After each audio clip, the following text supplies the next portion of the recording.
Hello, we're live. Oh, wait, we're live? Hello. We're live. Hello. It's been a while. Cue all the annoying That's things. exactly the response. David, I can't get over you just going, oh, when we got told that we were live on a countdown. Oh. You know, that's the hard part about living together. After a while, you start to tune each other out once in a while. Rude. It's true. It's true. No. I'm just playing. Love you, Hannah. Guys, welcome back to 2026. It's been wild. It's been a wild year already. It's been a And while. 2026? Back to, are you a time traveler?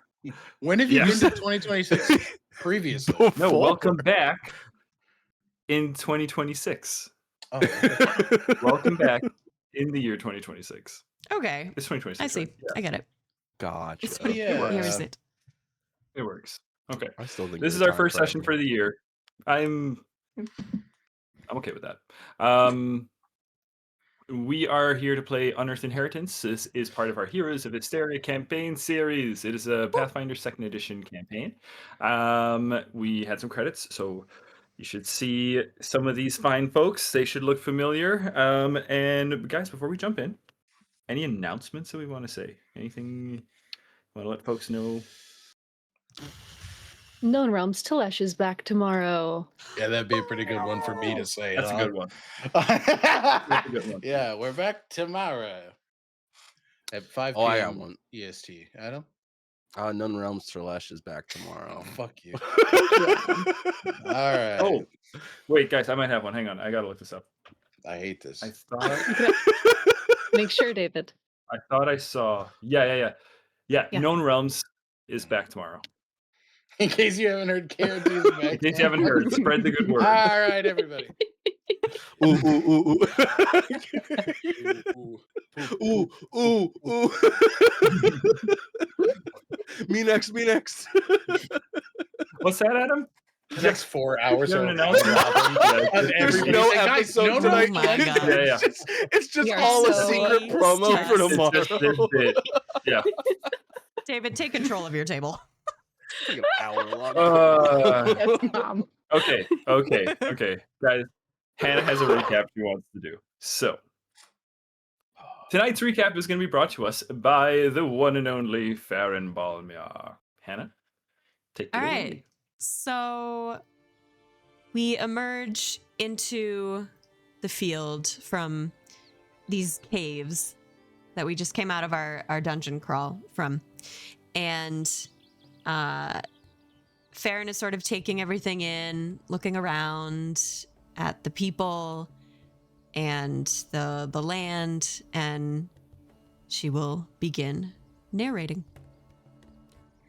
Today, we saved 42 citizens from a cruel fate.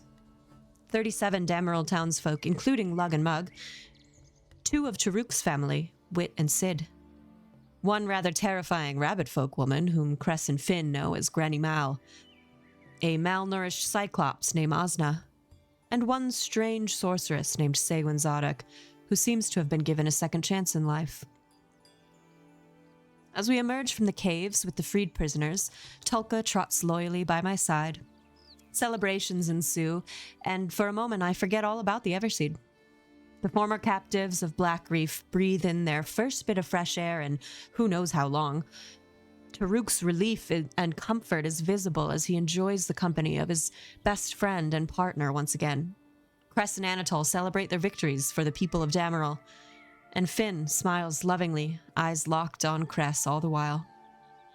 Even Tahali, thief of ships, seems to celebrate. Her titanic shape bursts forth from the Sandsea as she's donned with her new fractal armor. Cress had cleverly used the communication device down in the caves to redirect the Axiomites' violent efforts away from Damarel, and possibly away from Histaeria entirely. Their ability to think quickly and lead with compassion gives me hope for the people of Damarel. And with Finn by their side, I know in my heart that nothing will stop them from getting what they want. Despite learning that Prana Trufan is likely still alive, today's victory leads me to believe that they will be successful in defeating him someday. Between Finn's strength and loyalty, and Cress's cleverness and leadership skills, they are a team like none I've ever had the honor to fight beside. They will serve as a beacon of hope for this world, whether they know it or not. Ta'Rouk's reuniting with Wit and Sid was a scene I will never forget. He traveled so far in search of them, and to see him successfully rescue his family members reminds me that he too is a force to be reckoned with in this world. He will protect his people fiercely, with a renewed sense of duty and purpose, I have no doubt. And then, I remember my own purpose. The Everseed still awaits me beneath the ruined temple lighthouse, and with the help of my friends, I know we'll find it. I'll bring it back to the savannah and restore balance to the region's lands. The Terrafants will repopulate, the land will thrive again, and I will return to my peaceful life of farmsteading and shepherding. For there is one thing I know to be true now more than ever. This is a world worth saving. Ta-da! That's it. Nicely done. Nicely done, Hannah. Thank you. Hero point. Thank you very much. Everybody, make sure to grab your starting hero points, and Hannah, make sure you have 2. Okay. Sweet. Farryn, we are. Yeah, I think that's a perfect place to begin. Farryn, you are kind of moved ahead a little bit, being the scout that you are. You know, kind of climb the rise, and you're at a slightly higher elevation as you see Farryn, as you see Cress, Ta'Rouk, Finn leading, guiding people up out of the ruins of Black Reef and the ruined city of the Gygas. The Sky Citadel, your guys' primary mode of transportation, while it is quite high up, does manage to come down. The place where you guys are emerging, there's a big kind of crater in the ground, so the Citadel actually is able to float down a ways, get quite low, and then through gangplanks and hippogriffs and all of our flyers, we can start moving people onto the ship. And that whole process ensues while you guys are collecting yourselves. Farryn, from your vantage point, you're watching all of this. As you start to think about the Everseed and you start to think about the world as a whole, your eyes locked on the ruins of the temple, the one that Tahali has destroyed as part of your guys' whole plan. You start to zone out a little bit. It's just you and the wind, the sunset in the back, the din of humanity just kind of falling away as your eyes lock onto your goal. And it's just, after a moment, you're not sure how long, your hand is nudged by Tulka. Tulka stirs you to alertness, guides you back towards the group, who's now actually quite much fewer. Most of the people now are on the ship by the time you realize what's going on, Farryn. And you look back, there is one person, though, who has noticed your departure from the group and noticed you zoning out a little bit. Someone who has had a keen interest in you all this time. You see Nepeta just observing you, Farryn. She says nothing. And then she walks away and makes her way back onto the Sky Citadel after locking eyes with you for a moment. You know her eyes aren't great, so you can't even really be sure she saw you. But she certainly seemed to be oriented in your direction. I'll leave you to your thoughts on that as you make your way back to the group. The rest of the party, you are all very active in people with lots of questions, very unsure, people thrilled, a whole range of emotions amongst the prisoners that you have rescued. As they emerge into sunlight for the first time, thank goodness the light is low as it is, and permanent sunrise, because you can imagine it would be quite blaring, and even for some people it is still, right? Those who have dark vision, perhaps natively, they are like, whoa, that's a lot of light. They're a little bit taken aback, but ultimately all are relieved, but still a good number of them unsure, as Farryn astutely counted for us. What was it, 47 is what you came out to? 42. 42, yes, because the party kept joking last time that we saved 37 people, so that became the canonical number. There's 37 citizens in addition to the other Yeah. individuals. And it's just everybody else. Yeah. There's a few things as people are getting on. Couple of little things that if you guys want to interact with, feel free. Asna does not want to get onto the Sky Citadel. Asna, though blind, does have some resistance. Basically, doesn't seem to like the idea of flying. So, additionally, Finn, let's go ahead. You know some things about some ancient civilizations and whatnot, don't you? I believe you have some. Sometimes it all depends on how the 20-sided polyhedral piece of resin Let's see. rolls. Let's roll our first what are first we- polyhedral. Roll the of resin. What are we 20. doing? Ancient What's your- societies. Yeah, you have an ancient societies. Yeah. Yeah. Roll the resin, That sounds Kronk. good. Wrong resin. First roll back's a natural 20 for a 36. Oh, that's a good omen. Yeah. Starting off strong. Amazing. Yes. Amazing. Finn will die via puddle in 2 hours' time. I guarantee it. And I That will be will the be one to Finn's hold him in demise. the puddle. Pushing him down. 1 foot. He's like, come stop me, somebody. I'd like to see you fucking try. And almost did die in But a yeah, puddle this 30 a couple of sessions ago. Yup. 36. 36. 36 is obviously a great roll. So crit success. What you know about ancient cultures and societies and whatnot. Cyclopes are quite interesting. They're quite rare. They tend to live isolated lives. They don't really. They're not found in communities. So that's baseline information. Your critical success. You know that big part of this is because Cyclopes were actually cursed by their forgotten gods millennia ago with an insatiable hunger for flesh. So there is some truth to the rumor. Yeah, Cyclops. It really sucks to be Cyclops. And I say Cyclops to just include all Cyclopedian giants. That being said, obviously Asna hasn't shown those signs of aggression, but with your 20, you know that it is one of those things where they can be restrained, they have moments of lucidity. They're not always enraged. Right? You remember stories, your grandmother teaching you around fires about the different heritages in the giant lineage. Cyclops being a very kind of strange offshoot. Yeah. But their curse being significant. But they are gifted. The older ones are gifted with foresight. They can tell the future.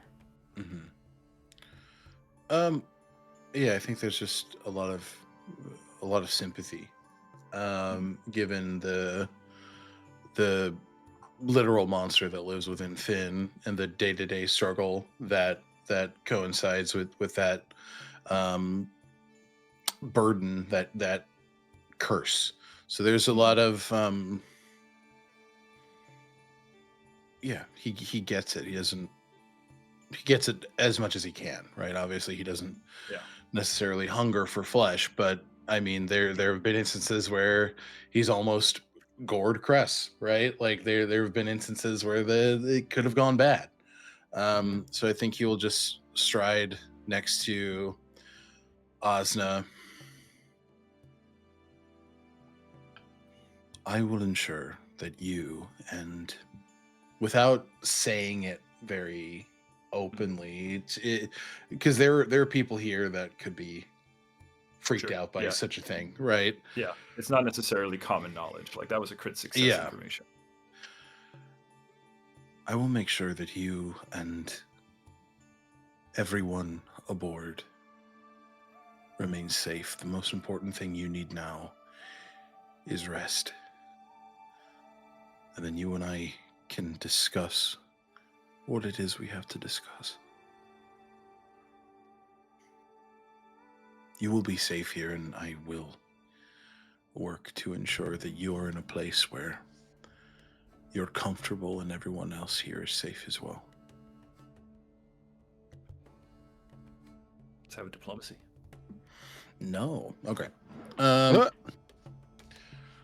Diplomacy. Yep, promise. It's a 24. 24. Okay, 24. 24 is a regular success. Willing to come along on the Sky Citadel, but I'll say will stay at the edge of Damarel once you guys arrive. Will not necessarily want to roam into town. So That's Osna, fine. Yeah. yeah. So Osna will end. So Osna, hesitant at the gangway onto the Sky Citadel. And I believe, Finn, you'd even agreed to, or taken it upon yourself to lead Osna out originally. Since you try to lead Osna on, the foot hits the gangplank. There's a moment of hesitation. Osna shakes her head. But with your reassurance, she says, "Okay, brother." We'll nod and we'll move at the pace that she does, and we'll just be a gentle guide. And I think we'll take her directly to his room, someplace where he can kind of just have eyes on her and get her as comfortable as possible. Perfect. All right. Takes a while. It's slow going, making your way up the gangplank. She's very unsure, unsteady, but you were able to guide her up there and get her to your chamber. No problem. Hell yeah. And then I think as for anything else, Anatole will probably take a chance to check in on Cress. Looking at my notes here. I know Anatole wants to check in on Cress, but before I do that, party, anything you guys want to do? Anybody you want to check in on in the meantime? I think Ta'Rouk just takes Sid and Wit to the atrium where he's been staying. And it's just, I think it's like, it's not home, but it's close. And I also think a note here is I think since he has saved Wit in Sid, he fully is not hunched over anymore. He's not pretending to be old at all. He's just walking around like normal. He's kind of dropped the old act completely. There's no more of that happening that you guys see. But yeah, I think he leads the charge for them to be like, okay, you go rest in here because like you guys look like shit. Like, just to be real, go to bed. I'll talk to you later. And like swings off towards the door. As you say that, your Wit's like frantically looking at his clothes going, "There are holes. I knew it. I can fix this in just a moment." No, tomorrow or later when you get up, but you need rest. All right, you have bags under your eyes bigger than the bags that we used to carry when we were children. Like, you have to understand. Like, you look not great, but seriously, just take a nap before you fix your clothes. It's fine. Everybody kind of looks, I have holes in my clothes. Anyway, just take a nap. And I offered to do something about that on multiple occasions, Ta'Rouk. Yes, and I usually say yes. You haven't been around in a while, so I saved you. You could fix my clothes later with your own. Go to bed. God damn. That's a fair point. And like you see Ta'Rouk, like this is, I feel like an argument that Wit and Ta'Rouk have had multiple times in the past of like, let me fix your clothes. He's like, I'm fucking busy. Like, do something else. And Ta'Rouk, just as you go to swing away, you look over and you see Sydney has made her way over to one of the larger trees in this atrium. And she's got her palm pressed to it, and there's just, much like most people in Zalos, but Sydney in particular, being a herbalist, deep connection to nature, much like a lot of your friends. And you can see she closes her eyes. I was gonna say, I think seeing her kind of separate herself, I think after like he has that little like spat with he's like, all right, I'll talk to you soon, and like swings down and next to Sid and is just like, It's weird because this place flies, but it's a nice little domicile if you're going to travel this extravagantly, I guess.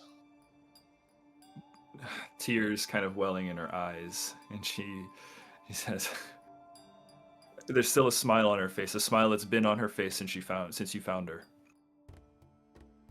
It's very weird. I never imagined that there'd be a tree here. Of all places, trust me, I've seen trees now in multiple places that they should not be, but they somehow work. One was in a dream. That was a weird one. Well, it wasn't a dream because it was the real world, but it was all we have a long travel back home, so like I could tell you all about it. She takes your hand and she says, and I cannot wait to hear about all of your travels. I cannot believe you, Ta'Rouk. I mean, I feel like this was like telegraphed my whole life. I've been trying to get out of that place forever. But I never had the motivation until you two went missing.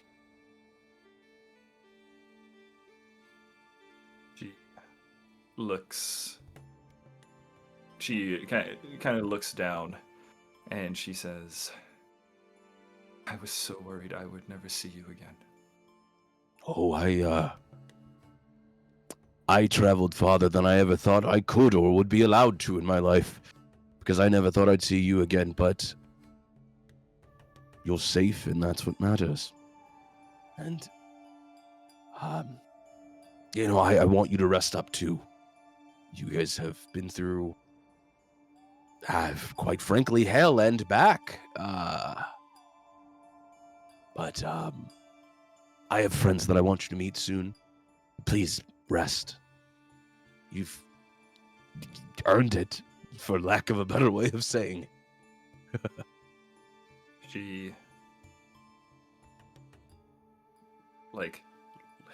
Your hands lingering as she kind of makes her way back towards the tree. As she hesitates to let you go, and she says, you will be here when I wake up. Of course.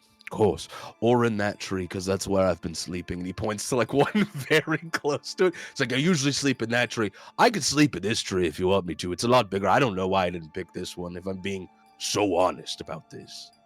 You never were the best judge of trees. No, I just find the one that's the most comfortable. Thank you, Ta'Rouk.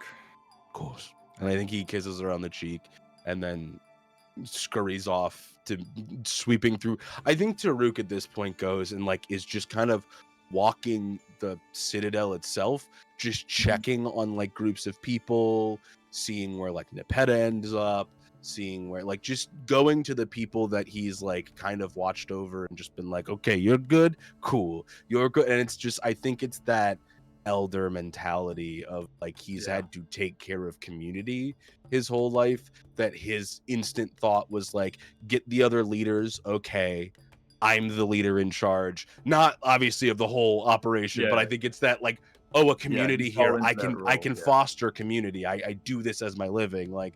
And so I think he's going into like where all the people that we saved were, and I think he's going through and just making sure trying to make sure everybody's together, everybody's taken care of, people are resting, and that again, that leader mentality just kind of kicks in. Yeah. Ta'Rouk, one thing that, and this is something all of you notice, but Ta'Rouk, I'll say it's become very apparent to you as you start moving around, is that there were also other prisoners that were rescued today. Aboard the Fractal, there were another 12 prisoners that are also on board of the Sky Citadel at this time as well, who've joined your group. So you guys have saved quite a few people. So what are we at now? 47 plus 12? 59. So close. We're such heroes. So guys, close to a nice. Yeah. So there's a number of other people around as well. And yeah, Ta'Rouk, you are a very welcome sight, and you do provide a lot of reassurance to different groups. Just in all sorts of different ways. You're a very, empathetic leader. And being a good leader, I would say the group responds well. Good. Cool. Yeah. Okay. Cress. While you guys people are starting to settle in, right? Anatole approaches and he says, well, it looks like things went quite well for y'all down there. We got the citizens. They're safe. They're alive. They're healed. Physically. I imagine the emotional trauma will linger. We didn't find Nixus. I think I know where she is. But Nixus is the hobgoblin. that's right. Why they set her aside? I don't know. But if I had to guess, she's the only person here connected to the conquering host. I imagine that has to be worth something. Well, it's a problem for a different day. I'm glad to see all of you made it out all right. Thank you. It was, and then Cress will relay the events of the dungeon crawl, the recovery of Granny Mal, the entrance to the dream, the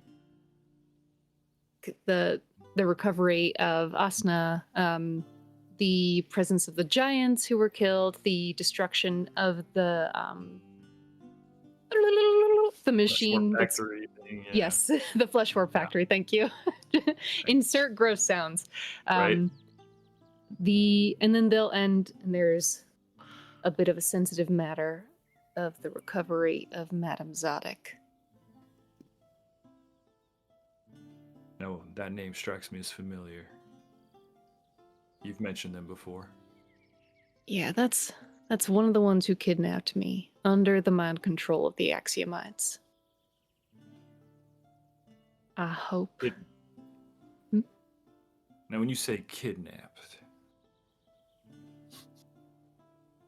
are we talking they were the reason, they were the ones that assaulted you all while you were making your way over to Zelmirin?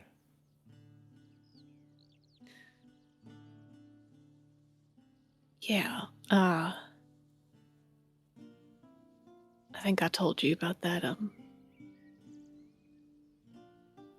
It kept me in a vat for a while. But again, and there's more to the Axiomites than what they're letting on. They're using the people of Histaeria, the people of Canaan for something, but I don't quite understand. I got to speak to one briefly through one of their mechanisms, and I tried to point them at Rabulus and Tamarind. We'll see how well that goes.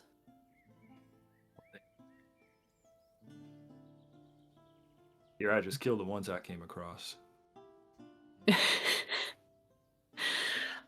Well, I wasn't close enough to their physical forms to attempt that one. You killed some? Yes. They did their part to defend the fractal that we came across. It was, well, went pretty smooth after I tried that trick you mentioned. Bust a hole in the side and jump through it. Worked out pretty well. I'm glad. You do? Oh shit. You want to land that thing pretty soon, because the God Mind is going to start pulling power from it. Oh, we don't have that thing. Tahili took it. Oh, good for her. I forgot. Sorry, it's been a long, the past couple hours. Cute It's crab felt like reaching a in the month. background. That's right. Scuttling off into the sunset. Yeah, just glimmering. All right, no, that's good. And We don't have to worry you're about okay? We don't have What? to worry about some god man taking over a giant crab, do we? Do we? If it did, we'd find out pretty quick. Another one of those problems for tomorrow. Another one of those problems for tomorrow. You're all right? Everyone's all right? We made it out all right. Feel a little tired, but so far so good. Before I think we all settle down, I think we ought to address the folk that we managed to rescue today. Give them some sort of, at least introduction as to what to expect. Yeah, I think you're right.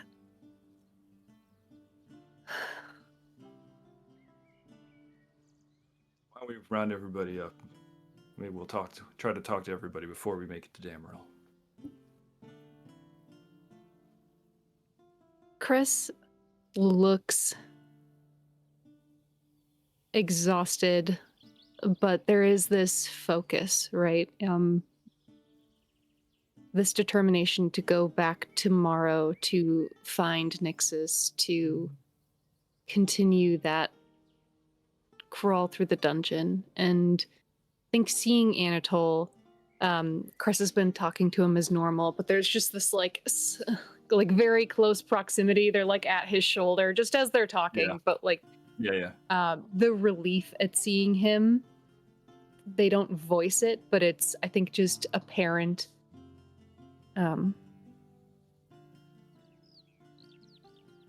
This was a step. This was a start. And you're okay. So everything's okay. Anatole looks at you, and I think you guys have been friends for a long time. All right. Are you okay with sort of like passive insight between yourself and Anatole? Absolutely. Okay. I think sensing that relief, he takes a moment and puts an arm around you and pulls you in close. He says, I'm all right. We're all right. And this was one hell of a first step.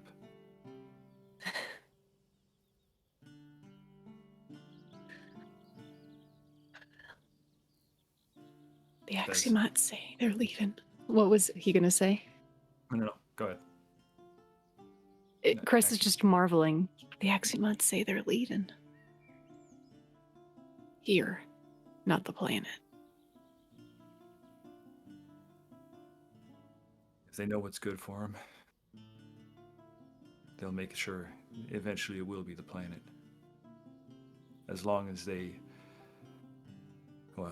got a lot to answer for before I'm willing to give them a place in our world.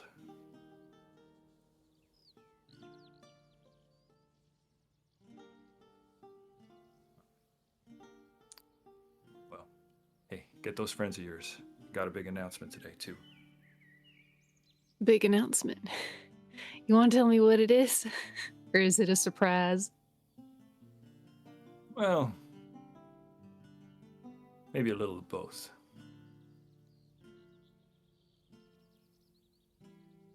You'll see. All right. All right. I'm gonna go round up some people. All right. I'll do the same. Ugh. Party, anything you want to do? Otherwise, in short order, you all will be encountered by Cress and probably Chimney or Zin or Pascal, who are also assisting in rounding folks up. I just quickly wanted to say my camera's frozen. Give me 2 seconds. I'm going to turn it on and turn it off No. really fast. No problem. You're good. No, it's being mean. Give me 2 seconds. Sorry. I'm so sorry. You do your thing. Okay. But yeah. I think anybody else? I think I will approach Nepeta. Okay. I could do that now or after. Let's do that. Let's do that after. She's, as you kind of look around, Baron, she's actually kind of hard to find for a moment. You look at all of the usual spots you would look for Nepeta, and it's during the process of, looking for Nepeta, when you encounter, let's say, Chimney, who's like, "Oh, hey, Farryn. Yeah. Anatole's got some big thing he wants to tell everybody. Oh. Like everybody. So, we're all All going right. to be meeting up in the breezeways." All right. Have you seen Nepeta? The tree lady? Yes. Nope. But if I do, Okay. All right, and she makes her I'll way. keep it. And, okay. Chimney flies off. Okay. Anybody else? Would I be told that they want everybody here for this? Yeah, you would. I feel like Ta'Rouk is just like, oh god damn it, and like runs You can back totally down. say no. No, I feel like he runs back down the hallway. It's like, hey, Sid, Wit, I guess the king of the Sandseas wants to talk to all of us. Sid kind of rolls over and she goes, "Who the hell is the king of the Sandsea?" Yeah, it's a whole fucking thing. Like, and I feel like they could both, because they're, again, like, I think it's the passive insight of like close friends being like, oh, you don't like this person. like Yeah. that, like, okay, you're being told that you have to do this type of a thing. Yeah, Wit looks at you and you kind of like, "I'm going for you, but not for this king person." Good. And I think it's very a begrudging, like the door opens back to like the group and it's just like Ta'Rouk with this like, oh, like I had to do fucking more work. Like, yeah, Ta'Rouk, you pile in, and Ta'Rouk, when you pile in, you are very quickly ushered by Pascal to separate from Sid and Wit for just a moment. He says, okay. Nice to meet all of you. Nice to meet you all. Do you need to talk to King? Well, the king requests your presence over on stage. What? Oh, sure. Okay. Yeah. And it And as fully, you guys, fully looks back at Sid and Wit, and like just full like, yep, this is my life now. Like, Sid's looking at you like, you gotta tell me how this happened. And Wit's looking at you like, really, man? Yeah, like, really, dude? Really? Word? Yeah. Okay. Yeah, but I go on stage. Okay. Everybody would have been asked to appear. There's like it's not a stage. It's kind of more like just a raised section, where there were some steps that kind of lead up. So there's where folks are gathered, and then there are these steps, and then like a platform where your party is gathered, as well as all of those that were in the that went into Blackreef with you. Magnus is up there. Who else? It's Gron is there as well. Nepeta? Granny Mal Cress is is still down. standing up there And- between Magnus Okay. and Gron, talking about the potential for the god mind to like just talking about that like new fear that's been unlocked. Yeah. We'll Okay. cross that bridge when we come to it, but it's worth noting that it's unlikely, but the chances aren't zero. I don't. Magnus claps a reassuring hand on your shoulder and he says, "Fret not. Tehali's got the blessing of her old Besmara behind her. She'll be That's spared any sort of hassle from, what is it? Lord Brain? Whatever it is Yeah, called." Lord Brain. That's right. She's got the power of God on her side already. Hey. Okay, so all of you are kind of gathered up on this pedestal, let's say. And there's a moment where everybody, you can see all the prisoners that have been rescued are now below, looking up towards you. Sid and Wit kind of in the back, leaning against walls, and Sid's kind of sitting on a staircase, just kind of feet dangling, wondering like, all right, what are we doing here? Let's get this show on the road. And Anatole steps forward.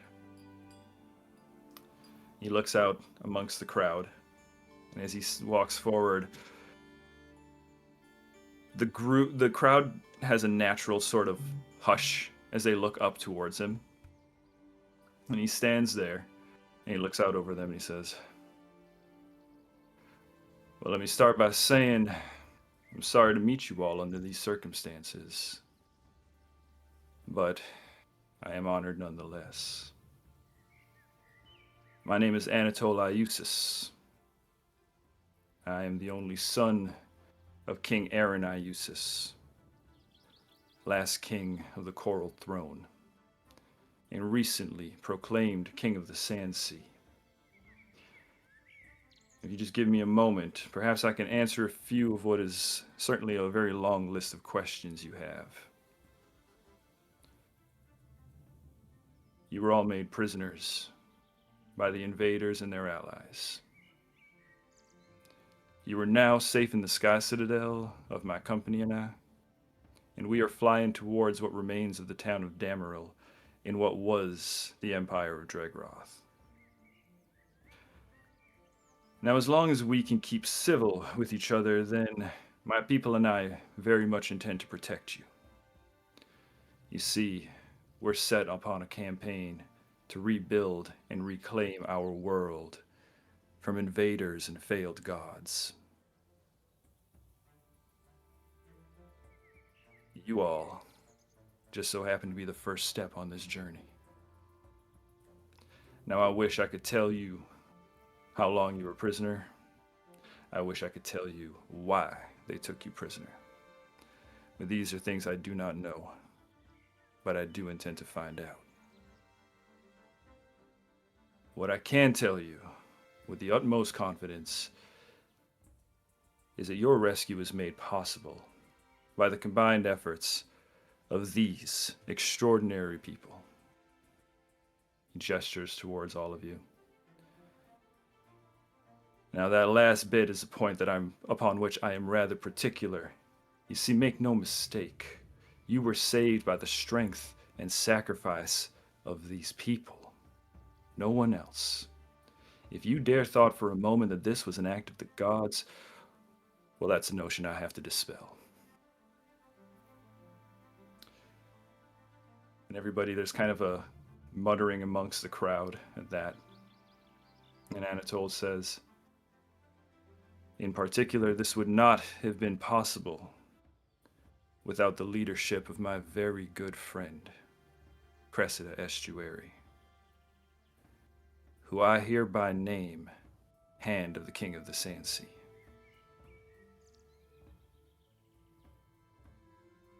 At that, amongst the crowd, there's scattered applause, because they don't really have much context for this. Yeah. They just found out bro was the king. They're like, is that good? Is that good? Okay, let's So clap. I'm the king. Yeah. Also, this is my hand. This is my hand. I know it's weird. Clap. Pause for clapping. Sitting, Wit's looking at you, Ta'Rouk, like, And I feel like, yeah, there's like a moment, yeah, where it's like Sid Wit and he's just like, just like, But- it's like, I don't like. but for Cress, when those words are spoken, what is Cress's reaction? They've been so focused through their exhaustion. And it's not that they had forgotten that conversation with Anatole, but they had, and it's not like they dismissed him, they just dismissed the notion. They look stricken because they are.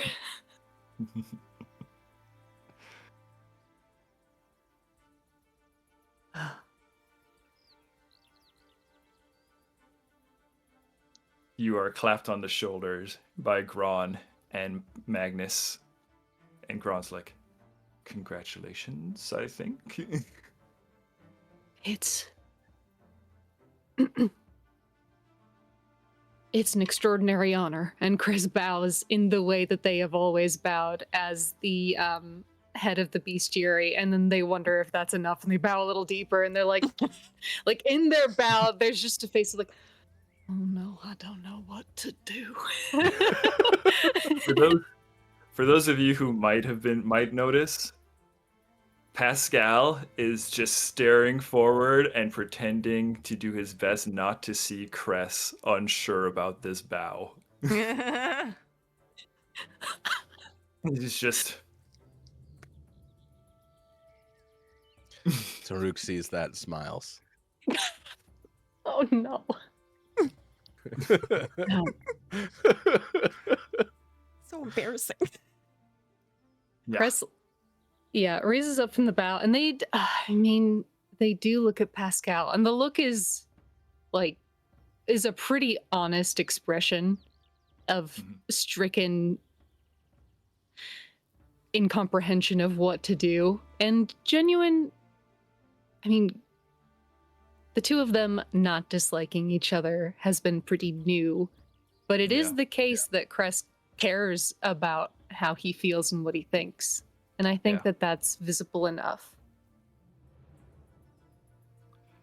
Pascal, we'll say, was fairly, in the order of where folks are standing, right? It's probably like several lines. Pascal and you are probably standing pretty close, and as he becomes aware, I mean, Pascal is obviously paying very close attention to you without directly looking at you. But he sees the question on your face. And given where things have been going, he just says what he thinks. I'll tell you what he thinks is probably helpful, but it may come off pretty cold. He just says, eyes forward, don't embarrass him. And Cress looks forward. The faintest nod. And they just express their thanks to the King of the Sandsea for the honor. Sol and you share a look across this space, and he nods. Anatole can also tell that Cress is stricken. Yeah. That passive insight. Yeah. He's looking at you, and I think there's a moment where, as he sees, you're just a little uncomfortable with the bow, he kind of throws a wink at you, cheekily. He turns back to the crowd, and he says, now there's obviously more that I would very much like to share with you all, but if you'd excuse a bit of dark humor, you've all been held prisoner here long enough. So, I welcome you to Damarel, the dawn of the Reclamation. And on the word dawn, just because there's a new group of people who have been saved here who Cress hasn't encountered, Cress is going to use 3 actions to cast heal at 3rd level, and it just, throughout the space, everyone who is gathered will heal a number 12. That's awesome. Hey, 12 is not nothing for NPCs. Yeah. There's just this, he Finn says... can sneeze on one and kill him. I could sneeze on.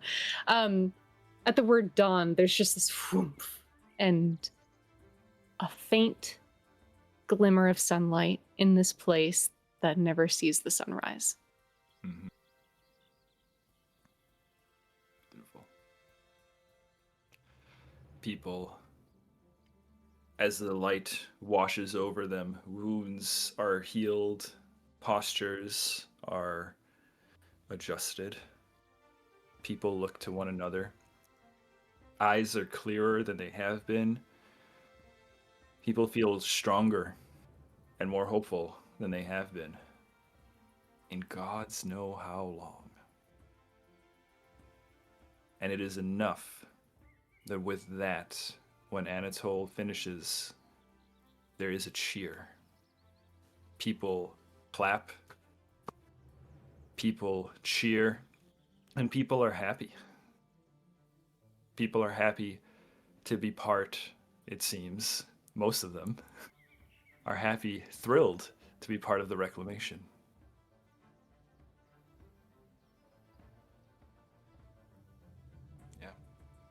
Nicely done, guys. Beautiful. Oh, I'm curious. You can get some other reactions from the table as we're nearing the end of our first hour here. Finn and Farryn, for Farryn and Finn, if you want to be alphabetical about it. What are your reactions as you all take this all in? You see Cress put on the spot, the people brought around to the idea of this king of the Sandsea and the hand of the king. How do you all take it in? You are also on stage being celebrated. I think Farryn feels incredibly awkward being put on the stage. Just as Cress doesn't know where to look, Farron's kind of like arms crossed, kind of like tucking back a little bit. Doesn't love the spotlight, but seeing all the happy faces and people celebrating and these creatures that we saved, she kind of just allows herself to settle into that feeling of pride that she doesn't often allow herself to feel. Nice. So yeah, it's just kind of a little whirlwind. Yeah. Nice. Thanks, Hannah. Thank you, Farryn. Finn, how do you feel about it? Sorry, my phone is right at the bottom. What? No, go ahead. I just wanted to make sure my phone wasn't vibrating on the mic. You're good. You're good. I think there's a pretty deep sense of relief initially, just looking at the sheer scope of the lives saved.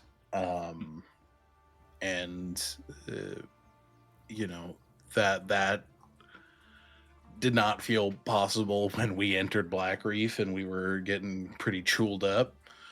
Mm-hmm. It was like, oh, this is gonna suck. Oh, we did it. Okay.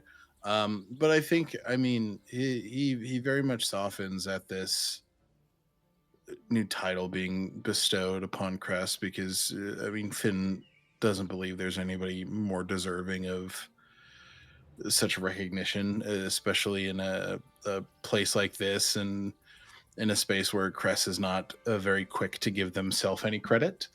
So I think kind of seeing the acknowledgement of these people is a pretty huge thing. There's this natural or like this continuation of like a sense of unease with Anatole, and I think that's just something that digs at Finn whenever this man speaks with such authority, which I think Finn's discovering he has a problem with authority figures. Hell yeah. A pretty big problem with authority figures. And so he's kind of like, I'll have to deconstruct that later. But yeah, I think for the most part, it's Suffering like, ease, yes, we will. It's ease, peace, and pride. In the group and what they've done today. Yeah. All right. Well, party. I will leave the floor to you. How about we take another, like, I'd say I kind of want to shoot for break at around maybe 7:30. So if we take like half an hour. Anything else you guys want to talk? Anyone else you want to check in on? Any other scenes? I know Farryn, we have the Nepeta stuff. I promise. Nepeta, I have an idea for you in Nepeta. Okay. So stick with me. Okay. All right. Anybody else though? Because we will cover the rest of the trip to Damarel, arrival in Damarel. So we can kind of cover any scenes and then going into the long rest. Because Farryn, what I have for you will be over long rest. Okay. So, anyone else? Anybody want to check in on? Mm-hmm. I think what Cress is doing is primarily like logistics. They are crafting potions for what they expect to be as a second dungeon dive tomorrow. And then they're also setting up the logistics. Like they're explaining the town of Damarel to the rescued people to talk through like, and I think they're doing this with Magnus and Gron in particular, talking about what it looks like sheltering all of these newcomers, talking about like what resources are necessary, and yeah, essentially just setting up these folks to be sheltered, be fed, whatever resources they need. Just looking forward at now that they're out of the frying pan, not being thrown into a fire. Yeah. Yeah. Okay, Cress, I like this. I would say society feels fitting here for a role for me, but Yeah. I could also see I would, if you want to appeal a particular flavor, I'm also very open to that as well. Don't freeze, I need you. Let's see. La la la la la. Society or I think survival, honestly. Survival feels really good. Yeah, that's incredible. Yeah, that's a very good shot. I take survival for sure. Awesome. Okay. That is a 23, which is not amazing. 23, though, I mean, you're not in any sort of rush, right? At 23, I can say if you take some time, with your advisors, yeah, you guys can start to formulate a pretty good, first draft of, of a refuge plan. Absolutely. Yeah, it's coming together. As you are, it's a success in the sense of as things come into place, you are starting to be hit with the like little drawbacks of like, oh, okay, so that would be something we have to consider. So we'll start to move things around a bit next time, kind of thing. Okay. Yeah. Yeah. But yeah, definitely easy success. And when you guys make your way back to Damarel, I think you're also going to be joined by Bistro Daddy, who uses the tavern. Be so helpful. Yeah. Daddy is happy to help you guys figure this out. And you're welcome to use his tavern as well, which Magnus has decided not to dispute at the moment. He has other things on his mind. I knew you'd come around to it, Magnus. You got bigger fish to fry. Yeah. He looks at me and says, fried fish. That'd be nice. Oh, fried fish. Look. We did clock that fresh water. You think maybe there's fish? Something to be... There's gotta be fish, right? They can't have all gone. They're just lower now. Maybe we can talk to the fishermen and set up a new system in the coming weeks. That'd be amongst the first orders of business, I'd say. Fresh fish. They shake his hand. Yeah, the two of you. Fresh fish. Fuck yeah. All right. Okay. Nicely done, Cress. Anybody else? Anything? Finn will go. I think obviously he sees Cress and Magnus and everybody hard at work, so he's not gonna pull any focus from that. He's got Asna sort of linked on his arm, like his hand is on top of hers, just again guiding her through the space. But he's looking forward, Mr. Ta'Rouk. I think after the event, I think Ta'Rouk ushers again Sinwit back to their. I think it's more or less like you don't know the layout. Yeah. This is huge. And I think he leads them back, and I think you'd probably catch him coming back because again, that community aspect of his brain is activated. He sees people in need and knows that it is part of his job to take care of those people. So I think you would probably see a door open again and him going up, oh, I'm so sorry, I know I left in a hurry, like, and he's just working with people that are lost, people that need, even if it's small resources, he's willing to just go run and grab them for them or show them how to get these resources on the Citadel. Ta'Rouk, you mind walking back with me toward my room? Sure, yeah, of course. Is everything okay? Everything's fine. You just look like you could use a break. I mean, I could do this all day, but a break wouldn't be opposed. I always love taking breaks. You seem to be standing taller. You seem to be happier. I'm relieved. I'm relieved, and I imagine that feeling is shared. Oh yes, of course. It's interesting. You know, I traveled halfway across the world for this, but I don't know, it's weird being here. You never Thinking thought about you'd it. get here. Oh no, I thought I was gonna die in that fucking desert. That place sucked. Literally sucked the water out of me. Oh, yeah. Oh. Adam, hero point, because you didn't actually get to roleplay that, and the fact that you remembered it Oh, yeah, and dude. landed the callback, take that Thank shit. you. I'll take it. Appreciate you, you legend. Of course. Like he's Finn just kind of chuckles. I found myself thinking very similar thoughts when we were standing up there. I just couldn't believe we had made it back here. But then I think about what everybody's capable of, and it makes all the sense in the world that we made it back Just think here. about what you're capable of. I didn't fix the problem. Everyone as a unit did. I've watched you throw your shield in ways that I didn't know an object was throwable. I do have to fix that. It's quite broken. Fix? Oh, did your shield break? Oh yeah, it was shattered by a jolt. Didn't realize that. It was kind of a crazy day. Yeah. It sure was. But in that, you found who you were looking for. I did. It's amazing. Weird, strange, amazing, incredible. I can't wait for you to meet them. They just both needed sleep and wanted to argue about it. So just them needed sleep. I'm fine today. I needed sleep like a few days ago. I got my sleep now. You said it yourself. You traveled halfway across the world and you didn't think you'd be here. Yeah. I'll sleep when I'm dead. Don't worry.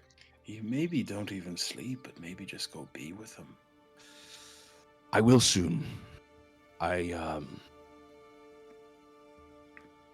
I think there's a moment where you see in Ta'Rouk's head, this is how he processes things, is working in community. And I think it's almost not necessarily a coping mechanism, but I think it's almost a mechanism that he developed when he was younger of, like, in trauma, make sure the ones that you care about are safe and then make sure everybody else. And so I think he's at the stage where he's just working through the crowd to be like, once everybody's good, I can be good. And I think,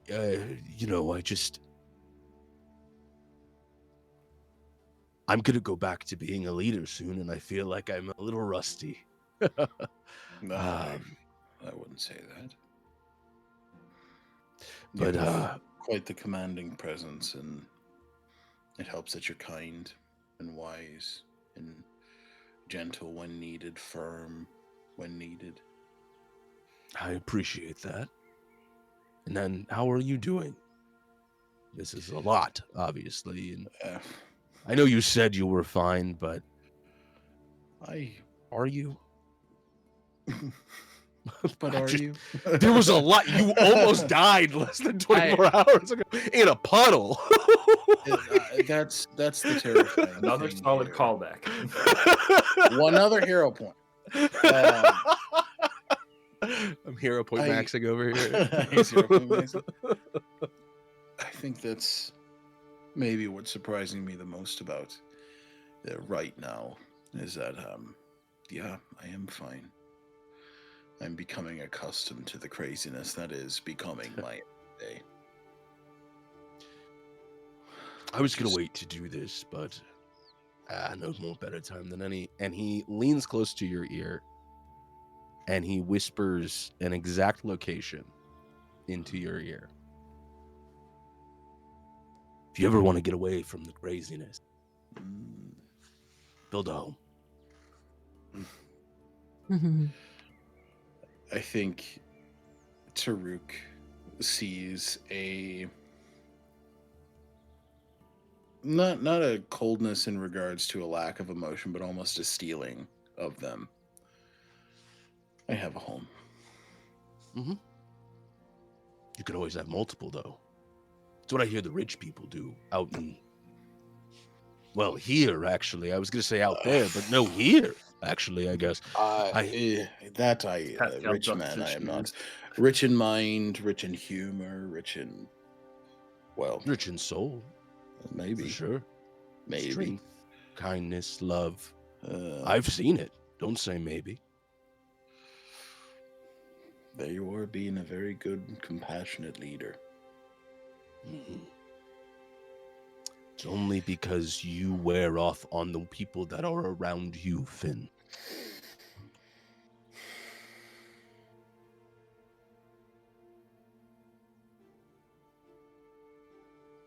And I guess that's what we do. Try to be the best version of ourselves for the people around us. That's what we owe them. That's what we owe ourselves. Exactly. And that includes making sure that you are okay. Making sure that you take care of others. And you call me such a good leader that I could tell that you need rest or something, and I want you to know that I am here for you. I know. And I thank you for it. He looks at Osna and just kind of pats her hand. She's a bit nervous flying, so I want to make sure to get her settled. Oh, Osna, I don't... Can she speak common? I forgot if we established that. If I'm being so hot. No. She'll just say, I know words. And then she will say in Jotun, because that's a very good point, Adam. Because he was gonna say something. Goes, wait a minute. Yeah, much more fluently in a language that sounds quite Nordic, but has a bit more of a resonance and echo to it. She says to you, Finn, and I'm just gonna speak in a normal voice because her voice is taxing. I know very few words in common. He nods and just responds, I'll tell you the important bits. And I think, Ta'Rouk, you hear that he's speaking the same language as she is. Could you translate something for me? Sure. Osna, I am Ta'Rouk. I also hate flying. He does so, and then he'll just, as the part is translated about hating flying, he'll just give a comforting squeeze, just knowing how, or imagining how scared she might be, just given the circumstances. I think Ta'Rouk also reaches over and kind of pats the top of the hand, just to be like, I'm also here with you, in a sense. Yeah, I think at that, the Finn, her grip is already very strong, but as you kind of squeeze back reassuringly, she squeezes back, and it's just at the edge of being painful. It's about to pop my fucking arm off. Ta'Rouk, you tap and hold her hand, and she just quickly, very, very quickly, grabs your hand as well and squeezes back. And the two of you are walking down the hall, leading this Cyclops who's squeezing the crap out of your hands. Why did you bring me this way? I apologize. This is my fault. And yeah, just get Osna settled in before. Take her to kind of like edge of town. If you want, Gron will offer the grotto as a place for Osna if you guys want something. Oh, that's nice. that's Yeah, a bit more he'll private, kiss Gron on the lips and say thank you very kindly. Gron will passionately kiss you back. Fade to black. Oh shit! Okay, I read things differently. The smacking tongue. I think I had misconnections. I misunderstood. I thought Yeah, I gotta Grossly tell Cress misread. something. I This feel like a dick. Oh god, that's Um, funny. also going along with you guys will be Granny Mal. Yeah, makes sense. Yeah. And Cool. scene-wise, this is the group that kind of, moves towards the edge of town. Although Gron hangs back, but Granny Mal and I think Osna, being the two that are having a tough time reconnecting with communities right now, will remain at the grotto. In a fun little, duo sitcom kind of situation. The cyborg and the Cyclops. Well, thank God this bunny woman's not actually flesh. That Right. makes this a lot easier for me. Yeah. Although Granny Mal is one hell of a cook. Oh yeah. So Granny Mal, they do eat very well over in the grotto. Is Finn? They have a secret supply of fish. They ate Little John. Oh, There no. is a little bit of access to the river in the grotto, Mhm. right? There is Just indeed. cast a line. Yep. They're they're fishing. Finn passed out in front of that river. I did. That's Yeah. true. Uh-huh. Shit. Okay, so how about we will then skip ahead to sleep for our party? This is not a Right. sign or Yeah. anything. It's just something that Cress does before bed, which is start singing their wild song to all of the birds surrounding Damarel. And so the town, as it's being situated with all of these refugees, is being kind of lulled to sleep by these birds who then set up a perimeter around the town. Fantastic. Yeah. And Cress, I will say too, and you can correct me if this is wrong, but I would imagine that Cress is going to sleep much later than the rest of folks, probably losing track of time with all the planning going on. Things keep coming across your desk. And, next thing, you tell yourself, oh, okay, I'll someone's telling you, hey, you should go get some sleep. Like, okay, in an hour, I'll finish this and then I'll get to that. And, Yeah, as soon as I'm done with this, and then that, Yeah. and then whatever else pops up. Yeah. Okay. All right. So, party. Everybody rests. You can all go ahead, take your long rest. Or what are the resting rules? I think you don't get all your hit points back right away. You have to roll for some stuff. I think I got everyone full. Oh, I'm missing that's true. What am I 2 saying? hit points. You'll definitely be able to get those back. I was like, please. By morning, you're not going to hemorrhage out. Please. Please. Okay. So, that night, I say night. This rest, there's no night. Night is a location, not a time. Night is a concept. Yeah. Night's a geographic space. On this rest, as you all find some way to sleep. Maybe it comes easily to you, maybe it doesn't. Farryn, you do find sleep. And Farryn, you also dream. Or at least, you're not totally sure if it's a dream, as it feels very lucid, but unlike a lucid dream, you don't have any sort of control. But you can tell that there's something, this feels different than just a regular dream, as you find yourself walking through a void, through darkness, until you start to see a light on the horizon, a bright white light that, and I say on the horizon because as it shines into existence, you can see it creates a horizon. And as you walk, Farryn, with each step, you are seeing a blur of time go by. You are seeing centuries pass by in the time it takes you to stride. You are seeing the world from void into existence. You walk amongst titans and prehistoric beasts.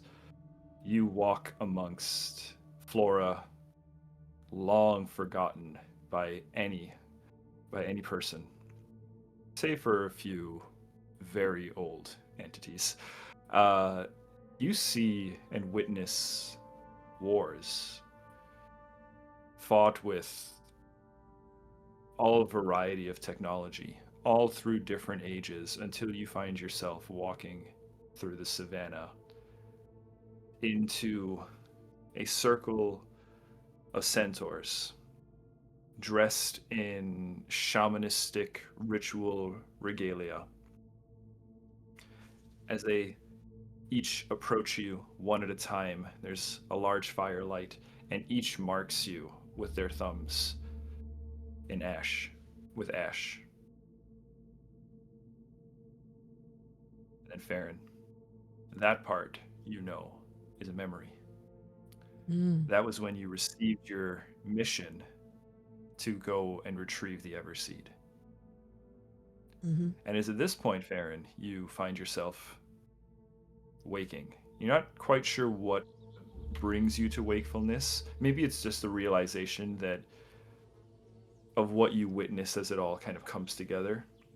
It feels so real. You almost step forward and lurch forward to wakefulness, almost to kind of confirm, like, wait, is this happening? As you wake up, you find yourself back in your little corner of the atrium.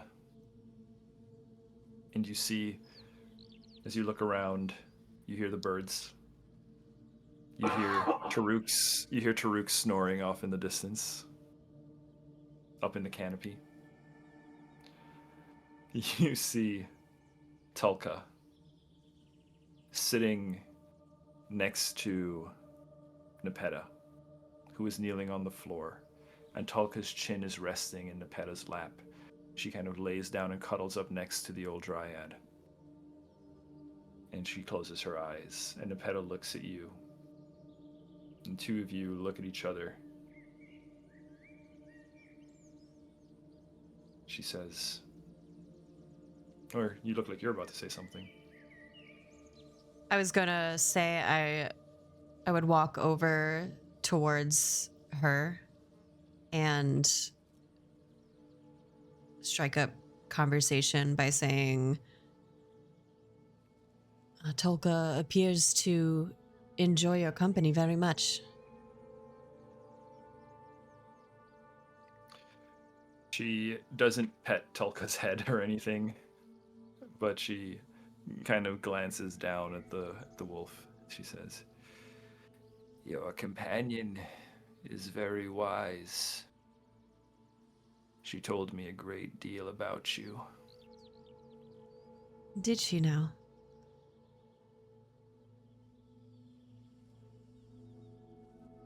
I knew when I saw you. When you said you were going for the Everseed, and I asked you to see me afterwards. I had a feeling about you. But your friend, she told me what happened. That you received the Green Speaker's blessing. I did.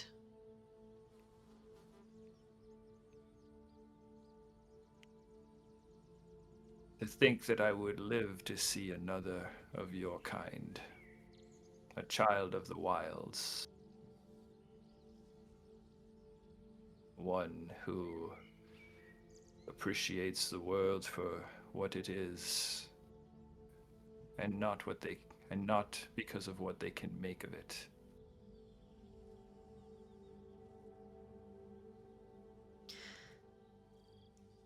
I was taught that the world is naturally in perfect balance. And when it is tipped out of balance by some outside force, there's a means of bringing it back. You know where to look.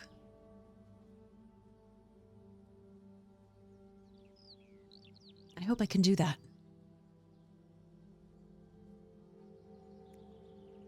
She smiles at you. These old, like, tree bark eyes. And the face kind of contorts very slowly into a smile as the bark is twisted and pulled aside. There's a slight creaking to it. And she says, "You are a wise guardian. The world is in good hands." Well, we need to find the seed first.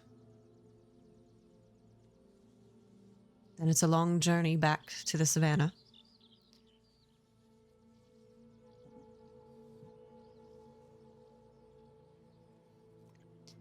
Do not worry. You won't be alone. And she looks at Tulka, who kind of now picks up the head, and the tail kind of swishes back and forth lazily, listening to the conversation.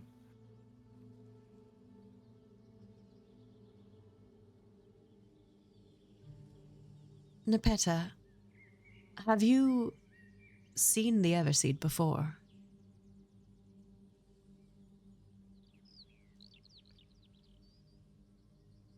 I've seen the vault of the Gygas, where the Everseed is held.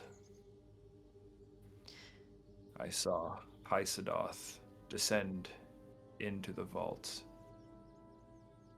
to guard it, but I've never seen the seed.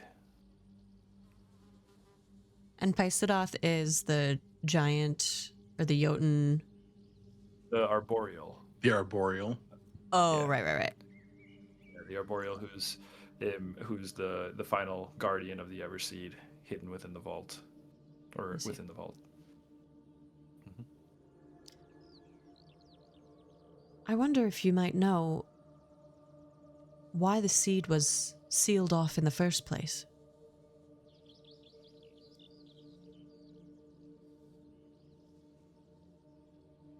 Such reasoning is beyond my knowledge, but there are few places safer than a vault of the Gygas. If there was ever a place to keep something important,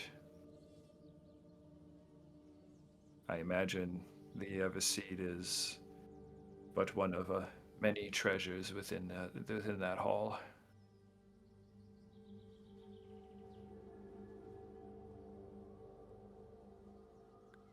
And she kind of sits there in quiet with Tulka and Nepeta, thinking about what she must do. And she's experiencing a mixture of fear and anxiety and excitement and pride. And there's just an expression of overwhelm on her face with the responsibility that she holds, the weight that she carries.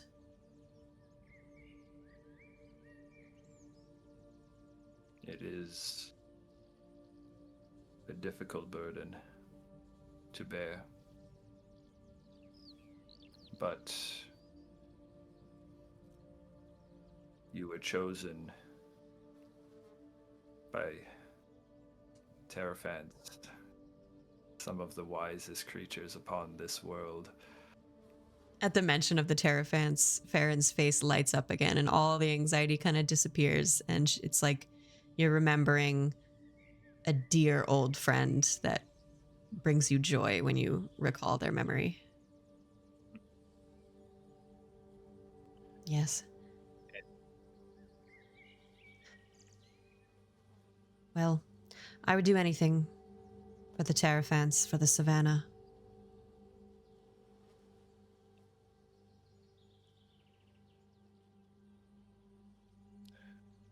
She holds your hands, presses them against hers in between her palms.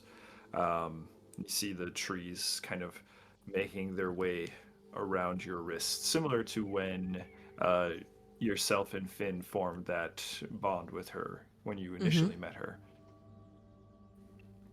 And she says, "It is an honor to know you, Farryn Balmya."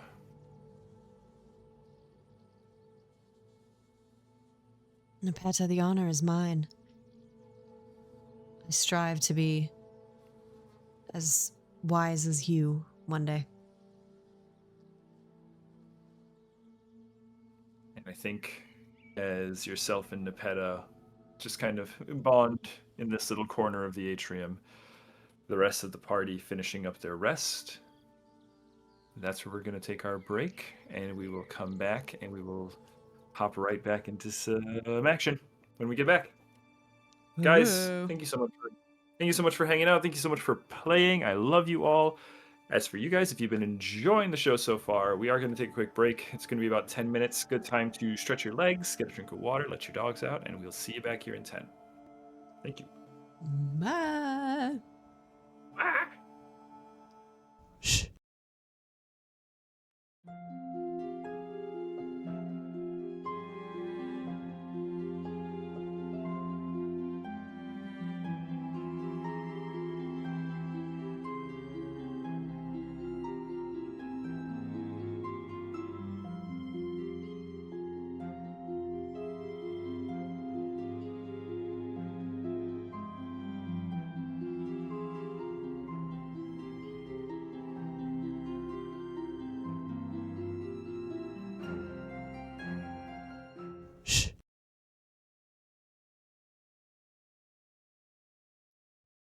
Hello, Nope. welcome back, everybody. Watch your mouth, Hey, David. everybody. I didn't say anything. Hey, guys, welcome back to Stealth Elf Productions. We're going into the second portion here of our Session 38, Heroes of Histaeria, Unearthed Inheritance campaign. Friends, your characters are all rested. Your character sheets, I imagine, are all updated.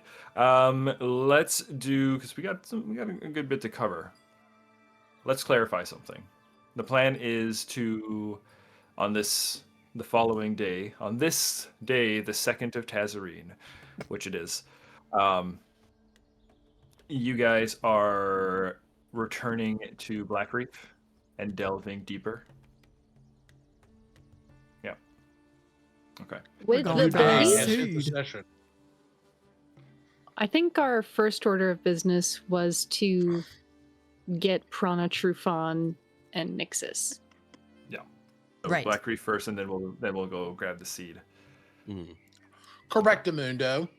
Correct. I David. have- I have a. Any? Go for it. Yep. You go. I'll do it in character. In character makes sense, I think. Okay. Cress goes to Ta'Rouk in the Fully, morning. I need you to know. I don't know what's about Because- to happen, but Cress, take a hero point, just in case. You Thank you. I think will. fully, Cress, you find Ta'Rouk is sprawled out in a tree, like adjacent to Sydney's, but like fully is just like spread across multiple limbs of a tree, just fully still asleep.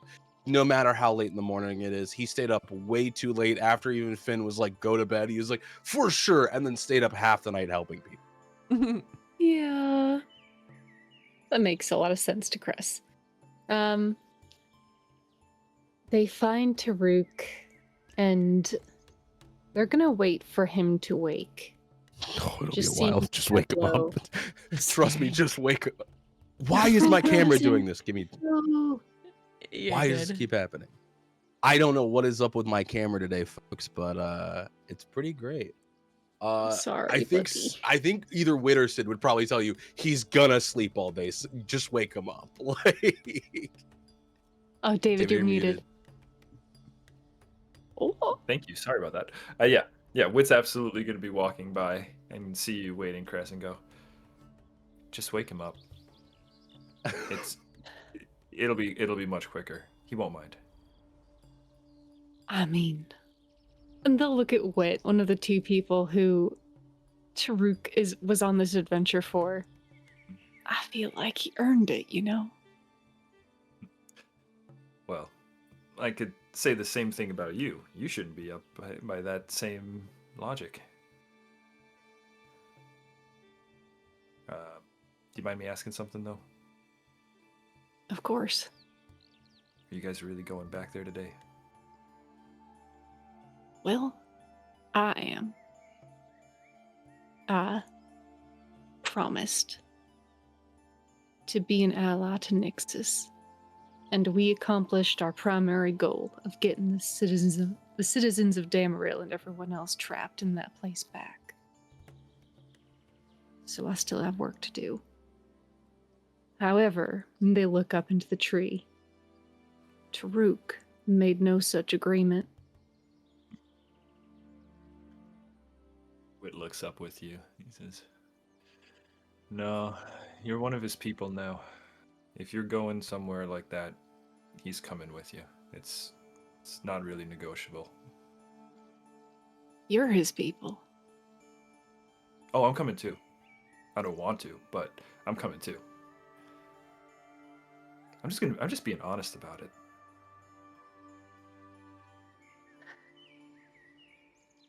Ta'Rouk! They'll finally wake him up. I think you hear a few breaking of branches, falling, grabbing a thing. And, yes. Like, To add to that, is because Wit's so used to you waking up that exact way, as the branches start breaking, Wit's just going to kind of casually reach over and pull Cress back a little, like a foot or so, right where the branches are about to fall. Smart. Thanks, Wit. Yeah, what's up? Nice catch. You know that I intend to go back to Black Reef today.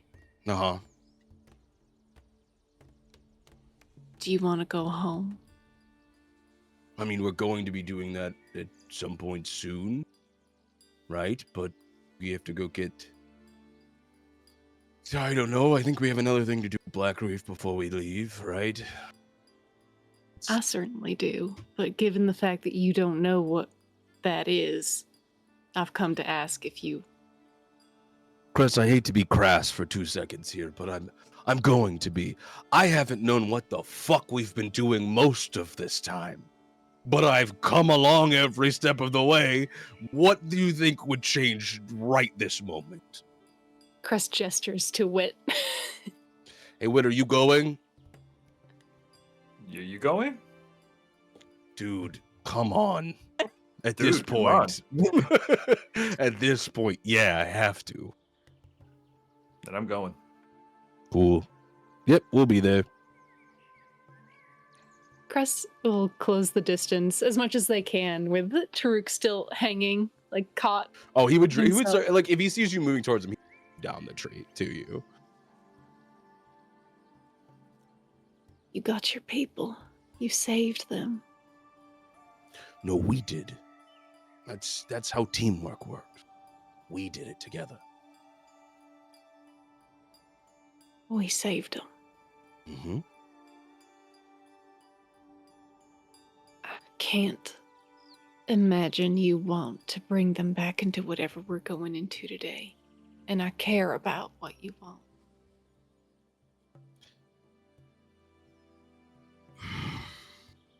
You're not wrong, but I have vested interest in this too. Yeah. Seeing the story complete. He kind of smiles, and I think he kind of is trying to reassure you that, like, it's okay. And also, we need to plan to leave, which will take at least a day of planning, because as the person that did the original trek, I was ill prepared at best. Underprepared is an understatement. So I think we need to take time gathering equipment and things like that so that we can travel. So you'd already have me here for at least a day, if not more, before we left. So if today is we're running over there quickly, then sure, let's do it. And but don't worry, we'll be getting out of your hair soon. And he says it and then realizes that you're gonna. He's like, it's a joke. I was making it's a bad joke. Wasn't insinuating. You know me. Either way, Chris, I appreciate it, but unfortunately, you're stuck with me for just a little bit longer. It's an honor and a privilege, Elder Ta'Rouk.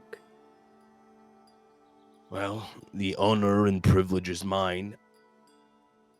Hand of the King. Are you cool with that title? Oh my God, I don't know what I'm supposed to do. I should Welcome probably to the have club. to do I something. don't know what to do as an elder, but I just kind of put on. Can I give you advice? Yeah. It was an old statement that I was given years ago, and I repeat it in my head every day. Which is it was this proverb, which was fake it until you make it.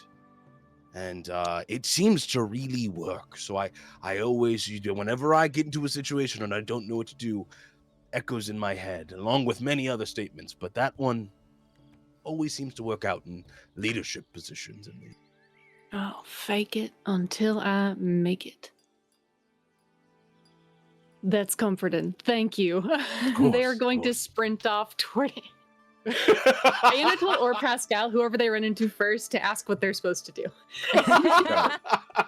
As Cress is running away, Wit's standing there, musing to himself, and looks at Ta'Rouk and goes, "You know Auric was joking when he said that, right?"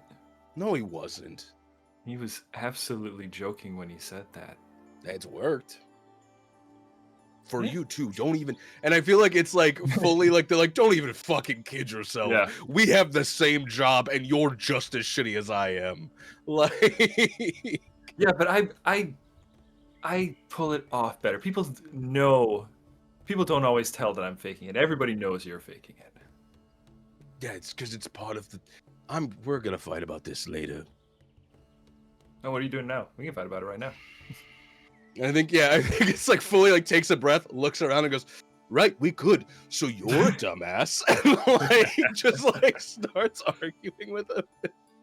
All of a sudden there's just like twigs flying down and Sydney's like, can the two of you do this somewhere else? Right, sorry. Like starts making his way to where the breakfast hall is. Adam, you're frozen. Damn it. Really That is a good picture. A really good picture. Yeah, hold on, let me Cap it. Did you throw up? Jesus. You capping it? Yeah, done. Thank you. And we're looking now for Pascal or Anatole. Mhm. Okay. Let's see. Probably most likely to run into Pascal, who is Great. That unfortunately Yeah. makes sense. yeah. That felt like the choice. Yeah. Sick. Pascal. We encounter Pascal. Leaving Chimney's little armory. Okay. You can see he's got a collection of not one, not two, but 5 tridents. Ooh. The fuck do you do with 5? Cress runs up to You him. should see. Oh my goodness, thank goodness. That is more than you have hands. It's 15 I spikes. will figure it out. And you can see with a very practiced hand pulls out this sort of strange, or this sort of like wide strap, and wraps up the tridents. Cress, you recognize it as it's a very rare seaweed that it's a little piece of Zeladiel craftsmanship, and Cress gets able to bring it distracted across. looking at it for a sec. Mhm. And Pascal looks at you and says, "And how might I be of service to the hand of the king this fine day?" Pascal, stop it. Are you grinning like? Is he grinning like that? He's no, Is he's that a not. David grin or a That's a Pascal David. grin? That's a David grin. That's a Okay. David grin. I'm sorry. I'm feeling goofy. Hang on. No, Okay. it's just a, like, Yeah. No. He's a little bit more. Pascal's definitely more catty about it. okay. Pascal, you know, and I know, that I don't know what exactly that means.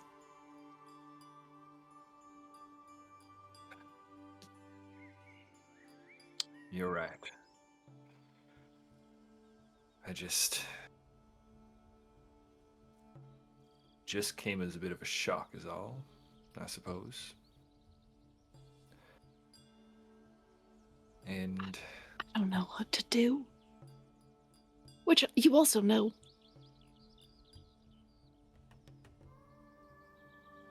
he turns to you, arms folded, and this is the Pascal of old coming Mhm. through for just a moment here, Cress. The pettiness really getting the better of him, and I mean, again, I'm sorry to kind of role play him like as a dick here, but No, please do it, please. he postures up and he says, "So is this you asking for my help?" Yes, it is. Your advice, your help, whatever the case may be. We both know. We both know that this is not something that I have an understanding of at all.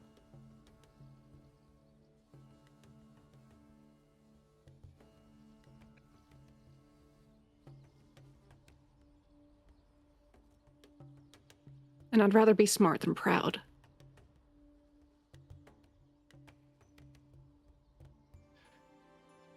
Damn it, Cressida.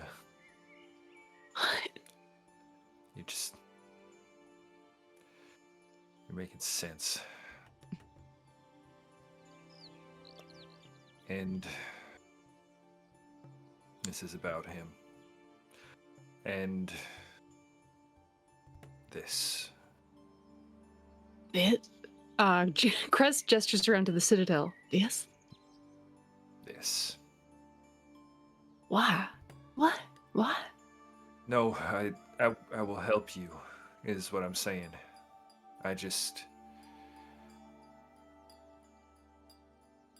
I know helping you is what I should do. I get it. You don't have to do. You don't have to do anything you don't want to do. No. I'm not trying to make you miserable. Well, truth be told, Cress, as much as I would have liked to pretend all this time that it was other people that made me miserable, and perhaps it was, but maybe it was just not who I thought it was, is all. Don't read too much into it. Cress is gonna try and read into that. Okay. Yeah, go for it. If that's all right. Go for it. Yeah, absolutely. Okay. Perception. Perception for sense motive, yeah. 24. 24. Let me just hang on, I gotta pull up a. It's actually a bad roll, but oh well. Yeah, let's see. I need you have a stat block, Pascal. We just haven't used you in a minute.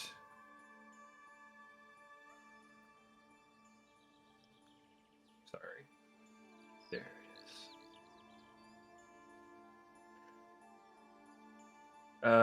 it is. You said 24? Yeah. Well, given that the Deception is not one of his trained skills. That is a success. He is very good at society, but not a good liar, is Pascal, apparently.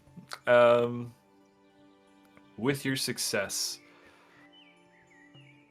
you get that he is angry, and you get that he is... the phrasing and the way it comes off, I think it'd be fair to say that you do know that it is at Anatole, but I will say there are layers to it that unfortunately you're not getting with a crit success of it that you would have gone with a crit success. So Yeah. there is still a piece to this, but yeah, he's angry at Anatole. It's what you get. Cress has a moment of like going to reach out and then thinking about the way Pascal feels about his personal space. They don't touch him. There's just this moment, and they sort of, their shoulders droop. I'm sorry.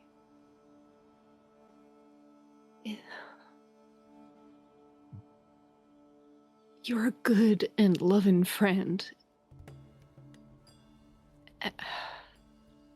And if you're feeling hurt, I'm sorry. I'm sorry. I don't pretend. With all due respect, Cressida, there's nothing for you to apologize for. You proved yourself. Nothing anyone says will change that. You were a good choice. And, well, he did die on my watch. No. Pascal. Now they do grab his arm, just like... Yeah. Pascal. My husband died on my watch. Sometimes there's nothing we can do. And I know that had to be the worst day of your life.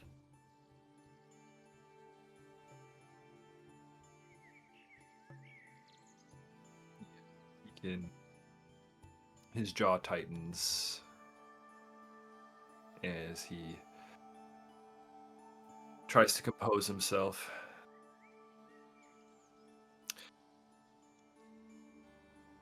It was among them, certainly.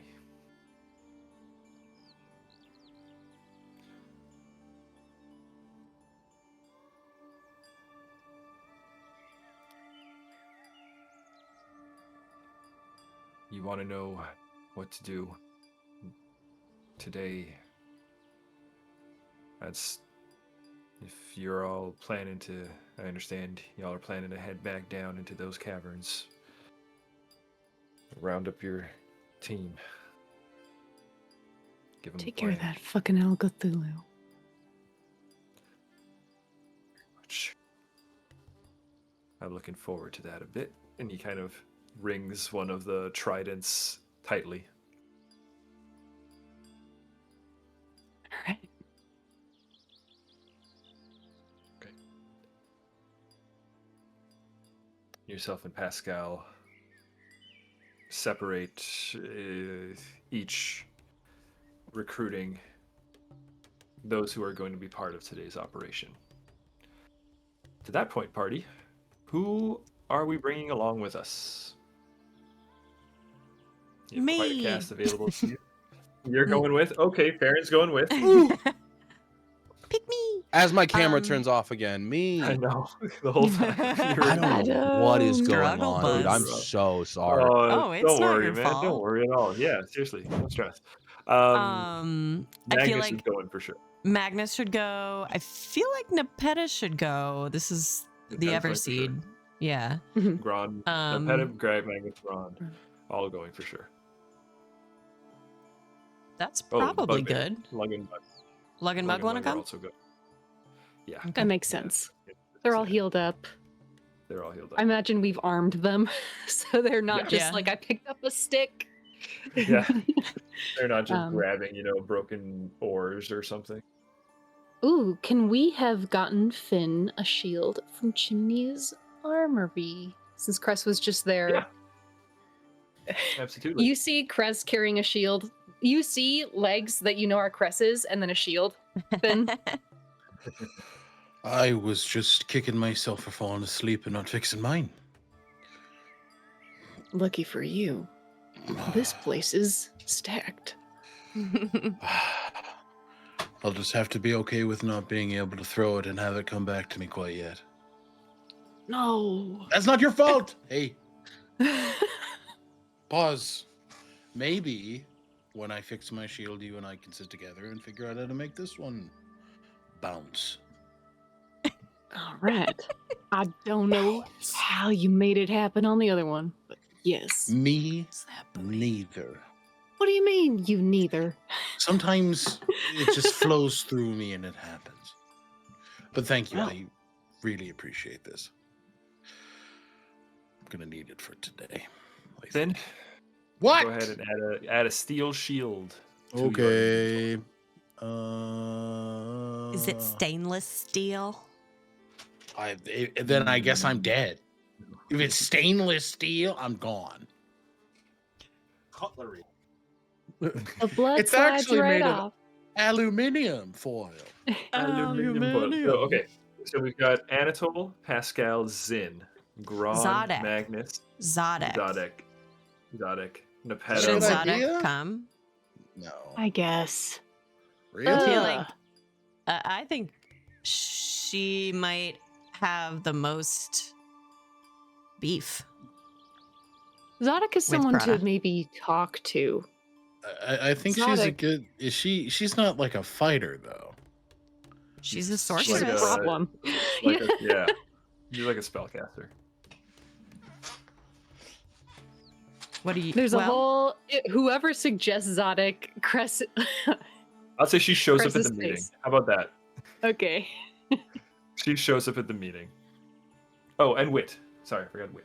Yeah, I was gonna say I feel like as the meeting is beginning, you see in the doorway it's Ta'Rouk and Wit, and like Wit has I think one of Ta'Rouk's staffs on his back, and it's just like all right, we're here. Like, don't forget us. We made it. The climbers are here. Don't worry. Yeah. Okay, so we'll go above table. No, not necessarily any sort of like elaborate plan or anything, but we're good with this crew Can Yeah. I because you throw still got one yeah. thing out really quick? Mhm. Ta'Rouk would also make sure to tell that he's going because last Yeah. night she literally was like, "You're gonna be here, right?" And he's like, Yeah, "Yes." yeah. And I wouldn't want it to be like he leaves. And she's like, "What the Yeah, fuck?" yeah. So he would tell her that appreciate they're that. gonna go do that. Like, Okay. There is a very passionate kiss there, Ta'Rouk. cool. And smooshing. she's not letting you go without that. She thought about it, and she was like, "No, Fuck you. no more playing it cool." Okay. The Cress will like look uncomfortable about Zodek, but if it seems like the rest of the group wants her to attend, they won't disagree. There's just a very obvious discomfort. She notes your discomfort. If it's fairly plain and you're okay with that. Yeah. And it's definitely shared by. I think that discomfort, permeates throughout the group somewhat. And she says, "I understand you have very little reason to trust me, but I assure you,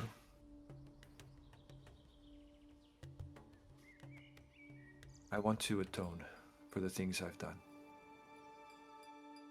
There are wrongs that I have committed that I would like to make and I would like to make more rights in the future.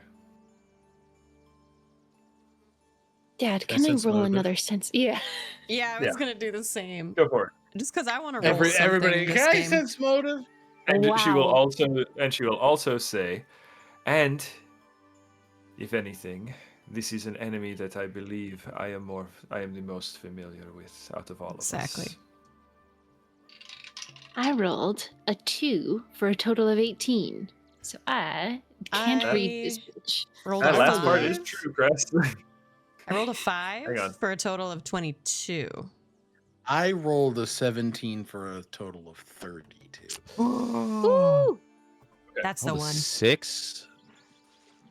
For a total of 6. For a total of 6. So, and I can't find where it is, so I'm gonna say a total. It's your perception. It's your. Oh, so I was 17. 17. She is not lying. Okay. This appears genuine. Seems Guys, like a I think liar she's to cool. me. I will say she is not at like full capacity because again, long rests don't fully heal. Actually, no, she was part of the healing. No, Cress, we had a Yeah. moment where we talked about the healing last time. Oh, Because when she was I just So- remembered something Yeah, that and we then she should have got done. the other 12. what's up? I just remember something that we should have done before resting, and I'm wondering if we can still do it. Is casting some spells into those spell gems. Oh, Remember the spell gems that we got? yeah, That was Yeah, 8 years that's good. ago. that was. That's a good idea. Yeah, we can do that. If you want, Anatole has some spells he can throw in there if you guys tell him about the spell gems. I'm I gonna. got spells I can throw him. Yeah, I'm gonna drop. As of How many? yesterday. How many spells can we drop in there? It's So- there was a level 3 and a level 4, right? Or was it a level I- 2 and a level 4? Does anyone? Because I yesterday, have- because I remember this, I had an Oh, extra damn. 3rd level, so I can cast. I it. have 5 third level gems and 1 first level gem in my library. Ooh. Oh, there we go. I have a 2nd rank and a 3rd rank. No, wait, Okay. I can't read. 2 first, 3 second. Wait, is that the number? Quantity. Quantity. No. I read that wrong. That was so incredible. Just I can't read. 2 first rank, 3 second rank. Oh my god. Okay, I'm sorry. I read my thing wrong. I have Okay, 2 now- first rank, 2 third rank. Okay, Got it. so I can put a lightning bolt into one of those 3rd ranks. Good. Look at my spells again. Oh shit. There are no And third then- ranks. No, There Hannah I are has have a 3 third rank. second ranks. I Yeah, have that's 2 right. third ranks. Wait. So button for one of your firsts. I'm Yeah. gonna put heal. Yeah. Okay, thank you.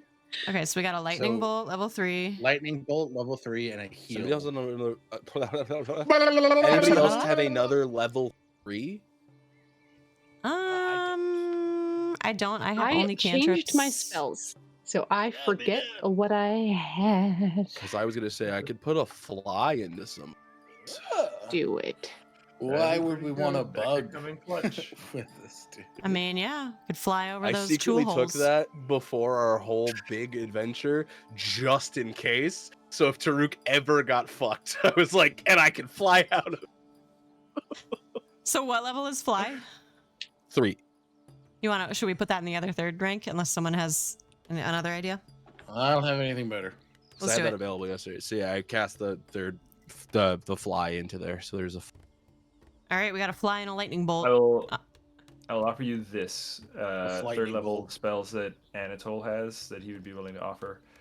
Fireball and haste. Ooh, Haste. haste probably. His is a pretty good one. Do we want to do the Let's do haste instead of fly. Okay. Yeah, that's a good idea. Yeah, Fuck because we're in Adam. a my fly cave. back?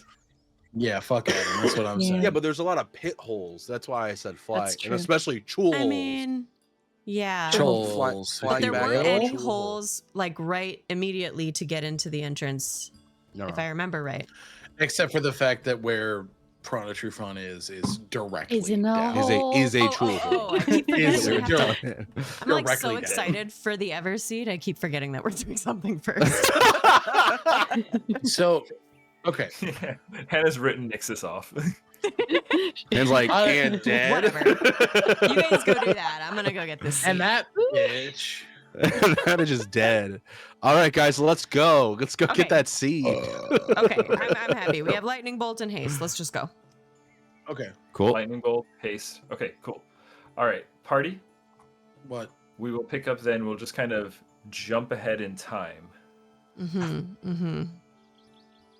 ahead. You guys in make your time. way back to the ruins of Damarel. And as you traverse the caverns of Black Reef, making your way back to the main room, that inner chamber, immediately the vibe feels different. Previously, when you were in Black Reef, and even the Chul Caverns, it felt like there were always eyes on you. Like you were always being watched, always being observed. Like Chul were ready to pounce at any moment. But now, the darkness doesn't feel so sinister. Oh. It feels empty, Kind of sexy. lifeless.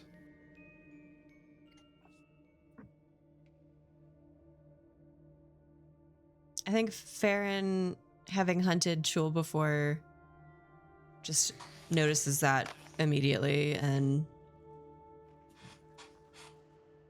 says to the group, it's quiet. Too quiet. Can I take out my metal staff, pin it to the ground, and tap it and cast Raid Roots to do the invisible like thing, just to see if there's anything invisible? Like maybe it's a trap. Yeah, we'll say yeah, because I think you can. It's like I don't know if that's a cantrip or whatever, but It's a for cantrip, sure.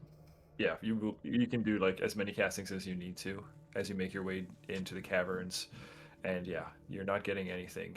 You do get, just for consistency, a few calls here and there from Pysadoth. There's almost a degree of relief being transferred to you across those routes. Mhm. Amongst the chaos and confusion, you do get a sense of, oh well, you came back. Thank God you came back. Yeah, I think If anyone, sorry. I think Ta'Rouk is just kind of like, okay, I'm not sensing anything other than like the easiest way that I can explain it is like surprise joy, if that makes sense, from Pysadoth. That's good. Like, I don't know if they expected us to come back necessarily. Oh. Okay. Well, guys, you do find yourselves back in that inner chamber. You do find the that like vicious looking cage that they used to send prisoners down into the dark. That is just hanging there waiting, just as you left it. Going down first. Yeah. Nose goes. Talking. Not a problem. I climb a lot. This is Hold on. crazy Hold to on. me. We can't see in the dark right now. Oh yeah. I can. I can do the I same can. potion as yesterday. It's just Can been a we? minute. I forget what it's called. It's a cat's Yeah. something. Cat's eye. Cat's eye. Yeah. I love Now- that band. Cat's I- eye? Is that a band, really? Maybe. I Is it listen cat to 'em. dolls? Probably. Listen I at my don't- buzz back. No, it's just dark vision elixir. The cat's eye one is for seeing through illusions, but I think we just have an understanding that if we see anyone down there, they're probably a problem.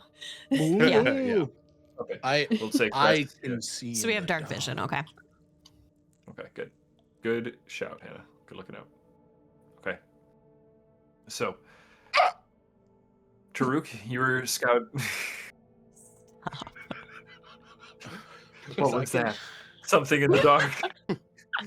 Something Am I went. not Sounds like a muted? real shitty chul.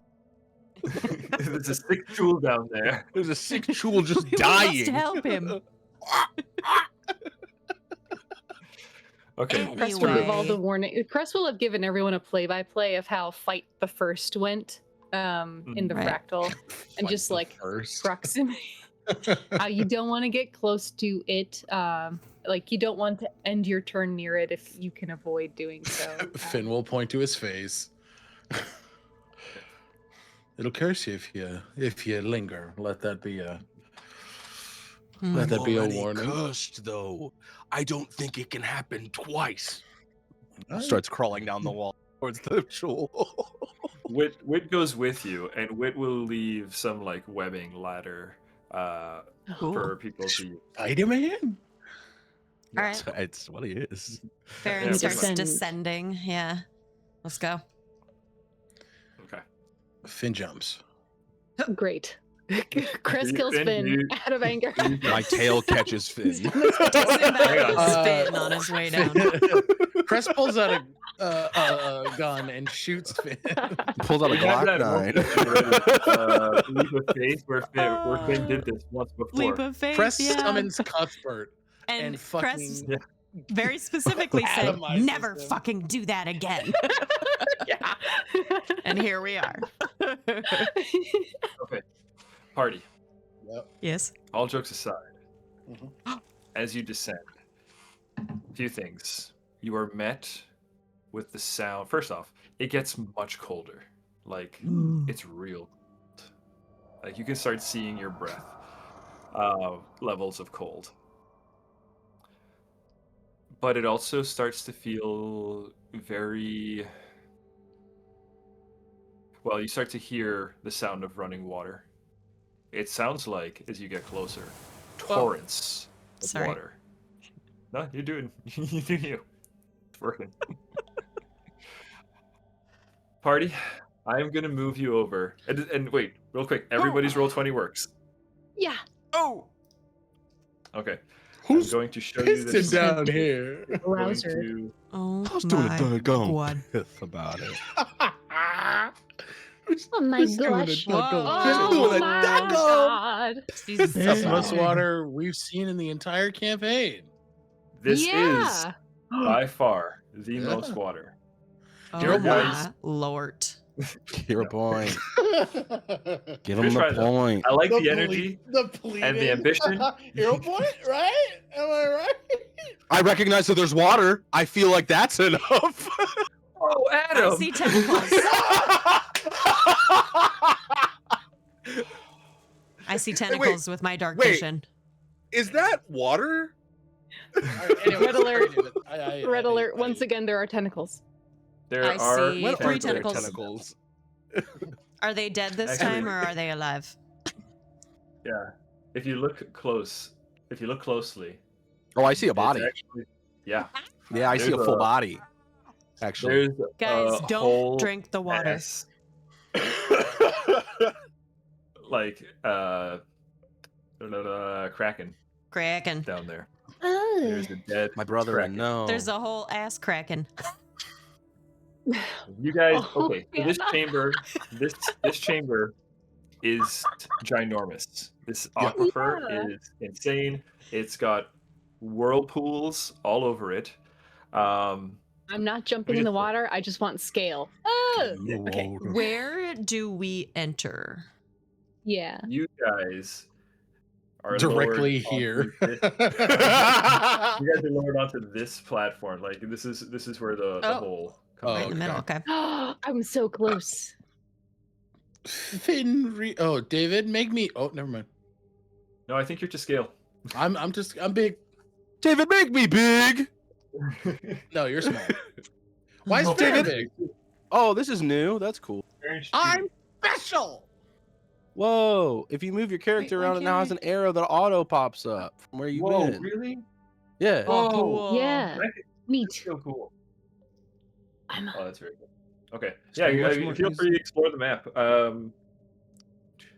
Yeah, so this aquifer is stupidly large. There's chunks of a shipwreck that are littered throughout. The pillars are all sorts of different heights as well. And yeah, the whirlpools. Let me just tell you,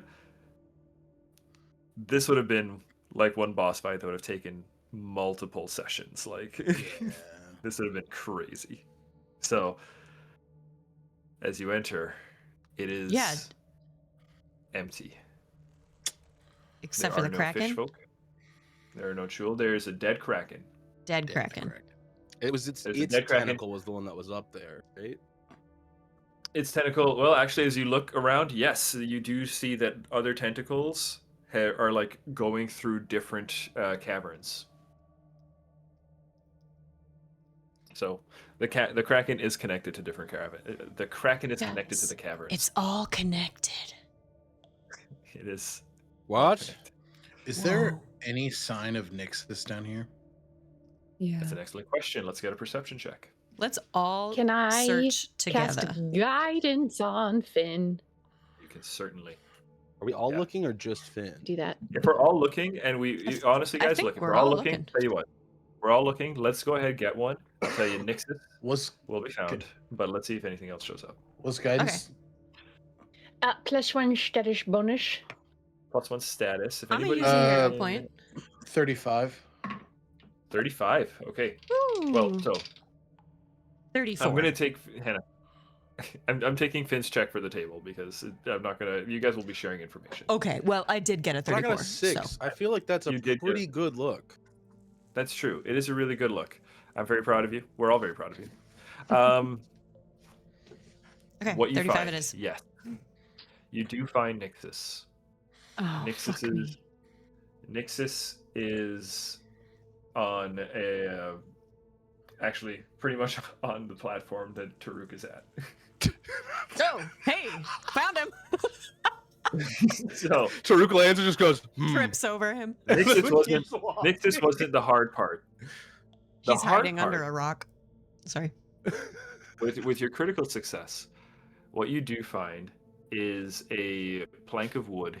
Finn, it possibly appears as driftwood initially, but as you kind of, shove it aside, it twists, rolls over, and it reveals that it's actually the name of the ship that is down here.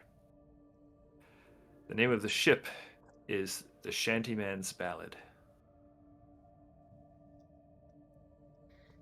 I know that guy. I've read that story before. This doesn't ring familiar. It doesn't ring familiar, Say it but again. do you point it out at all? Ballad. Yeah, Shantyman's absolutely. Yeah. Ballad. Okay. Then when you point it out, it does cause a change of expression and demeanor in Captain Magnus. Mm. As he looks at the board, he walks over to it and he goes,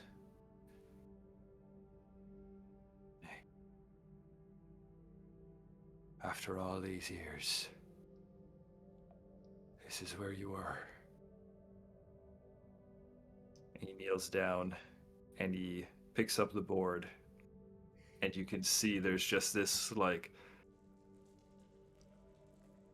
Finn, as you see the motion overtake him, Magnus just clings to this board as if it is the last piece of board in a sea at storm. Like this board is saving his life.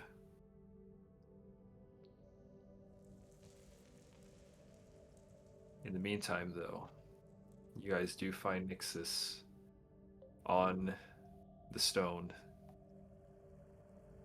She is cold to the touch. And Lug and Mug assume the worst, but Cress, with your medical background, you can tell that she is actually in a very, very deep sleep. Her breath coming slow. Her pallor is pale and she's clammy and cold, but she is alive.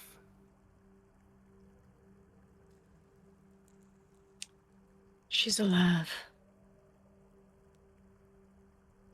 Elder Ta'Rouk, can you detect the magic around her, if there is any? No.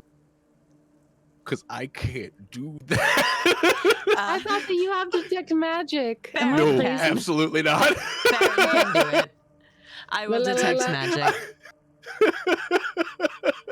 I I could've feel like there's sworn like that a you've Ta'Rouk done- trying to be helpful No. there, and he's like, No. unfortunately, I can't. Ta'Rouk can read roots. I Maybe can that's what you're thinking. read That one. So real detect good. magic. Okay.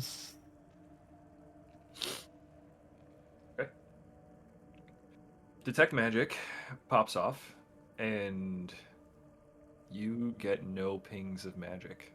I would say, Farryn, even if you, as you might explore the space around you, you sense no magic. You do find, I'm sorry to say, a few open chests and containers, but whatever was in them is gone. There's nothing here. Well, there's Nixus. Can I And look at Magnus this? seems to be There's no pretty magic pleased. here. Sorry, Drew. No, it's okay. Knowing the ways in which the Al Cthulhu can alter states, can Finn? I think he's gonna leave Magnus to kind of do his thing. This seems to be a very emotional Yeah, moment Magnus, for him. He's Magnus not gonna wants be, to kind of be left alone. yeah. That vibe clocked. Can I assess Nixus with an occultism roll? Based off of like the reading we've done on Al Cthulhu, to see if anything sticks out. Al, I will say we can do one, but just because I don't want to like pile on rolls and stuff, I will allow one group check with the classic additions, aid, guidance, all of the bonuses that you can apply. One group check, and it can be, I think, occultism I will allow if you want Finn to lead it. Medicine I will allow if you want Cress to lead it. So you guys pick your approach here as a party. And whatever bonuses you can apply, go for it. unless you want me to do it. Probably Cress with medicine. Take medicine. Damn, I'm like, but you want me to do it? And everyone's like, Cress. Cress What do are you? it? What are you? Very good Wait, at Alec, medicine. what were you checking again? What's the modifiers? Who has the better modifier? Yeah. Let's just do Plus that. 19.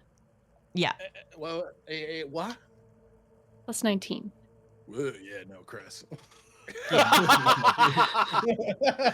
You can aid though, and I'll allow Alec heard the occultism modifier. to Went, aid. ooh, actually, I was. My occultism is only a plus 14. Yeah. Okay. You can You're totally up. aid. Can I aid with occultism? You can aid with occultism. Hold on. 15. Let me roll my Oops, aid that was first. so Hold on. glittery. Okay. Hold on. Hero point.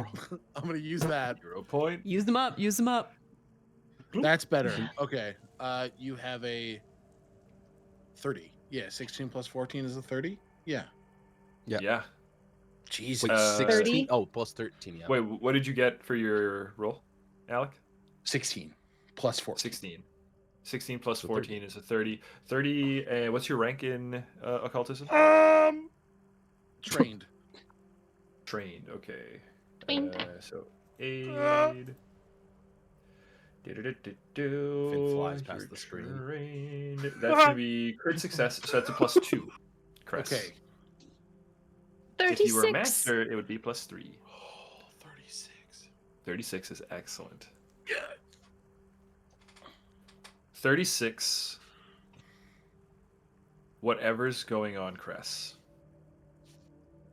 She appears to be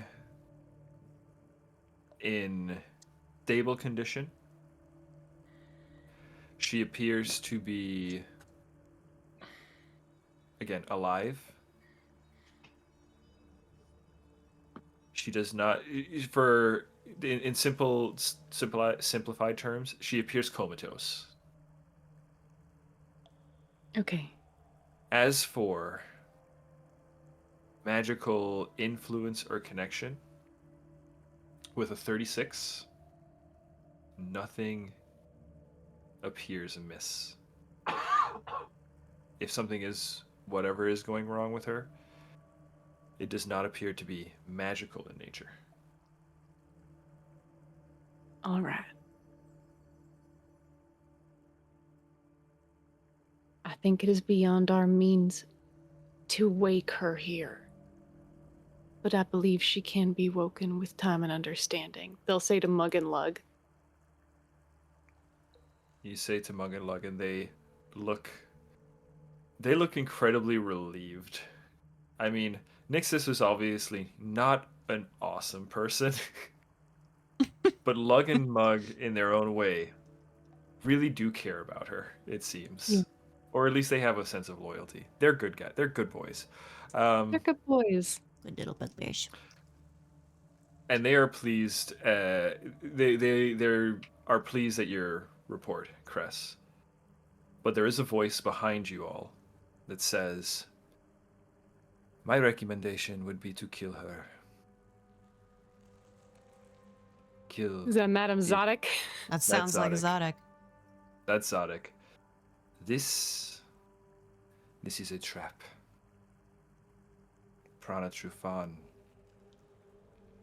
does not simply leave victims. She was meant for you to be discovered. She was meant for you to find her.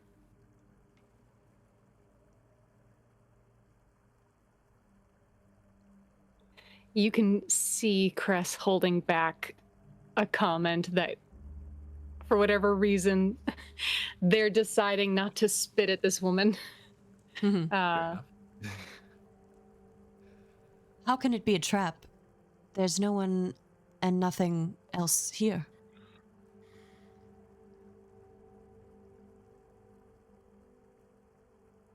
Prana Trufan escaped.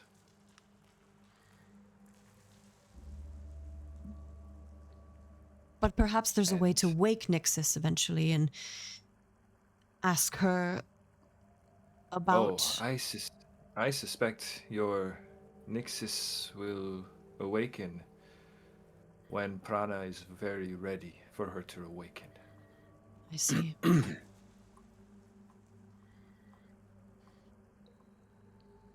Cress gets up and walks away from her and just walks over to Magnus. Like, I think it's very clear that Cress is wrestling. Like, and they're just going to go and sit by him for a second. Very important. I love that because Magnus... I have something there. But let's see. Okay. Everybody else? What are your responses as Zodek says that the best thing to do right now is to end Nixus right here, right now. Lug and Mug, I will say, are not taking this advice well. They are squaring up. Weapons are not drawn, but it is getting tense. Is the same then true for you as well, Madam Zodek? Prana Trufan has gotten his tendrils within you as well. How do we know that you're not some sort of sleeper agent? Should I cut your head from your shoulders where you stand? Would that be the best course forward? Or do you clamor for this second chance that you find yourself in front of?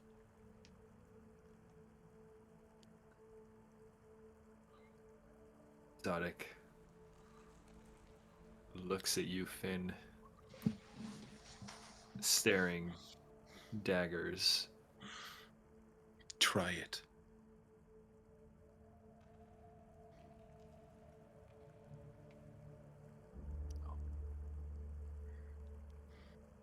If this is what you believe to be the correct path, then I will not stand in your way. This is my advice, as someone familiar with the Seven. I suppose... Stated, truthfully, I might add, that you want to do and make right. Killing this secondary victim of Prana Trufan You might think it's right now. That's just because it's what you're used to. If we can save you, we can save her.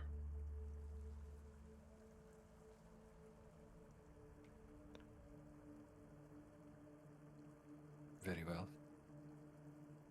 Zadok will recede, and she'll watch. She won't, like, as people go about lug and mug, go about, like, moving Nixus and stuff. Even Pascal goes over and does a preliminary, like, little check on her and stuff, too. And checking in on lug and mug, like, hey, can we help you or anything?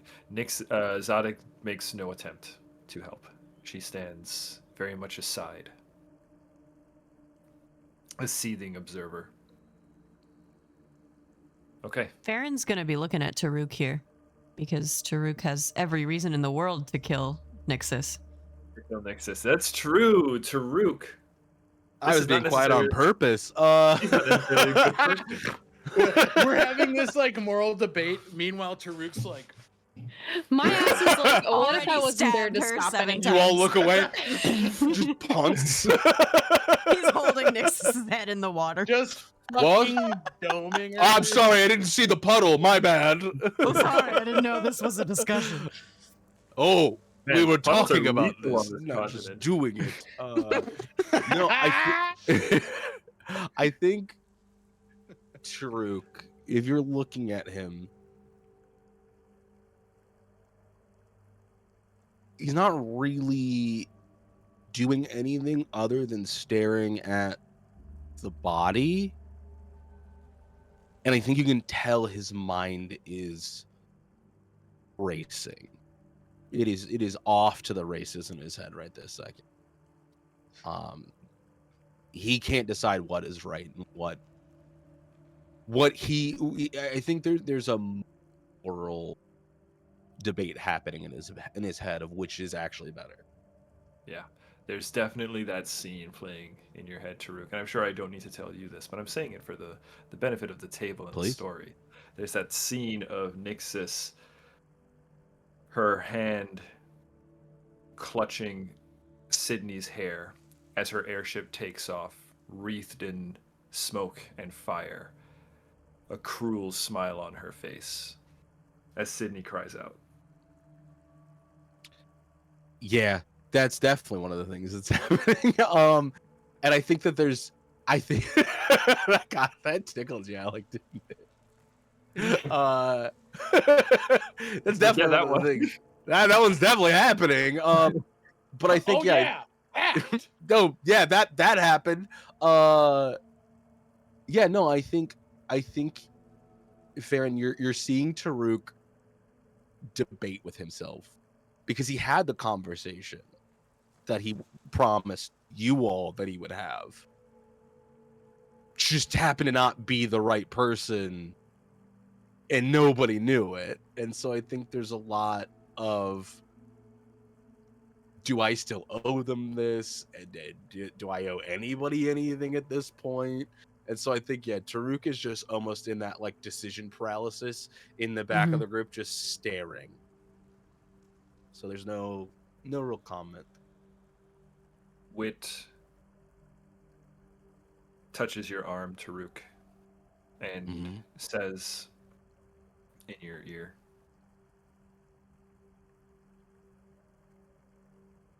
we don't. Just because we're here. We won't. I don't want to help her.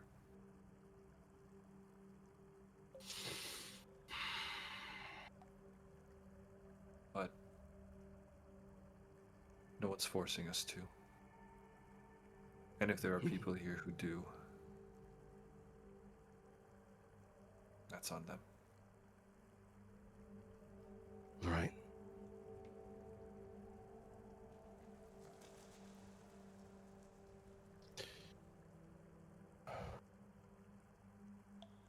So the decision is, and he's saying this to the whole group, is between killing this individual, leaving them here, or taking them with us and healing us, right? Or healing them. Finding out what they know, correct? That's what we're debating. Well, I Lug think and at this mug. point Go ahead. Lug and mug. Just lug or mug. One's like pulling Nixus onto the shoulder and goes, "No debate," and the other one goes, "Decision made."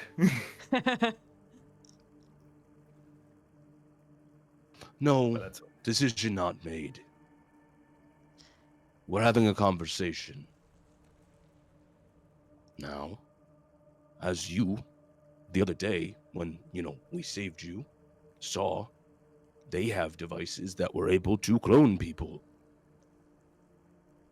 I actually dealt with a clone of this person. Who's to say there isn't more of them? Think about that. Zadok does like a palm up towards Now. Ta'Rouk, but then And I think at that he goes, you all are thinking with two choices in mind. I'd like to introduce a third. Pull her from this place. Leave her somewhere to wake up on her own. Won't hurt anybody. Won't be in the dangers of...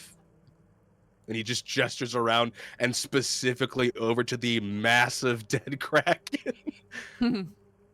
And also we saw so many fucking today. We could at least ensure that when she does wake, she'll have safety. But it is not under our purview or necessity to take care of them. Anatole is here, right? Mm-hmm. He is. What say the king?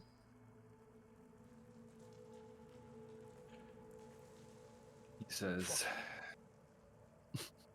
"You have a place like that in mind?" Are you asking me? No. Literally no. I'm not from here. Anatole, we've been over this. I have no clue where the fuck we are, other than this place is called Black Reef. I think Ta'Rouk's just kind of like, what do you mean? What the fuck do you mean? Farryn says, I know a place. Far from here. It's safe.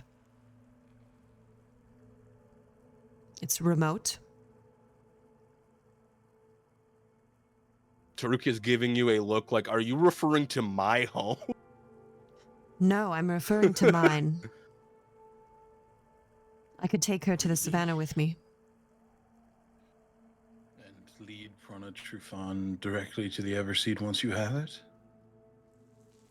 There are powerful druids there that might be able to wake her and revive her.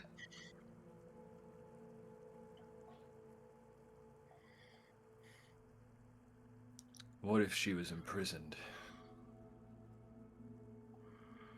We keep her on the Citadel.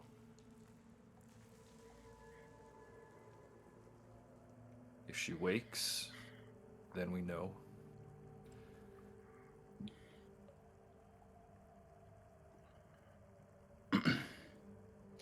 That's I'm just going Anatole? to be honest. Oh. Yeah, that's Anatole. I'm going to be honest. I won't be doing anything with her. Just throwing that out there. Just wanted to give a third option because we were acting as if there was only two. And Ta'Rouk fully puts his hands up and walks across the room. Anatole is going to walk forward and say, well, the elder speaks sense. It's not necessarily we let her free or death. We can observe her. Take care of her. And he says that nodding to the bugbears. But that doesn't mean we have to trust her. If she is a trap, hopefully we will be ahead of any sort of tricks.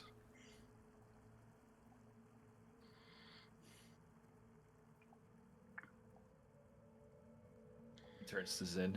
He says, let's get her back up to the Citadel. I believe there is still a dungeon, though it is damaged. The bugbears get quite tense as Zin moves to get Nixus. Zin looks at them and says, y'all really don't want to try that. You really don't. If I may. Cress is still sitting next to Magnus, whatever they're noticing about him. Yeah. If she is a trap, I don't know if you want a trap in your house.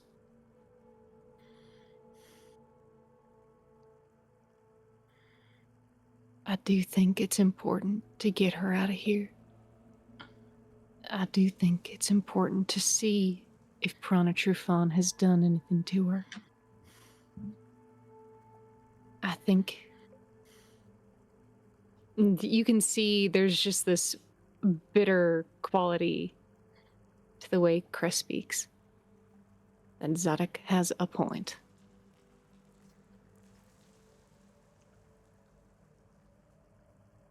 But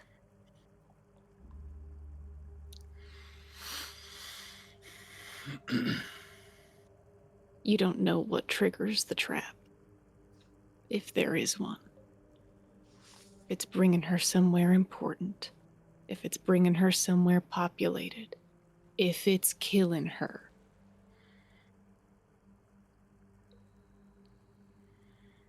I think somewhere remote, somewhere she can heal, is the wisest choice. I don't think they look at Zadok dissimilarly about you.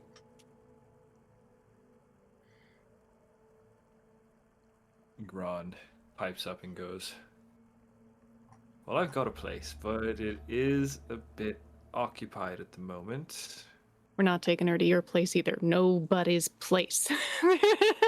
Nobody's house. The grotto's nice and quiet. It should be alone. All right.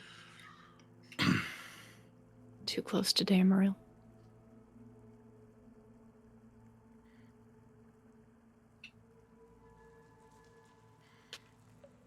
Are any of these boats functional enough? Down here. Yeah, no's fine. I'm just. Well, honestly, man, with your crafting skill, I'm totally, yeah, you can easily make like a raft or something out of it.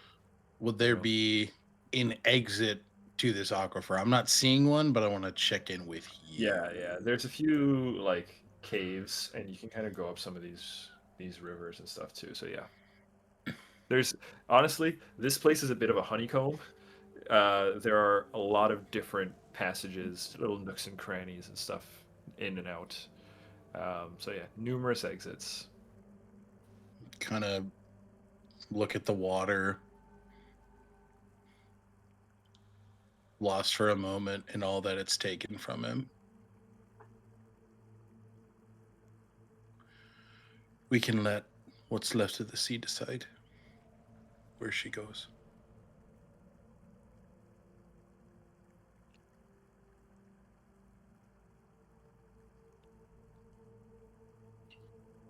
It's a very Well, it's- interesting idea. It's definitely time for someone to make a decision. This is only one stop of two, the second of which is very important and timely for me. Looks to Anatole, King, the de facto leader. Mm-hmm. Anatole says,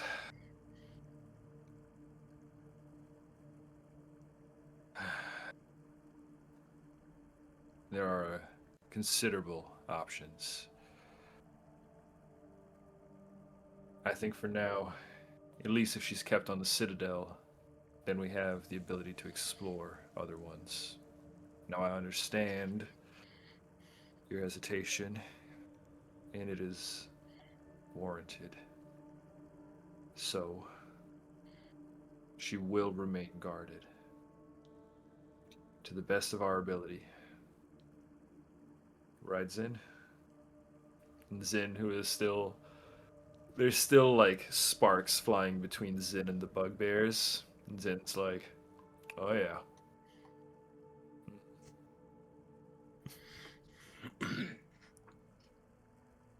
We'll treat her with respect. I promise you this. Let her go. You can go with them.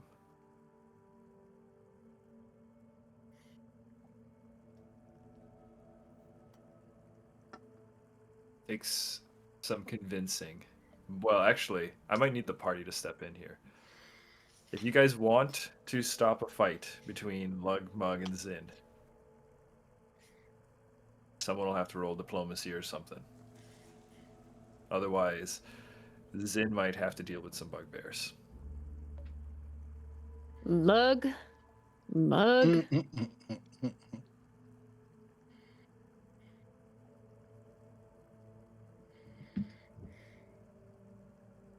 Do you trust me? They are standing there. Again, I haven't decided which one's which. The one not holding Zin is now like hand over the hilt of the weapon, squaring up with Zin, while the other one is in a more defensive posture with Nixus over the shoulder. And they both look to each other, then look to you. Cress, give me diplomacy. I'll call the Oh my DC god, now. I'm trained in it. Okay. I'll tell you the DC now. 28. This is what I've been training for. That's a critical success with Lawyer Bond. Hey.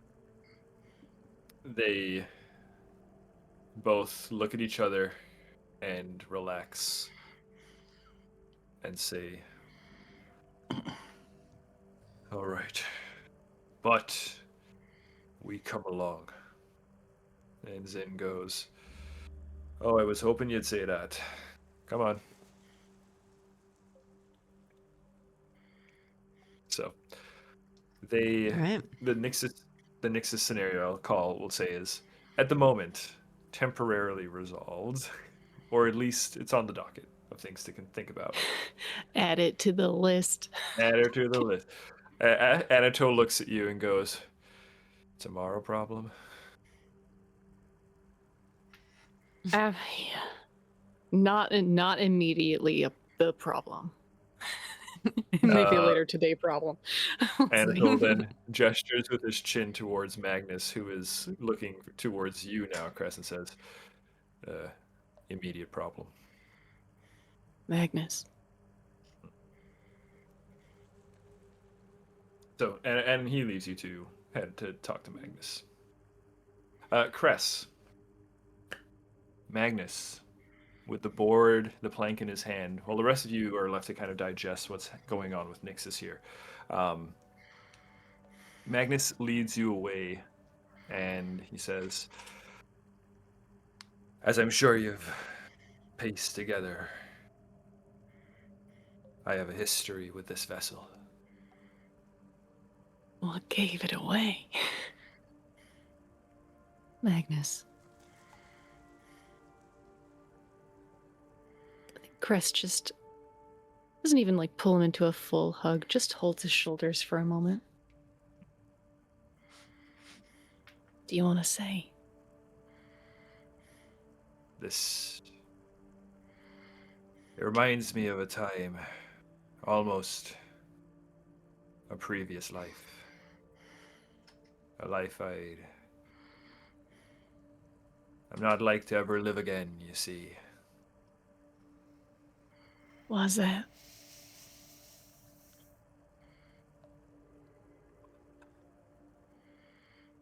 The life of a pirate's certainly has its perks. But after all of this, I've had enough adventure for at least this second lifetime of mine.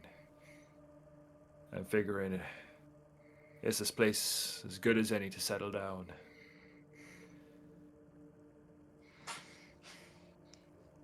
You know, this place, not this cave, but Damarel, it suits you.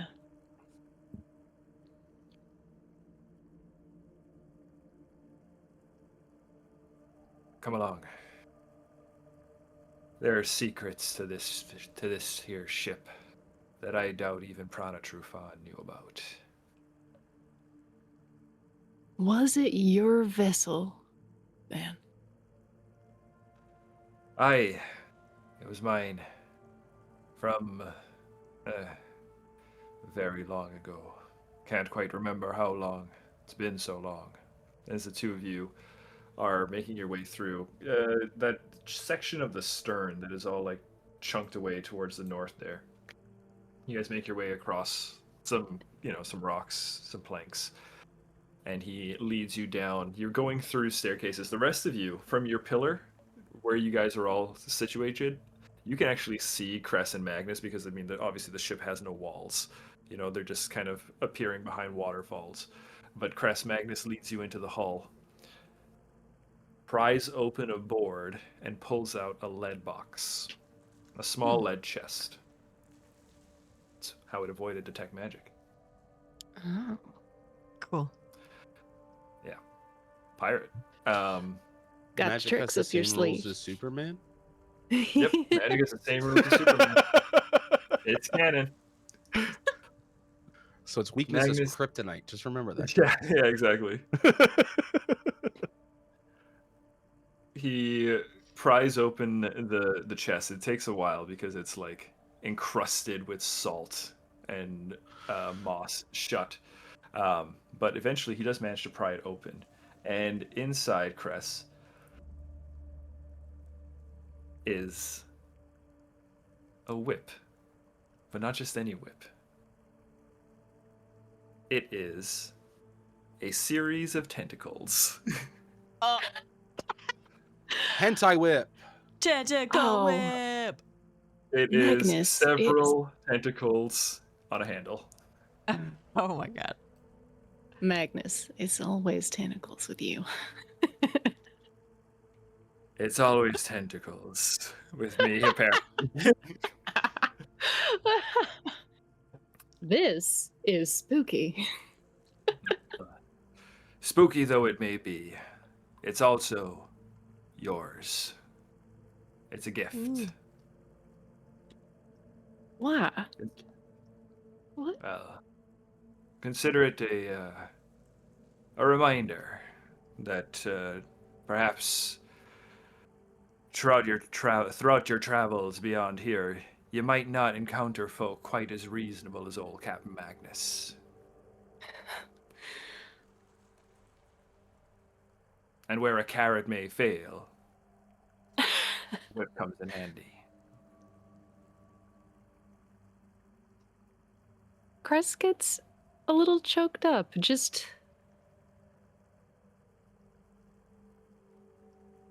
It hasn't been long that they've known each other, and Cress has lived in the sea their entire lives. They're very familiar with pirates, and getting a gift, especially one that a pirate hid away in this manner, is incredibly special.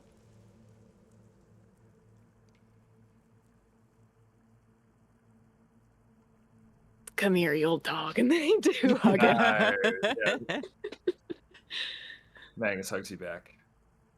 And despite his weird flesh warped nature, it is a warm and it is a warm hug of a long lasting friendship. Cress, Okay. you can go ahead and add the what is it called? Cat o' nine In my tentacles. canon, right? In my canon, it's called Magnus's lash, but it's the giant squid lash. It is an item you should be able to find. Giant And this squid is- lash. It's a Giant cat of squid nine, lash. a cat of nine tails, or a cat of nine tentacles. 9 tentacles. A cat of 9 tens. A cat of 9 tens. Yeah, there Cat you of go. 9 tens. There you go. I'm gonna mute and cry about it, and I'll hunt that down. If you can't find it, let me know, but you should be able to have access to it on Demiplane. Party, I'm going to say with that, we have pretty much explored the caverns. We've come to, again, some sort of a place regarding Nixus. Enough that I feel I can tell you and reveal to you that that's all I have for this area. So, what I propose is let's go ahead and take another quick, say, 10-minute break, and then we come back and go for another, give me another 45. Sounds good. Okay. Perfect. Thank you guys so much for sticking with me. It's a juicy session. I know we've got a lot to do. I'm so sorry. I love you all. And I love all of you for hanging out and sticking with us through it. So we're going to go ahead and take our second break for the evening. So it's an extra long session for you tonight as we are very excited to be back. So why don't you join us in going to stretch your legs, get a drink of water, let your dogs out. We'll be back in 10. Bye-bye. Bye. Bye. Shh.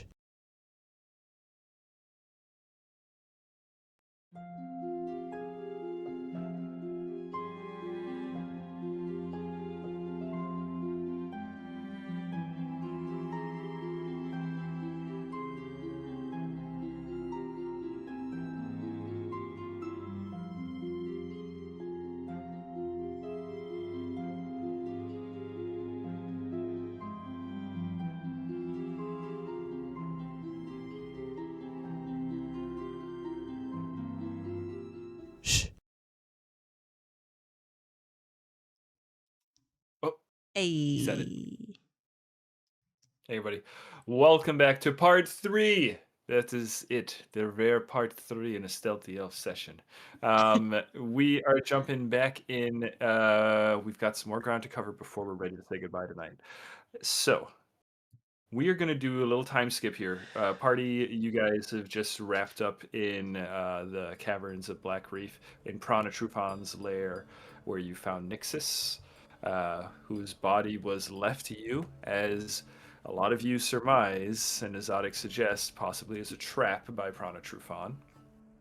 And Anatole decided, you know what, let's just put her in the dungeons for now, and we will deal with this later. Put her in a box. Put her in a box for now.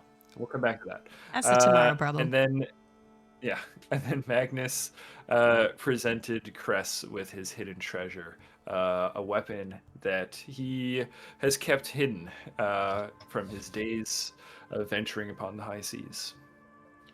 Okay, and party, we are going to go ahead and teleport you all to our next big moment, which is no longer in the Black Reef Cavern. It is across the now revealed landscape as the seas have receded. You walk across, the dried area, ruins casting long shadows in the twilight.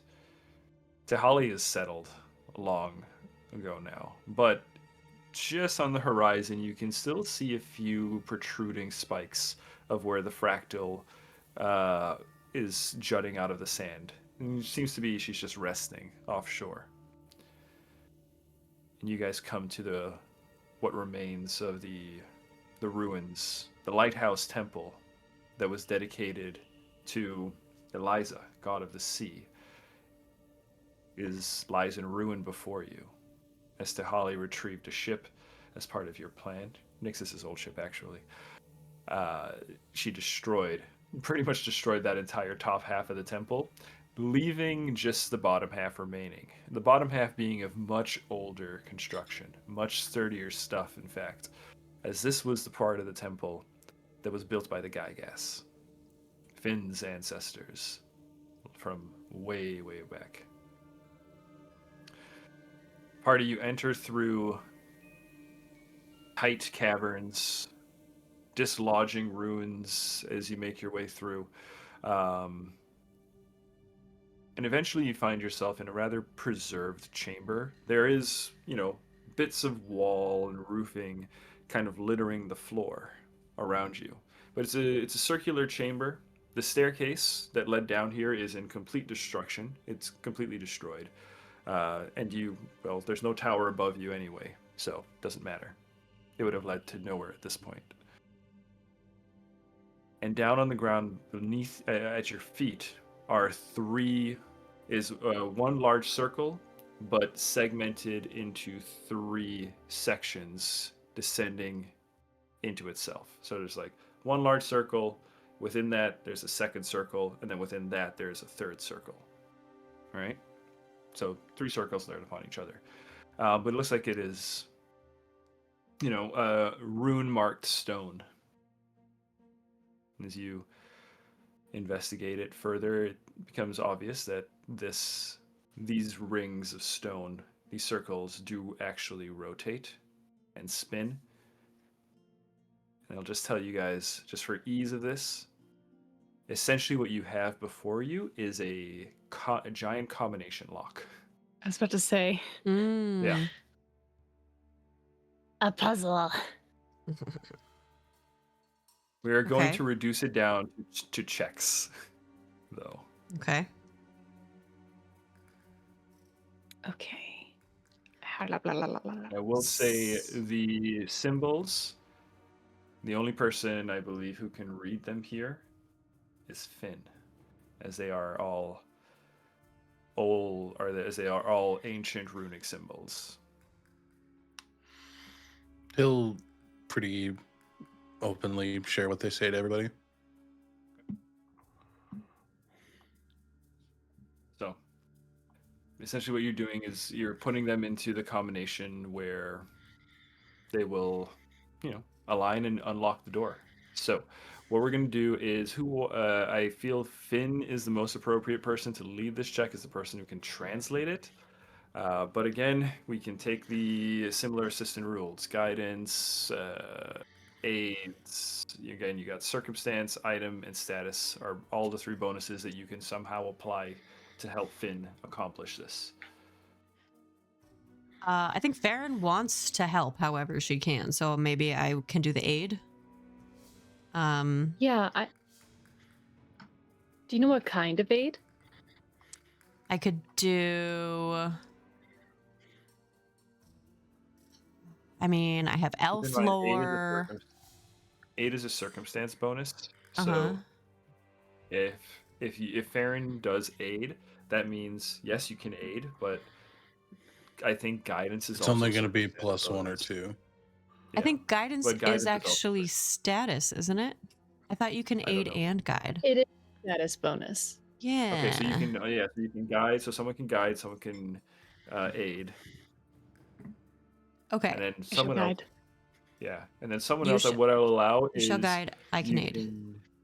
You can aid, and Ta'Rouk, to keep you involved, I will allow you to attempt the roll as well before Okay. Finn. And if you, depending on your degree of success, you will reduce the DC of the roll. Okay. So let's go ahead. What skill am I using? I would allow any skill that you feel is appropriate that you can offer me the flavor for. I'll take. Can I ask a quick Otherwise, question? sure. How Always big are these circles? huge. Great. Like, Can I use giant. athletics to move around them so I can actually push them? Because I know yeah. I know I'm not a huge creature, but I also have Titan Grappler, so I can move creatures that are a larger Yeah. size than myself, using like Nice. the acrobatics to like move around these giant circles and help Finn move the circles in the right spots. Absolutely. I love that. Go ahead, let's roll that. Yeah. Now, before you do it for me. So that's gonna be a DC. hero point for me, real quick. Okay. Your DC is 26.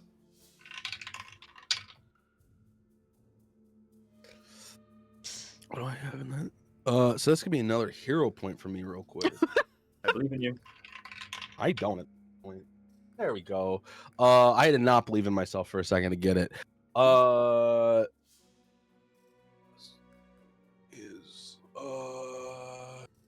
Can we gift hero points to each other? We can't. 32. 32 is fine, though. That's a success. All right. I will say you lower the DC by 2 for Finn. Nice. Okay. So let's get our aids and our guidance. It's just a +1. +1. Okay, guidance gives a +1. I'm going to do aid, and Okay. I would love to use survival, maybe by looking at like evidence of how it was manipulated, how it was set up, how it was built initially. And how maybe people before us have come in here and tried to use it. A little bit of tracking involved. I'll I go don't know. ahead and allow survival. And the way I am thinking of this, Farryn, is you've lived a fairly adventurous life, right? Is it fair to say that you have perhaps delved into the odd tomb or dungeon if you came across it? You know, like any Absolutely. adventurer might. I'm going to go with yes. So it's fair to say maybe you've survived a puzzle or two in your day as an adventurer? Yes. All right. This is why you hired me to be your lawyer. Yeah, go for it. Thank you for allowing this. I know it's a stretch. It's all right. Okay. So 14 plus 18 is 32. Yeah. Okay, that is a regular success. But what is your rank in survival? Master. Okay. That's why I wanted to use it. That's what I did for Unfortunately, acrobatics. it's only on crit success. Unfortunately. I could use a hero point and try to get higher than a 14. 14's pretty good on the curve. It's pretty of the good. dice. I I'll don't keep know. it. Your 32. I'll odds keep the are success. not great. Yeah, I'm going to keep the the odds aren't success. great. Okay. Finn, let's go ahead and get your roll. Your The reason why I DC. used 2 is because I rolled 2, like a 3 and a 2. And I was like, No. well, DC is 25. Shit. And you have a 1, 2, 3 bonus? He has a Yeah. 2 bonus. Or 2 bonus, and the DC has been Bonus, yeah. lowered. yeah, I lowered the DC. So. It's a Oh, 35. because you added a plus. 35? 35. 35 is a crit success. Okay, Woo! Finn. Oh my goodness. You, with the help of your friends, guiding Cress's magical guidance, or party, why don't you go ahead, throw some flavor on this? I got to type some things to Alec real quick. Okay.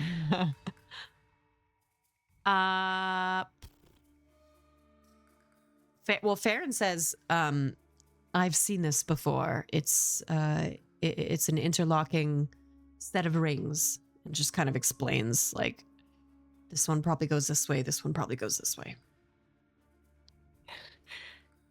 Cress is a little bit more playful. They lean over and they go, "Can you read that?" And they just clink their horn against Finn's horn, and there's this magical little vibration boom, through you as the magic jolts you. Cool. Yeah, and then Ta'Rouk, I think whenever Finn goes to like manipulate the rings, it's very much like Ta'Rouk is like the first ring, like standing on the top of the ring, like grabbing it with his foot and like pushing it like he's like kicking back on it, then holding the next ring, hooking his feet down into the next ring, and like essentially like using the rings themselves as the holding position to kick the with his opposable feet to keep it moving with Finn. Excellent. Beautiful.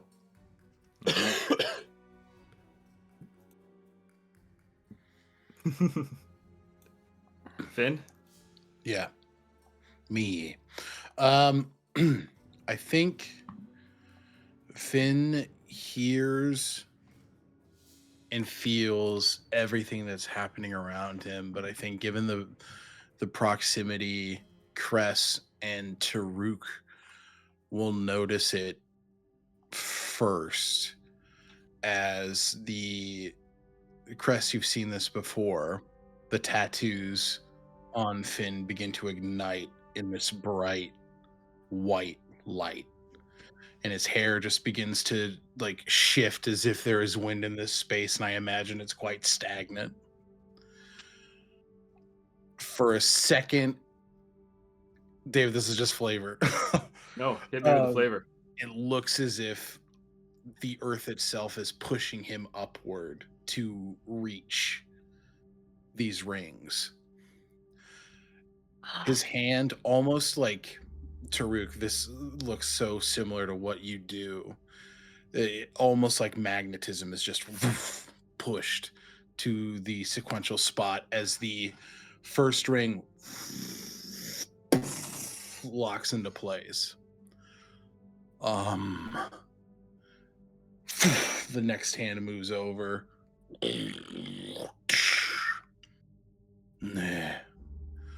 And he brings his hands together. Rose. They lock into sequence, and that same white light that you see across Finn's tattoos ignites as the gate of the Gygus opens. Finn, take a hero point. Yeah, all right. And I need a will save. He's dead. No! What do you mean? Leave him alone. He's turning into a Natural princess. 1. No. And I'm keeping it for the narrative. Oh my god. Finn says the runes. He speaks them. They go into place. The light glows. And as Alec described perfectly, Finn aloft, and suddenly he drops as though someone cut the strings that were keeping him up. Can I grab How him? high up was he? Alec, how high up were you? I think I was No, like, I don't definitely know, not 5 high feet, maybe. enough to do Fight, damage. like, I guess it depends. Maybe like 10 feet, given that these are like giant, Yeah, say just 10 giant feet, runes. maybe? Yeah, 10 feet. Can I grab him? Okay. Because I was working with him. I'm real big. It is I really Cress big. also had try and Oh, grab you him. have tight. He's you have He's tight gonna cover, be yeah. fine, you guys. If he falls, it's like Yes. 1d6 damage or something. All I I hope have that is my 4 friends hit take points. 1 damage. He Yeah. does fall. You guys, with your combined efforts, yes, you You were able rushed to to grab him. him. I mean, it's hard. It's hard to keep him up because he is significantly larger than the two of you. 2 days in a row. Finn! He is completely unresponsive. No. No! And unlike Zadek, where you were able to see signs of life, Cress, He's No. dead? Finn is dead. Oh, incredible. What? Potion. I have a potion. Give this to him. I cast heal. Elixir of life. Nothing happens? Elixir of life. I pour it into his mouth. What does elixir of life do? It's just a potion? You gain hit points and gain an item bonus to saving throws against diseases and poisons for 10 minutes. No. What do we do? I don't understand. Nepeta's with us, right? Nepeta is. I would Finn! jump from where we are to wherever Nepeta is, and just be like, "You're in tune with nature more than I am. Finn's down. What do we do?" She looks at Finn and she says, "Bring me." And you start scooper. Oh, it's fully Scoop, and it's Ta'Rouk doing like his giant jump things that he's been doing, where he's just launching himself around now that he's not acting old. So he like launches himself back to Finn with like just her under his arm, like fully just running at Finn. Finn! She arrives. You set her down, Ta'Rouk. She kneels over him. Cress, Finn in your arms. Eyes half lidded. his face slack. Finn. Nepeta looks at him and says, I'm sorry.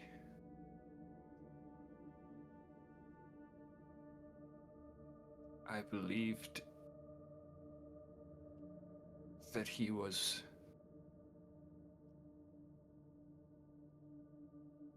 welcome, that they would, and she is at a loss for words. No. Yeah. This can't be right. And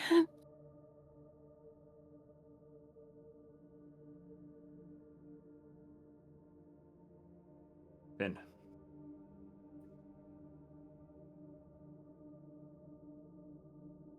You remember the power surging through you.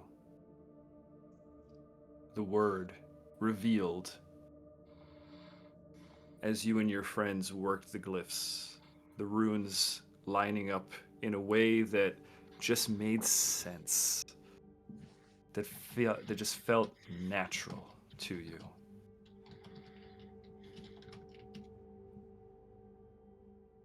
You find yourself standing on a stone floor. The air, you're open to the air above you. It is similar in architecture, I would say, to the Sky Citadel, but probably a lot closer to the ruins of Damarel that you've been wandering through.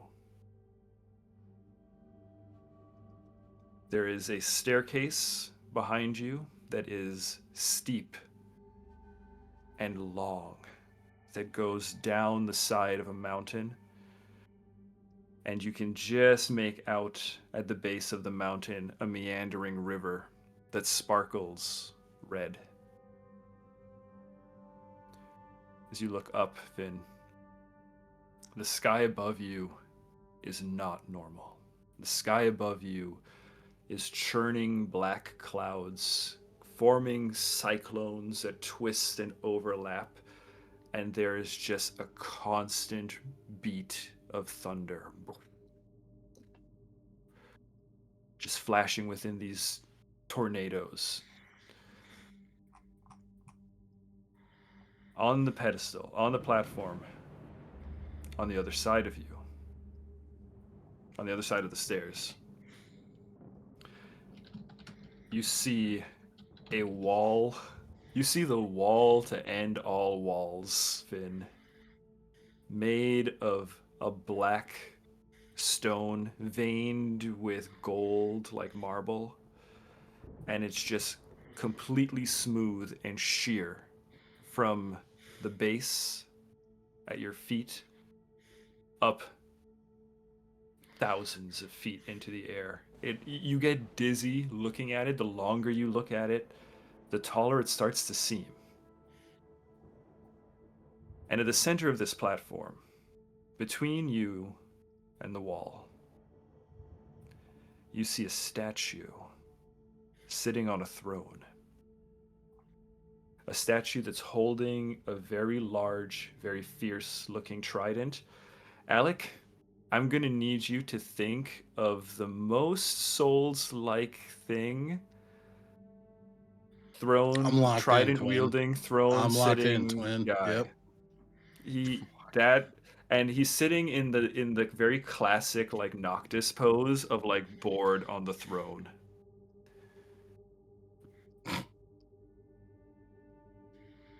And Finn, this is where you are. What is your initial reaction as you come into this place?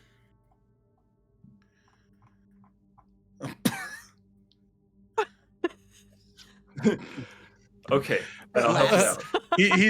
I think he's pissed off. I think He's pissed off. Oh, where am I? Send me back.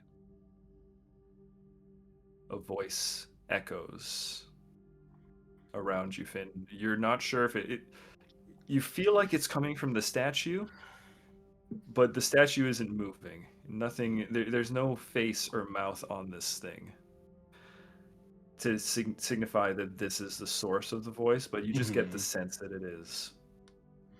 It says, "O nameless, pitiable Fade, you've commendable strength to journey to the gates of Amneros. I regret to inform you that the amenities of our great city are currently beyond your reach. If you wish to proceed, you must pay the toll with your final possession." I came all this way. We did all of this work. People died. People were killed. People begged and pleaded and cried, "Open the gate!" You must pay the toll. Your stone. I happen to make a habit of breaking stone. Open the gate! You are spirited for a Fade.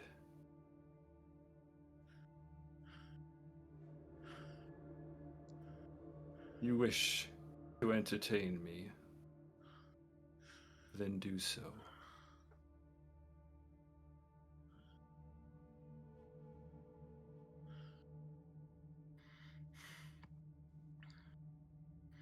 What's the toll? The only thing left to you at this point. Your life has been taken from you. Your name has been taken from you. No, I'm not done. I have plenty left to do. You want a pound of flesh? Have it. Content warning for some body horror. He rips his horns off and throws them at his feet. You want more? He grabs his wings and tears them off and throws them at this guy's feet. You hear Zephrine screeching in your mind. I'm not done. Blood oozing from him. The pain immense. He's barely able to stand, but that's not the point. He has to get back. So much hinges on his ability to open that door.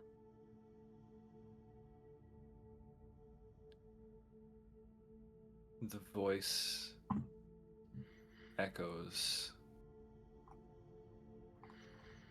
Remarkable. I have not seen a Fade possessed of such spirit in a very long time. Finn, as the pain grips you, for a moment your eyes shut, squeezed tight against it, but when they open again, the statue has shifted positions, and now it is leaning forward and on the throne, its fingers steepled as it observes you. Are you not entertained?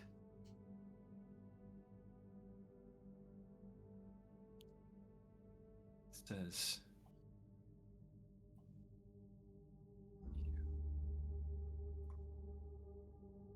"You are not a Fade." I don't know what that is. What is your name? Fenris.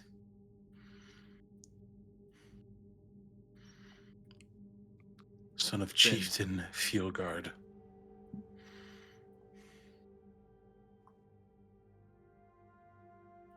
Finn. as you speak your name, it echoes out from you. It almost pushes the stone. The horns and the wings on the floor are actually just shifted a touch as something pushes away from you.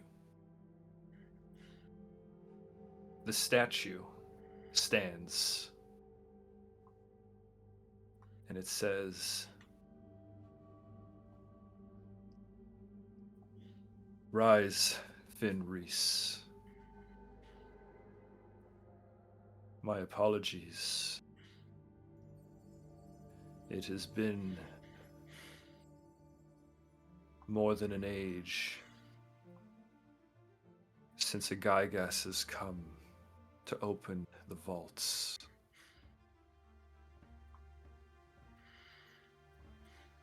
Then send me back."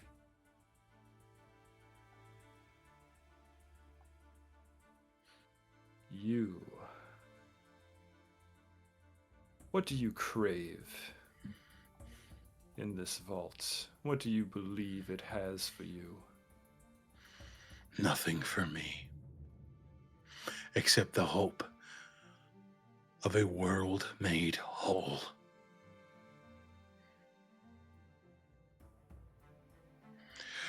Our people are builders. That is all I seek to do.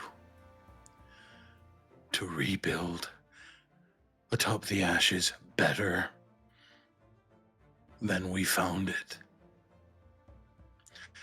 Leave me to my work.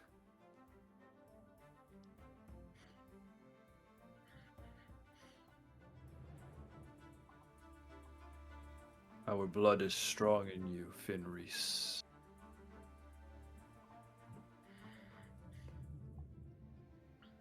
You will be allowed entry, as is your right. But before you go, I have a request.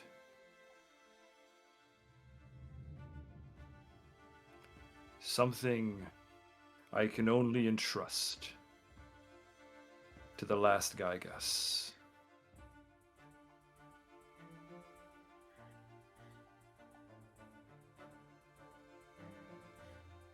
Will you hear it?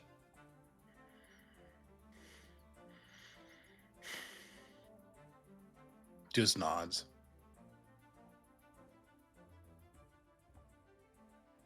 I promise your payment will be handsome indeed. Within the vault that you are about to enter, there is a relic, an orb of dragonkind.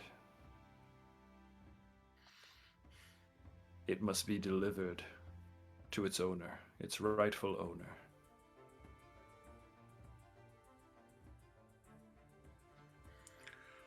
Who might that be? A gnome. Alec, I will text you the name that he speaks. Okay. Because it is very something. What?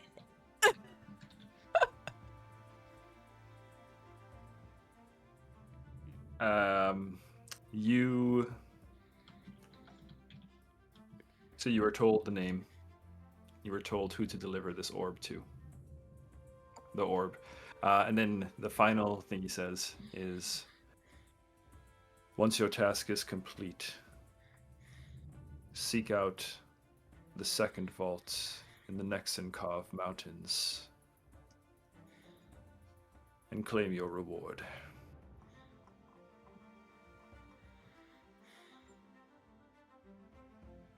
But only if you complete your task. He just nods.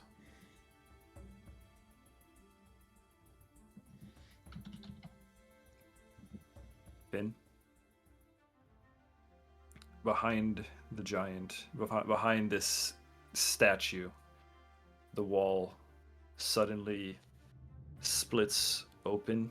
Glyphs form along the outside, in forming the vague shape of a door that begins to unfold and twist out of the way. The stone becoming almost loose and liquid-like as it slides around and pulls back and allows you entry into the city. As you see before you is a bright golden light. And Finn, despite the pain that you felt in your offering, this light, it warms you in a way that feels the same way it would feel as though you would come into you'd come into your grandmother's yurt after a day outside. The frost, the cold, the pain, the discomfort would just wash away as that heat and light radiated across you.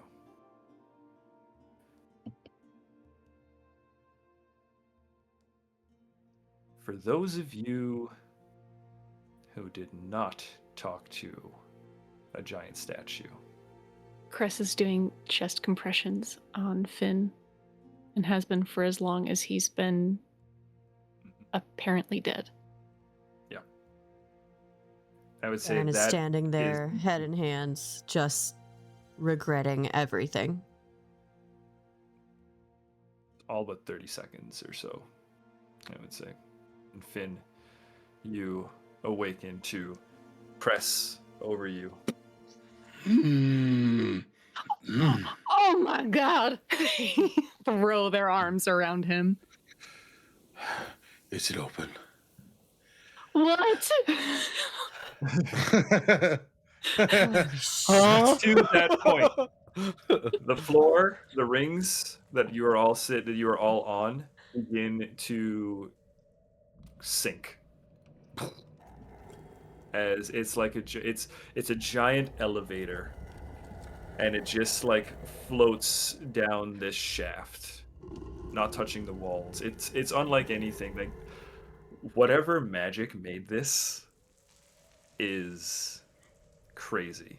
This is like, for those of you who've played games like Final Fantasy 16, when you go into like the realm of the Fallen and stuff like that, where all of a sudden the tech just seems crazy, the architecture just seems far advanced.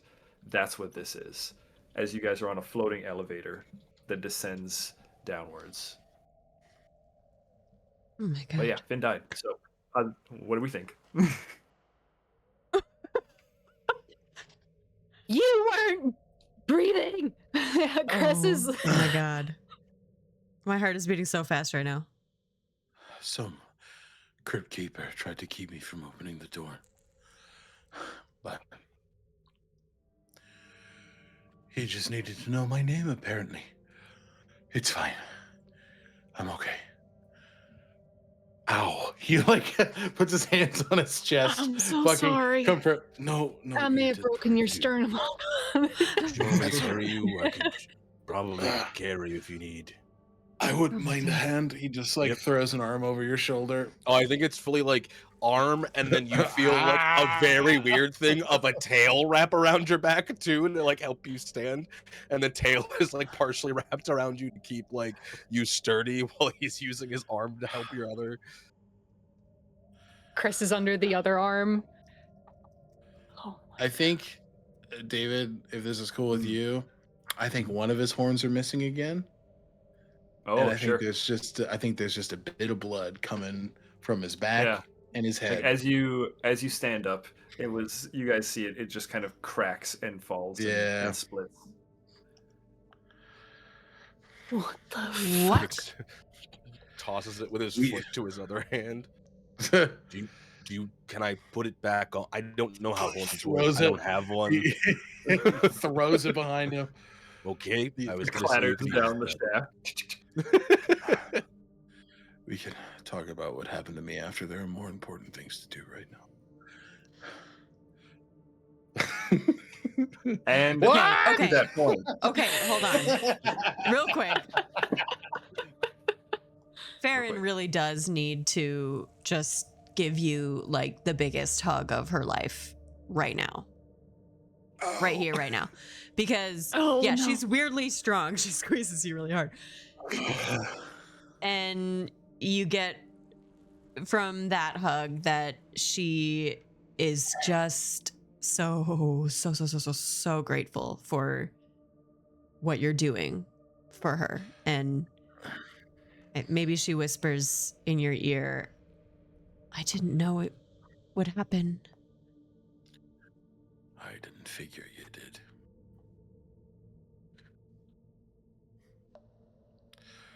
Let's go get that seed. Okay. Get you home. All right. Let's do it.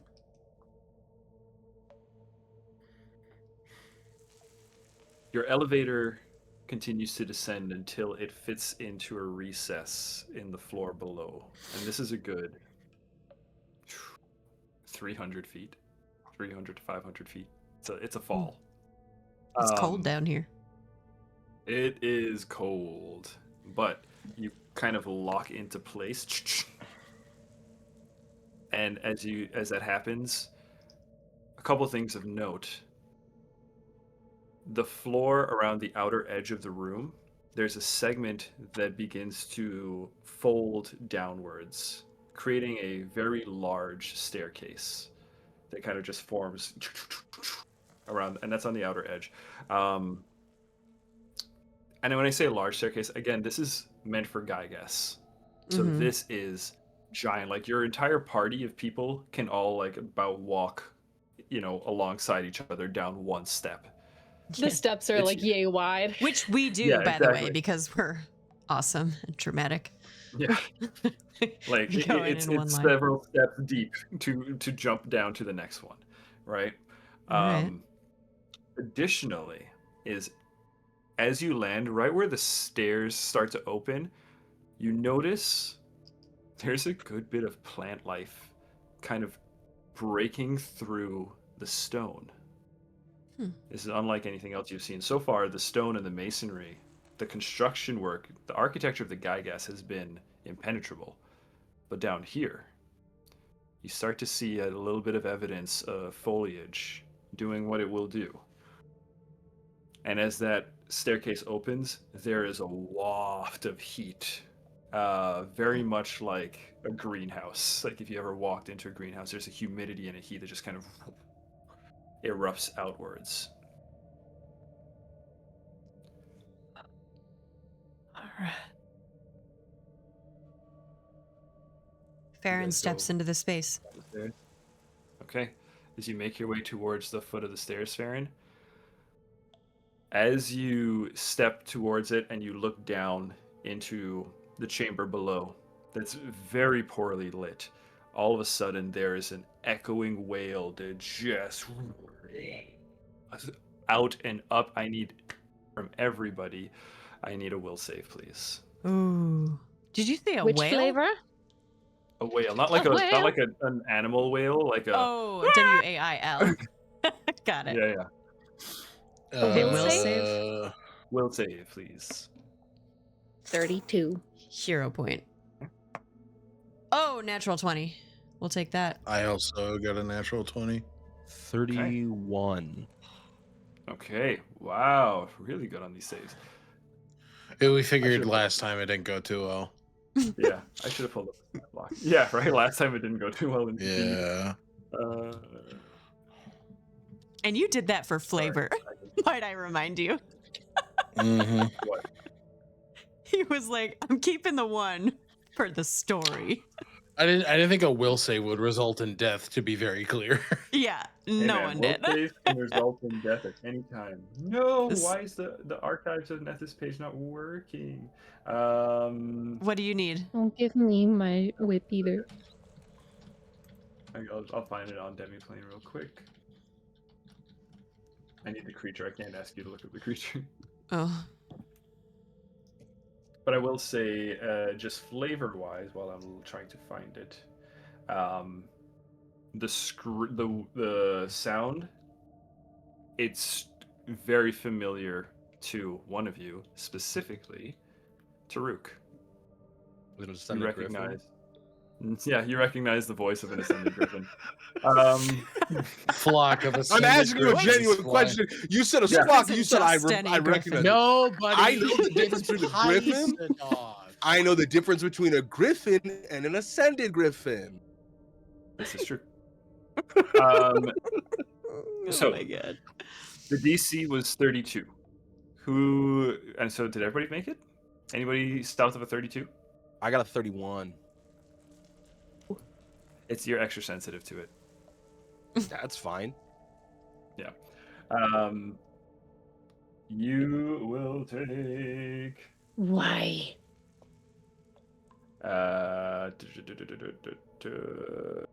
94 points of damage. no. How many hit points do you 94. 25 sonic. How much do I take? 25 sonic. Okay. Ah! Okay. Cover your ears. Hey, I'm at 69 now, so it's fine. Ooh, worth it. Nice. Nobody heal him. I take my potion out of my pocket and flick off the DM as I chug it. But yeah, as Paisadoth kind of roars outwards up through the staircase, Nepeta tries to like make her way forward, and she's saying, trying to express something. Pretty much everybody succeeded, so so you all gather that she's trying to tell you that we need to calm him somehow. Oh, okay. Okay. All right. I What? will try something. There's a break. He stopped. I didn't stopped succeed. screaming He's for a fucking moment. screaming, and you I all will try seem to something. get something, and I'm like, "What's happening?" Ah! Oh, This might be so stupid. Does anyone have something that's actually good? I mean, Ta'Rouk has speak with roots, right? Yeah. Yeah, I have to read reading the roots thing. Read them. You know, you guys got it. Someone's got to tell Ta'Rouk. Ah. Ta'Rouk. I did fail. how do you work? Eat the roots. Oh, no, that's not. Okay, instantly does it. He does it a lot, so he knows Yeah. what read the roots mean. Yeah. Oh yeah, I Can- think it's that instant ping. Okay. So Ta'Rouk. So we have read the roots from Ta'Rouk button. Cress, did you have something you were gonna throw in? Are we aiding Ta'Rouk? Is that what we're doing? You can. What are we doing? I think Anything we is can made. all do our own Mine's thing just a cantrip, so it too. just pings. Yeah. What we'll do, Ta'Rouk, is I will go ahead and have you roll a. I think nature, I believe, is your spell casting school, or is it arcane? I think What's I'm better a for you? cult. Occult? I Okay, might. I'll take occult. Yeah, give me 2 seconds. I'm Whatever double your spell check. casting thing is. Am I crazy? Yeah, it's occultism. Occultism? Okay, so Cress, let's go ahead and have an aid check from you. And then Ta'Rouk will have you roll and apply the aid. Okay. Cress will aid if it makes sense. They think it makes sense by using their soaring shape and their wild song. They turn into essentially like their soaring shape can be like a bird, or it can be their body and then their, oh my god, what is it called? Sorry, I haven't done this in a second. Their untamed form. So they sprout wings and will start essentially like bird song erupts from them as they'll Yeah. fly around this tree, mimicking the world above. Nice. I don't know With what Ta'Rouk? to roll for that. We'll have you roll nature for that. That makes sense. Yeah, I think nature's the way to go around that. 31. I'm a druid. Ooh, and what's your rank in nature? It's expert. Okay, so just +2 still. But yeah, that is a +2 that you're going to be adding to your roll, Ta'Rouk. Okay. Okay. So that's gonna be a 22 total. 22 total. I had a Okay. 10 and I rolled a 10. Okay. Okay. Can I give Ta'Rouk a hero point? Because I'm aiding. Yes. I will allow it. Hero I will point. allow it for a reason. If you want to take the hero point, go for it. Yeah, sure. I'll take the hero point. Why not? Yeah. Sounds fun. Hey, improvement. That's gonna be 23. Hey. Oh, well, great. I rolled an 11. We're hey, the ball is rolling Okay. up. Ball Okay, is the- rolling up ramping. the hill. The ball The is only rolling thing- up the hill. The only thing I think I can do would be to... I'm ready So to this resolve the is- 23. You are? Yeah. Then just do it. Let's resolve the 23. Okay. So, with the 23, Ta'Rouk, you reach out with the Read the Roots, the wild song kind of echoing back, right? Almost creating a bit of a bit of a shield for the rest of the party as well. So that you guys don't have to kind of keep your hands to your ears as Cress's wild song kind of resists, creating the opening for Ta'Rouk to take his hands off his ears, pound down, and cast the Read the Roots. Ta'Rouk. The roots travel in a way. It's like going from Wi-Fi to like a direct connection, right? Now you're actually traveling along a wire, right? Versus kind of reading and echoing across, open space.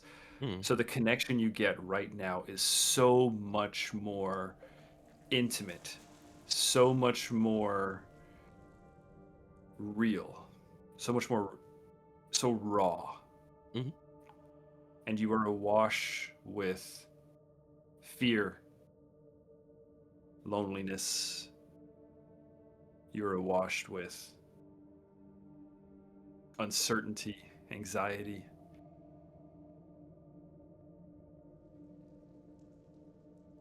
I think being hit with all of those emotions at once, it brings Ta'Rouk back to a very specific moment, which was already referenced in this campaign, especially referenced tonight.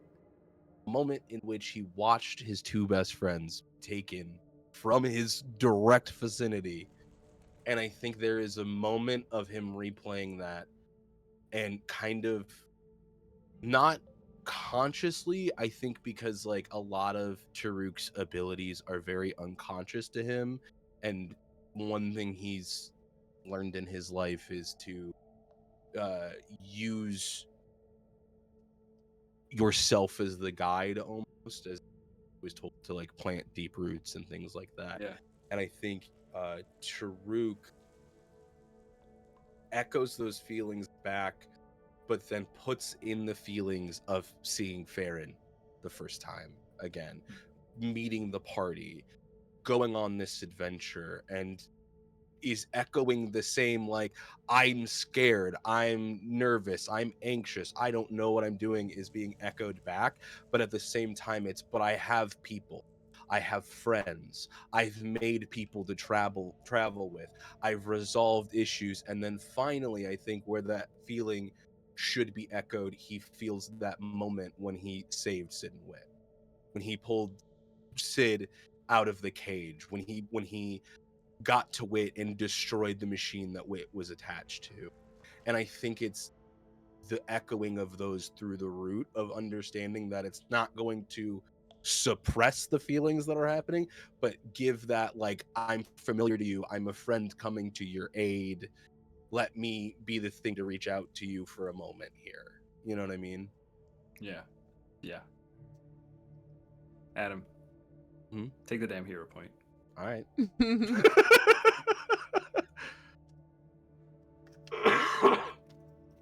I give it back to Button? It's your hero point. It's your hero point. What it does after it leaves my possession is up to you, my friend. Just making sure.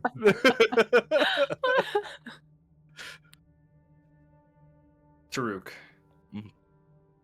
as that connection, as that expression is sent across this connection, you feel within Pysedoth's response a longing, a nervousness, and for the rest of you up top, as Ta'Rouk's connection is something that he's experiencing, what you all experience is the voice begins to quiet. It begins to lull down into a more bassy accompaniment of Cress's wild song that now echoes around all of you within the vault of the Gygas. And with that, you are finally allowed entry. As you make your way down, you see for your first time Pysedoth. Let's start with him. Pysedoth is the largest arboreal any of you have probably seen.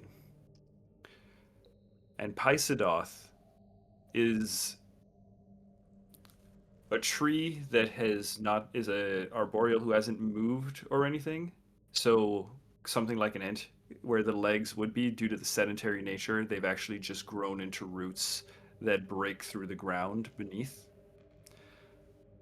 Arms or actual limbs or branches kind of angle outwards, breaking through the stone and coming back out. Pysedoth has been here so long that it is part of the room, basically. Limbs extending all different which ways. But they do what you would imagine or what would pass for arms, though, do come together in almost like, it's fitting because Alec actually sent me the meme, so I do got to give credit and a hero point here to Alec for this one. You know when Aang puts his hands together in the avatar state? Mm-hmm. There is something like that towards the center of the room, where it is just a giant ball of roots, vines, branches, leaves, and the other thing in this room is a lot of fungus. Like, think of The Last of Us, but crazy. It is everywhere. There are so many different species of fungi all around, and you can see they all sort of emanate in strange waves from the center of the room, where Pysedoth's arms are. Farryn will first walk to Pysedoth. And yeah, Pysedoth's face is like jutting out of the wall, high up above you all. And she kneels before him. I think she wants to express that she is humbled by his presence and is grateful that he has guarded this relic for so long. And she mutters something in Elvish under her breath. Sounds like a prayer or something. As you do, Pysedoth begins a series of low, rumbling, almost mutters, and then into what I can only kind of describe as like joyful sobs, but in slow motion.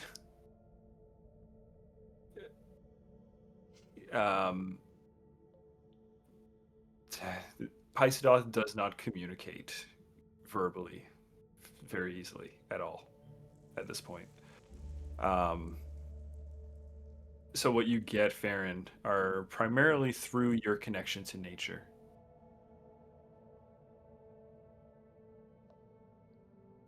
She will stand up and walk towards the sphere of roots that you mentioned. Does this appear to be encasing? It does. Nepeta joins you, Farryn. She makes her way to your side, and as you approach, and as Nepeta joins you, Pysedoth begins to pull back roots and vine, and inside you see. I feel like now I didn't do the scaling justice here for people's imaginations. This orb at the center, again, this is a giant's room, right? So this orb at the center is quite large, right? You can like walk comfortably in it. Finn can walk comfortably in it. Oh. Yeah, as it's being pulled apart.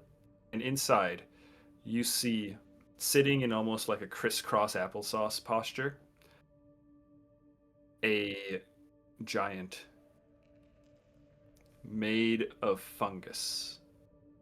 The body is purely fungi. The facial expressions are difficult to discern, but it looks like they are peaceful. And in their palms, Farryn, is a fruit. It looks like a cluster of berries, almost like a raspberry, but the hue on the outside shifts color. It's kind of like the dress. Is it gold? Is it blue? It's difficult to really understand what's going on with it as you walk towards it. Excuse me. And it makes you sneeze. The Came out of spores nowhere. in this room. I look in their hand and I attempt to speak to them. I'll say, "My name is Farryn Balmiar. I'm here to retrieve the Everseed and return it to the land." There is no response. While this individual is in the shape, or while you do see the shape of an individual made out of fungus, it doesn't appear that this is a moving sentient, clearly alive.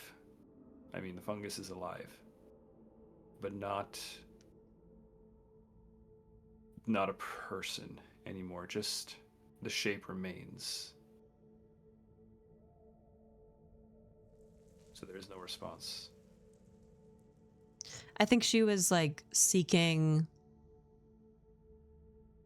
permission, maybe. She's like come all this way. She knows she's kind of destined for this, but still feels like she's taking something,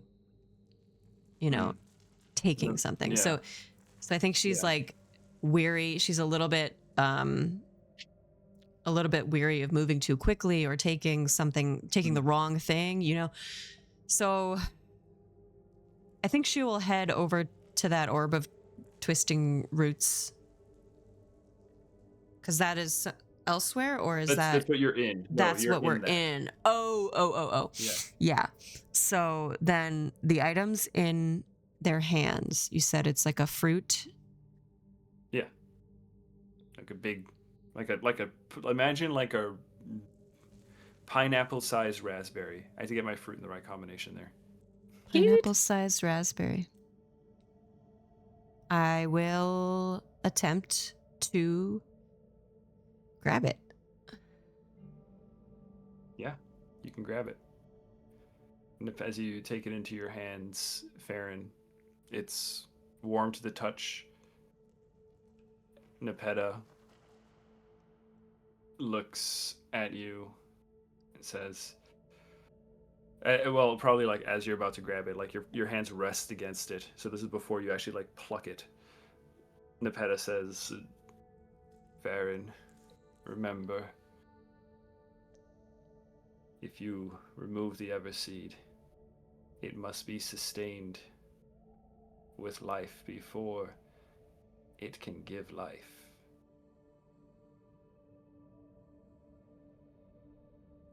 Do you touch it? This is just as your palms are about to rest on it. Yeah, I do. Okay. What does that mean? This item is pretty cool. This item, Farryn, is another rare one. It will it reveals the effects to you upon contact. So Cool. not a lot of items do this. This is a pretty high level item. Okay, Farryn. I'm going to read the effects for all of you.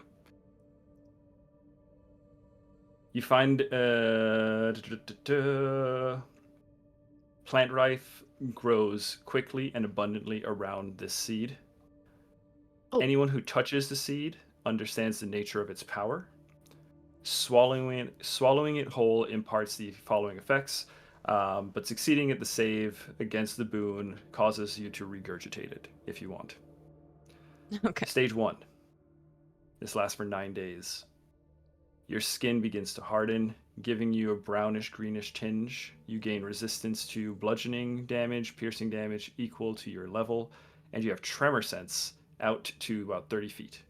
Cool. Also, you can cast Enlarge, Speak with Animals, and at 4th rank, Speak with Plants and Web, each once per day. The web is a dense mycelial net rather than a spider silk. Mm-hmm. Stage 2. Cool. This lasts for a month. You gain low light vision and fluency in arboreal. However, Cool. your body begins to feel stiffer, your mind slower to move to intense emotion, and you are prone to taking your time to making decisions.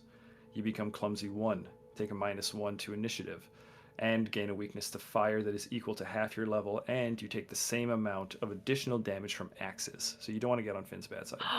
Okay. If you die at this stage or higher, your body sinks into the earth, forming a rich soil. Over several days, a mature, full-sized tree of the seed's type will grow where you fell. You can decide the type of seed. Okay. If plant growth is impossible, such as due to lack of sunlight, fungi will grow there instead, extending mycelia through the earth until it reaches a place that they can grow.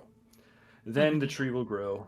And an arboreal can tend this tree to cause it to regrow an elder seed after 3 years and 3 days. Stage 3, another month.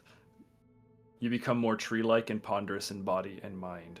When you cast Enlarge, you can cast it at 4th rank. Your clumsy will increase to 2, and you take a status penalty of -2 whenever you roll initiative. You become slowed 1 automatically, and slowed 2 if your D20 roll is 10 or lower, and slowed 3 if it's a 1. So if you roll So you initiative, just it's always going to be bad. Slow way suck at down over initiative. time. Yeah. You slow way down. Your Makes weakness sense. your weakness to fire and axes becomes equal to your level. Stage 4. You die. But the tree that you've become lives. Or So, there's a custom item. This is the Elder Seed item from the book. But I Okay. have a custom Everseed item, which does have a stage 5. And because you get to know the text, you get to know the text. uh-huh. This period is 1 year, stage 5. You reemerge from the soil at the place of your death as a massive sentient tree in a species of your choosing. Life will flourish beneath your branches. The terrain around you in a 30-mile radius is rich and fertile. Any species of plants may grow from this if well tended, regardless of climate. Animals Nice. are more docile and peaceful within this region. Cool. At the time of reemergence, you can designate a guardian creature. Your longevity will extend to this individual, and you can also communicate with them telepathically across any distance. However, if you were to be felled, then they die as well. Okay. So, got it. Okay. Understood. I think you see her kind of, as she touches the seed, her eyes roll back into her head, and Don't she fucking she sees all this information, and she sees all these different outcomes of her consuming the seed and dying at different stages along the way, and just has this kind of omniscient understanding of what's possible with this seed. And she holds it in her hands. Her eyeballs come back straight forward. She looks to the group. She looks to Nepeta. And then she looks to Tulka. and they share a knowing look. And then she puts it in her mouth and starts to eat it.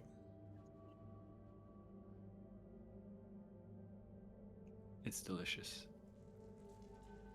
Mm. It tastes like all the good berries together. Mm. At the center, you do find the seed. It's roughly a little smaller than a kiwi, but it's also fuzzy like a kiwi. That's big. You gotta eat it. Gotta swallow it whole? This is the part that you actually have to eat. Oh, okay. I thought I was already doing it. The rest, Okay. you ate the ever fruit. This is I the just seed. ate the delicious fruit. Okay, now the hard part. I swallow the seed. Okay. I swallow it whole. Farryn, do you want to attempt the save? No. I'm going to house this seed in my person. You said it needed to be it needed to foster life. Right? Yep. Until it reaches its planting area or whatever. So I've eaten it and I'm going to take it with me back to the savannah. Perfect. You all see Farryn ingest the Everseed.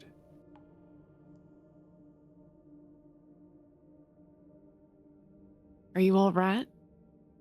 Do you have a stomach ache?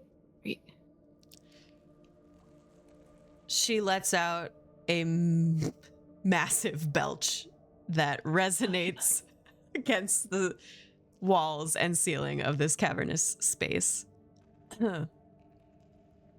Excuse me. I think I'm okay.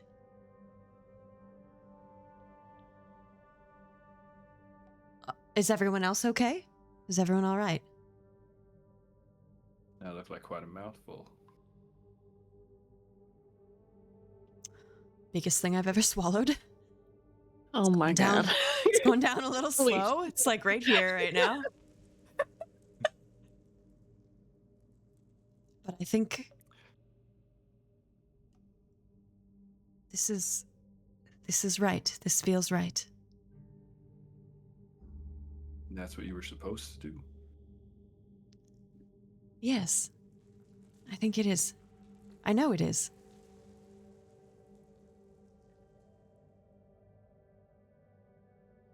Nepeta says to you, and now begins the long journey back for you. I'm not going to do the voice. The old lady voice is kind of hard on me. Yeah. Indeed. Well, let's get out of here and we'll have a proper goodbye. Yes, but we're not done looting. Yeah. Finn, if you're cool with it, in the meantime, while Farryn was grabbing the Everseed, you notice behind a few layers of fungus, there is a side chamber. Mm-hmm. When you explore this chamber, you find a marbled statue, like just incredibly meticulously detailed, of a Gygas fighting a dragon. You see a sword, stone sword, thrust through the heart, and you see, as it kind of like winds its way up the room, the dragon's head. You can see a white light glowing or emanating from the eyes and the mouth. Upon the statue of the giant, of the Gygas, you see a suit of armor.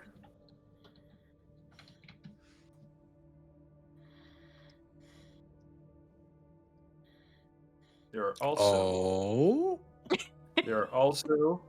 pedestals. Armor?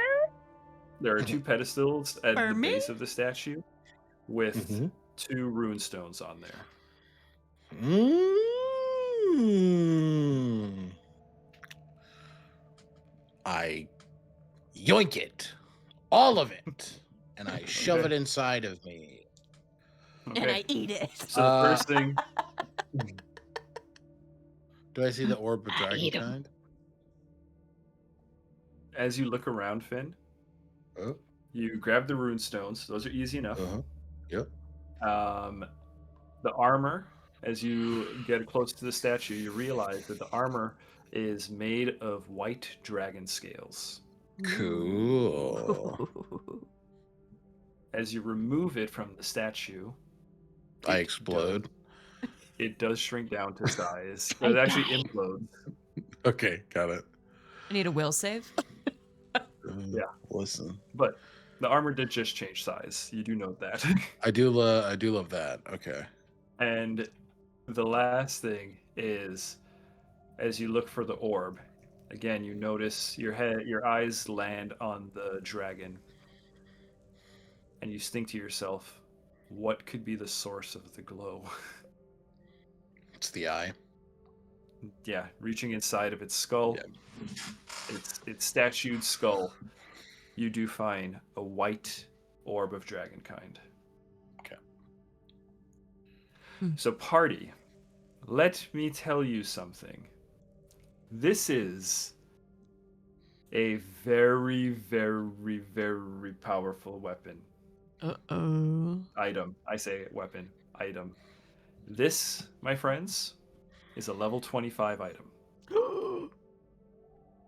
Why the fuck do I have it?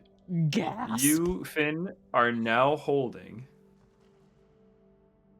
one of the most important items in Histaeria. Oh, cool. Love that. Cool. Yay. As Sick, you sick, will sick, get no to, pressure. I will give you the stat block. You can look it up. It is going to grant you a DC 40 spell. What And spell? yeah, on it, guys, Fireball? it also allows you to cast a 10th level dominate on dragons. Like it is. Oh my god. Guys, Am I correct in This- assuming it's an orb of dragon kind white? correct. That is exactly And you have to what give is. it to some gnome somewhere? Yep. Maybe. Maybe. Okay. Okay. Oh shit. Jesus Christ. Is juicy. Who let this dumb fuck have it?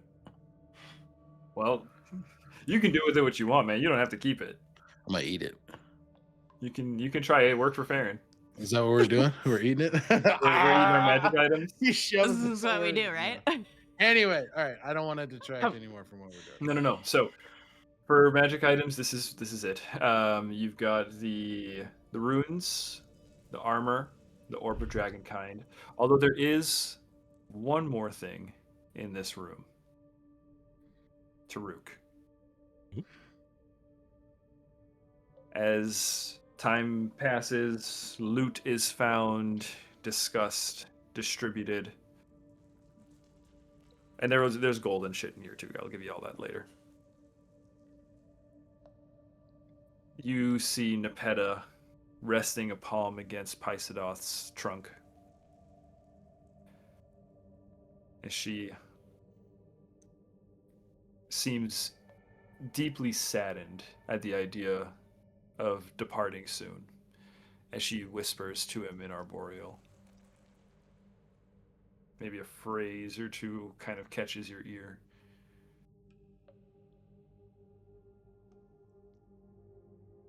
I think Ta'Rouk. I think he's been extremely respectful and kept his distance, but is.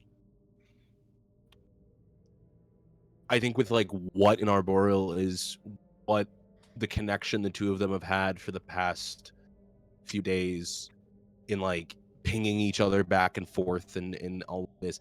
I think there's a respect that Ta'Rouk has and a bit of like I don't want to mess up the natural balance of things because I know I can be a bit chaotic in the world of nature. I am an agent of chaos. So I think that Ta'Rouk is very much trying to be like, I'm not going to break the giant woodman. Like, Yeah. Nepeta will say, "Come, young All right. elder Ta'Rouk. walks up.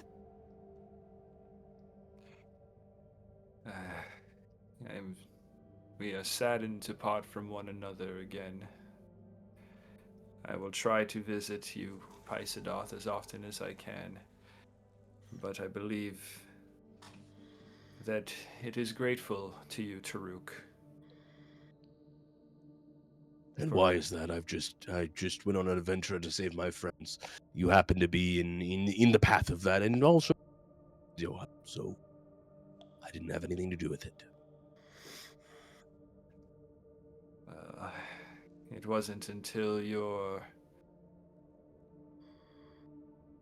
reached out that Paisadoth's crying ceased. That is true. And Well, for someone happy I could end the tears.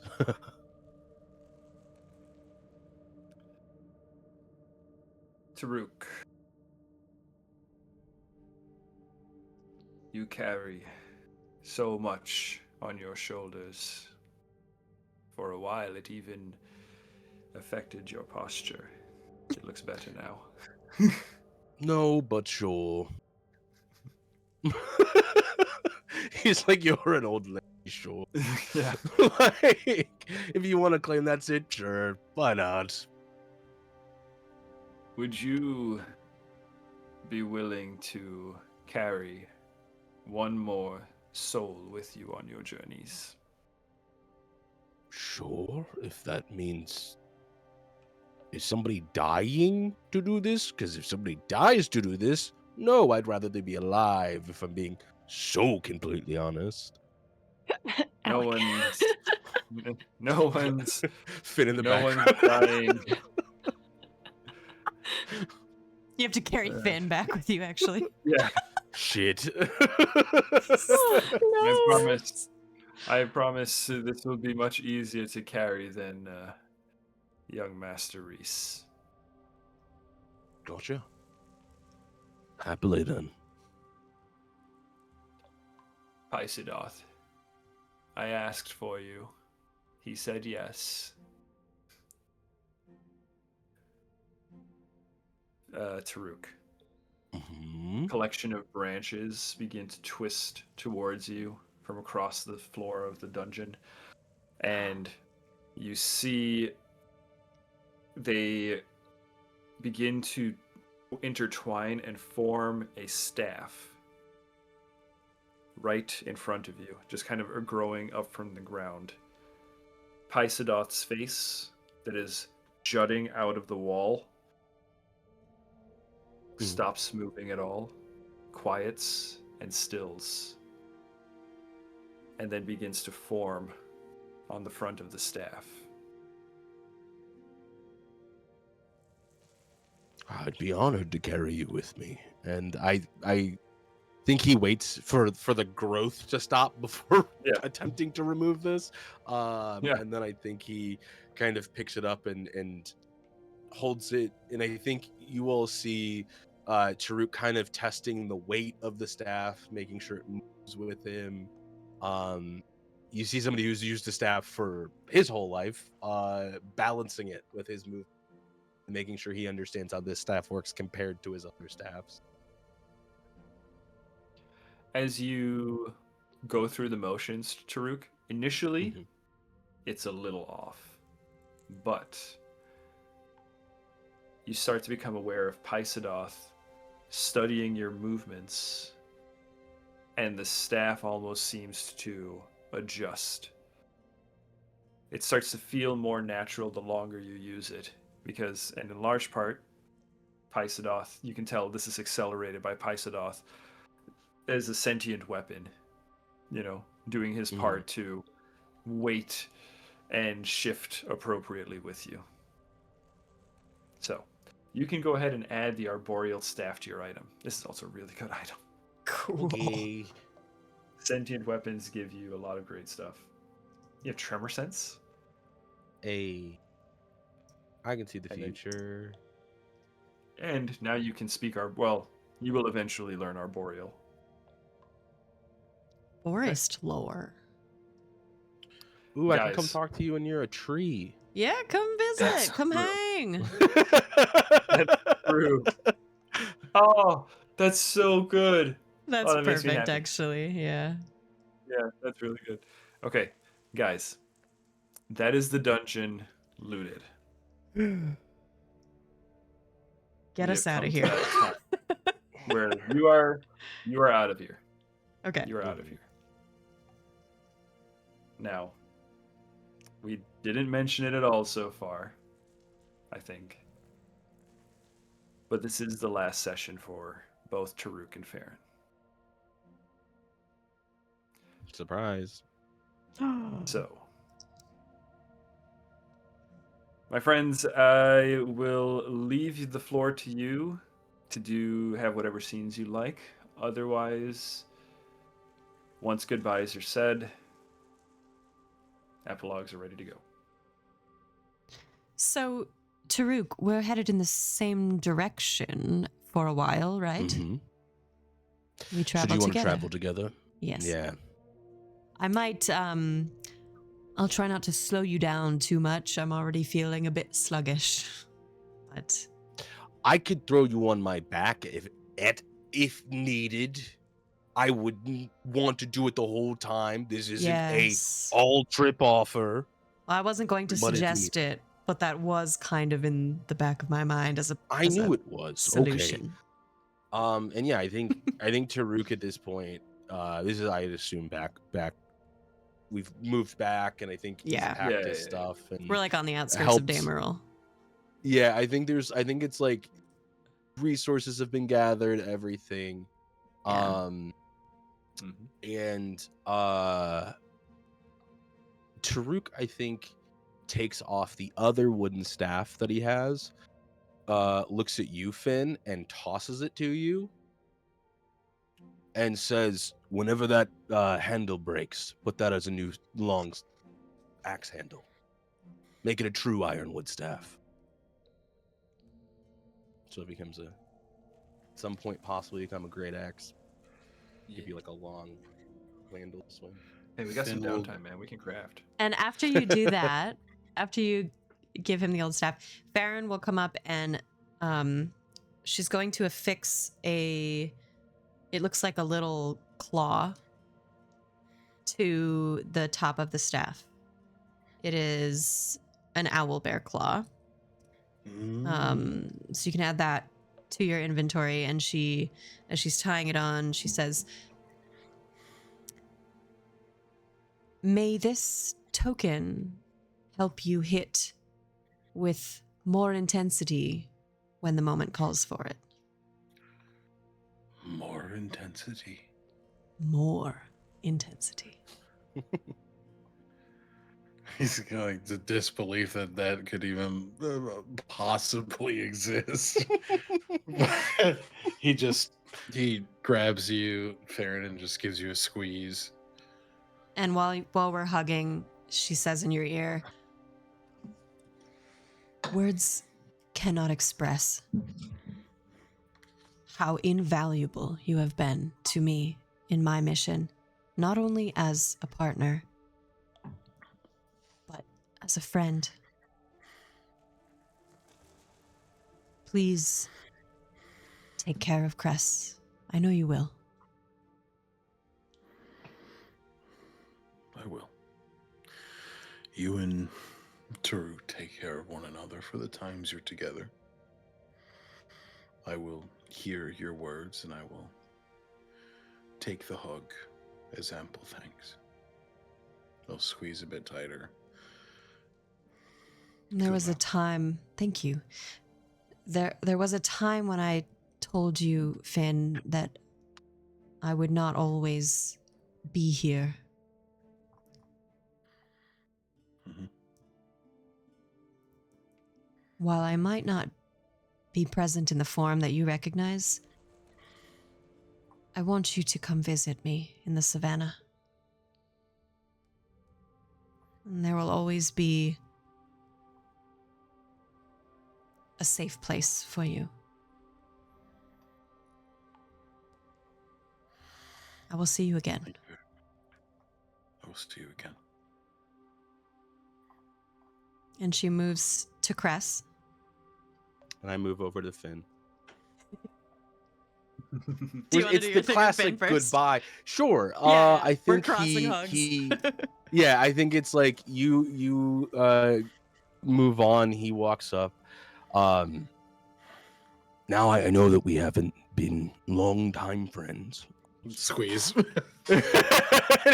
Okay. And wraps his arms around, and he looks at him and goes, "You've planted some deep roots. And you know where to come if you ever want to build a second house, rich man." He squeezes and just whispers in Ta'Rouk's ear. From the day you stuck a sword in my back, a staff in my back, Yeah. I knew that you were a good man. From the day you didn't Looking kill me only- from doing you were. Thank you. Hold witness it close. You fought hard to find each other again, and I'm glad you did. And in this hog, I think very quietly also, you hold Cress close. Because, listen, I'm not trying to meddle, but I can tell from both of you there's feelings, and I just wanted to put it out there so that you understand that. I So, understand that. be safe, be swift, and plant some deep roots. I'll miss you, Elder Ta'Rouk. And I'll miss you, giant man. I don't know what to call you. You don't have a title yet that I know of. I don't know. Awesome guy. And just gives him a big, like, kind of finish the hug with a squeeze. These two big men are just...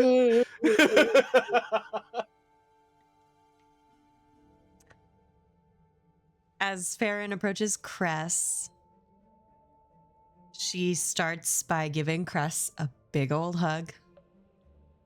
Kind of kneels Cress down a hugs little are bit great. to get on Cress's height level. And then she takes her cloak off and puts it around Cress and fastens Fucking it. beat me to it. Oh, you were gonna give a cloak? Fucking beat me to it. Dude, I'm so sorry. I have an idea. Don't worry, you're good. Okay. And I wrap the cloak around you and I give your shoulders a little squeeze. And as I'm kind of fastening it, I say something along the lines of, may this cloak help you find rest in the most uncomfortable of places. And That's it very sweet, is Farryn. a cloak of feline rest. So you can have that. Feline. Thank you. Cress looks at her as she's buttoning. There's just something so tender, and I think Cress just places their hand on Farryn's as she is finishing the clasp.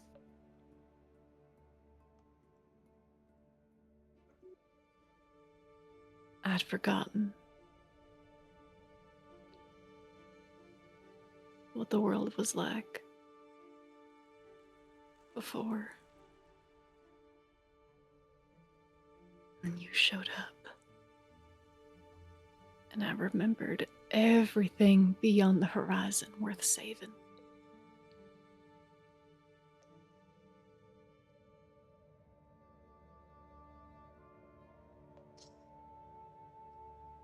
You will do amazing things for this world, Cress. You already have. So will you. You will come visit me. Yes? I will come visit you. Me and Cuthbert. Please. Maybe Finn if I can drag him. Please, you are all welcome. My home is your home.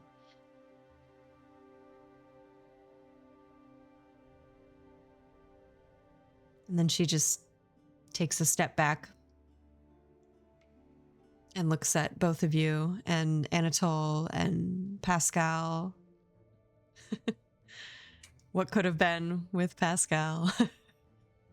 Let's just say Pascal's not even there. He heard you were Okay. leaving. He could Simpler. Couldn't handle it. Good. I fucking hated Pascal the whole time.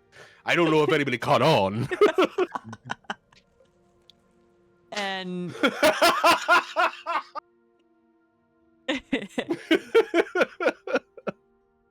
gosh, she just stands back and looks at you all, and I think all she can say is, I will never forget you.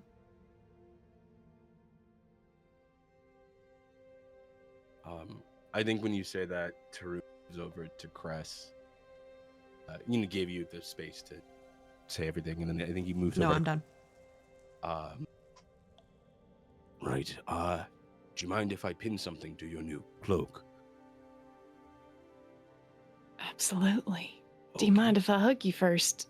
I'm sure, absolutely. Before That probably pins are makes more involved sense. and all that. And he Hugging thing. hugs, and he holds you close, and very quietly just whispers, "Thank you for everything. You taught me to be a better person than I was when I stepped into this world." That is an incredible thing to hear from you, you damn good man. You are a damn good person. And I think there's a pause, and you feel as he shifts a little closer to you, and you hear a location whispered to you, and it is the location of his village. Because I trust you. Cress And- pauses a moment and then leans into your ear and provides you with a location of an island that has only been shared with a few people. I think only 2 of whom are still living, now 3. If you need safe haven in the middle of the Sandsea, try not to end up in the situation where you need it. But if you need it, it's yours. Always appreciate it. And feel free to build a vacation house where I told you the location is. You and Finn could build it together. I'm trying to get him to move in, so feel free. Just All right. I trust you with this information to give to who you feel is trustworthy. Cress hugs you tight. Here's to Right. trust in each other. And he kind of steps back for a second, and I take out the thorn triad that I have that was attached to a staff originally, and he pins it to the front. This is a small trinket of my thanks. It was made years ago in our village, but I think it belongs to the world itself. So have an amazing journey, do amazing things, and very similar to Cress, steps back, or not Cress, Farryn, steps back and looks at everybody and just, well, thank you, firstly, because I almost killed you when we met. I didn't know you. I only knew Farryn. It's been something I will never forget.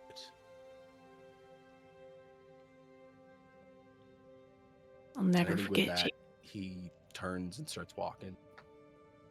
Farryn begins to follow with Chalka, but then stops and turns and has a sack on her hip, and she detaches it and tosses it to Finn and Cress. And she just says, "Hell, I have no need for these possessions anymore. Make use of them. And I will send you a list of everything that's in the sack, but it's a bunch of stuff." I think as you two are leaving, just in and out, it doesn't stay with you consistently, but you just see a yellow and teal canary flit past, singing a song with you as it travels. Just the first 5 minutes. Mm-hmm. And then Cress, as a little bird, will loop away from you. When that happens, I'm not like leave. I'm just saying when you leave. I think that we're leaving. bird is accompanying you. Ta'Rouk's we're walking leaving. at this point.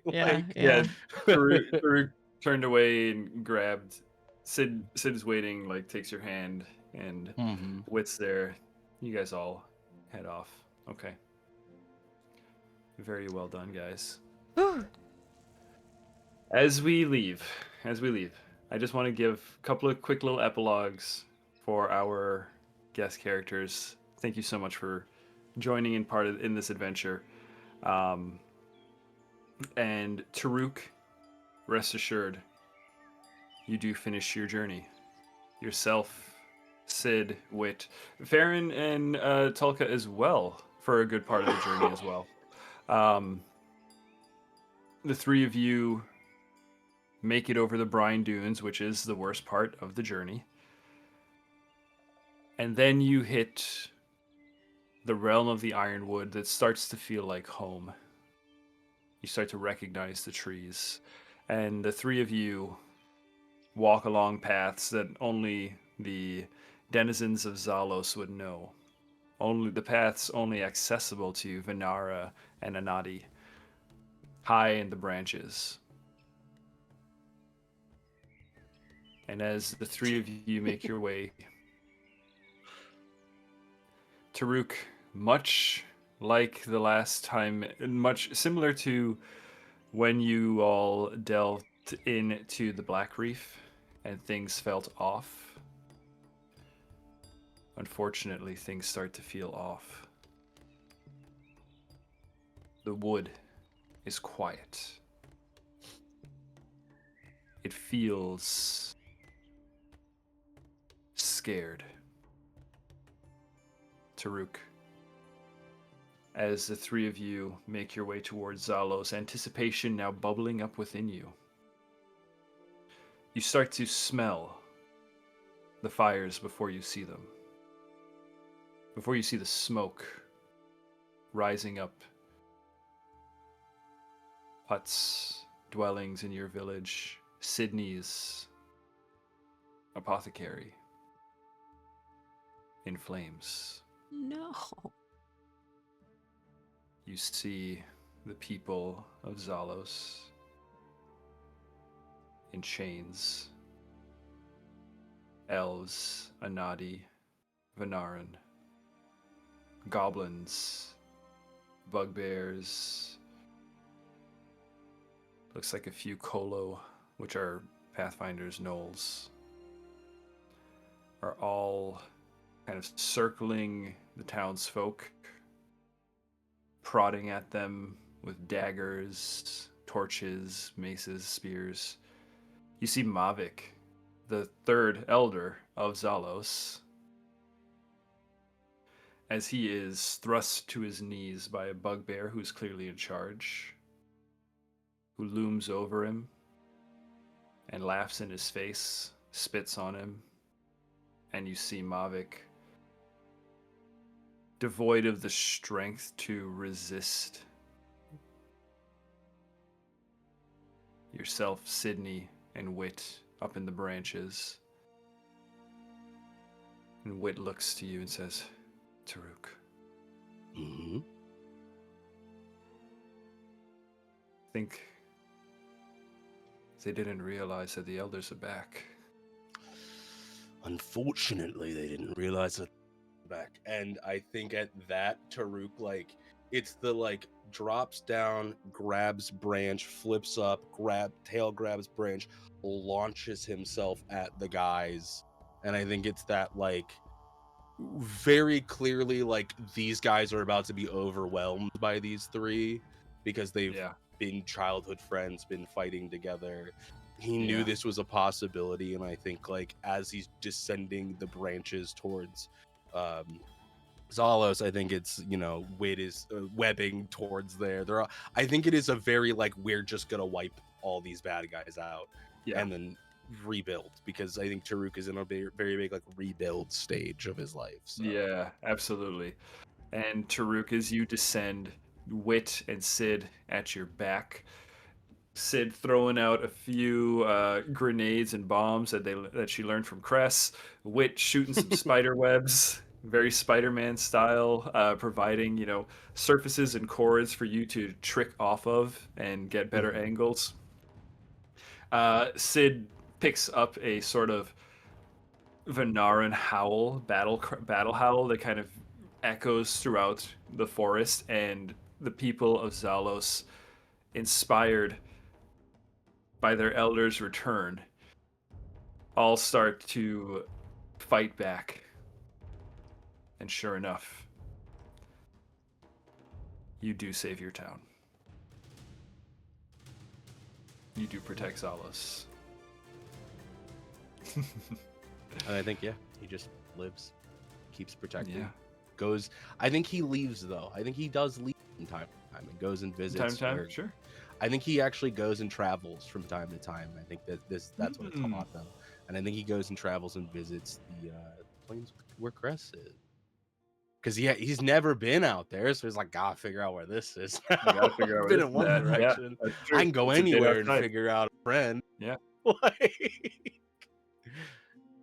And then finally, Or not Farryn. Cress. God, Farryn. That's what I meant. I To know. say. I looked up. No, don't worry. You knew It's what been a I long meant. night. Yeah. It's been a long I night. It's been definitely super thought you were long. talking about going to Zelidil, and I was like, courageous. Me too. When you Actually. said planes, when No, you said I planes, meant I was like, Farryn, but I'm Got it. tired and late. It's late. Farryn. Yeah.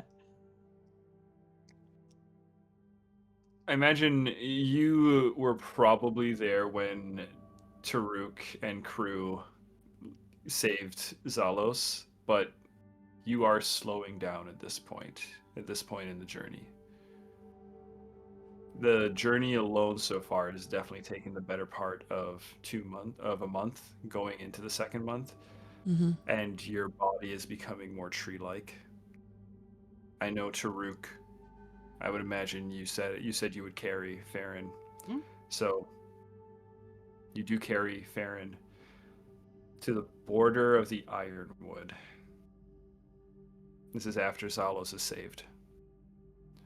And Farryn, you are taken your path. Ta'Rouk, you do pass Farryn along to the next allies, which are the Centaurs and the Terraphants, who somehow knew that Farryn would be coming back soon. And they were ready to receive her at the border of the Ironwood and the Savannah. Farryn, you are carried to the realm of the Centaurs. You pass your farmsteads, what's left of your flock that you herded and tended to. You pass familiar fields. All the while, you are flanked by members of the Sowers of Ash, the druids of the Centaurs. You were brought to one of the most sacred places in the Savannah, the burial ground of the Terraphants. And Terraphants, for those unfamiliar, are giant elephants that have 3 horns that erupt from their forehead, and they are psychic and very empathetic and very wise. And Farryn, you are brought to the place where they all go for their final rest. At this point in the journey, Farryn, your body is rigid. Your skin is no longer flesh, but bark. In fact, even when you walk, however slow your steps are, you can almost feel what were your toes, which are now roots, trying to cling to the dirt to keep you where you are. That's what you've been resisting. But you are delivered to this place, and as you are set upon the soil, you feel like home. You feel the wisdom of the Terraphants. You feel the spirits, the souls of Terraphants welcoming you. Similar to the dream you had where you were walking through the ages, now, Farryn, you find yourself walking through a dreamscape that is you amongst Terraphants of all ages. A memory of the land. And Farryn, just as your eyes finally close for the last time, do you have any last words as Farryn Balmir?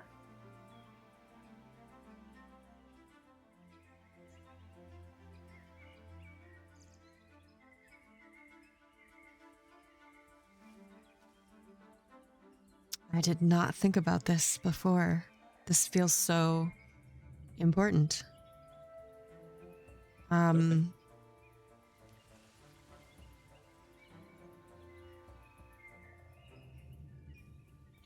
Just know it's etched in stone and we can never take it back. Okay, Farron's last words. It is officially canon.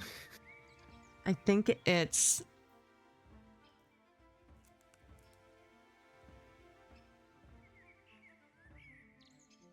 I think she's compelled to say something that she didn't say much in her waking life.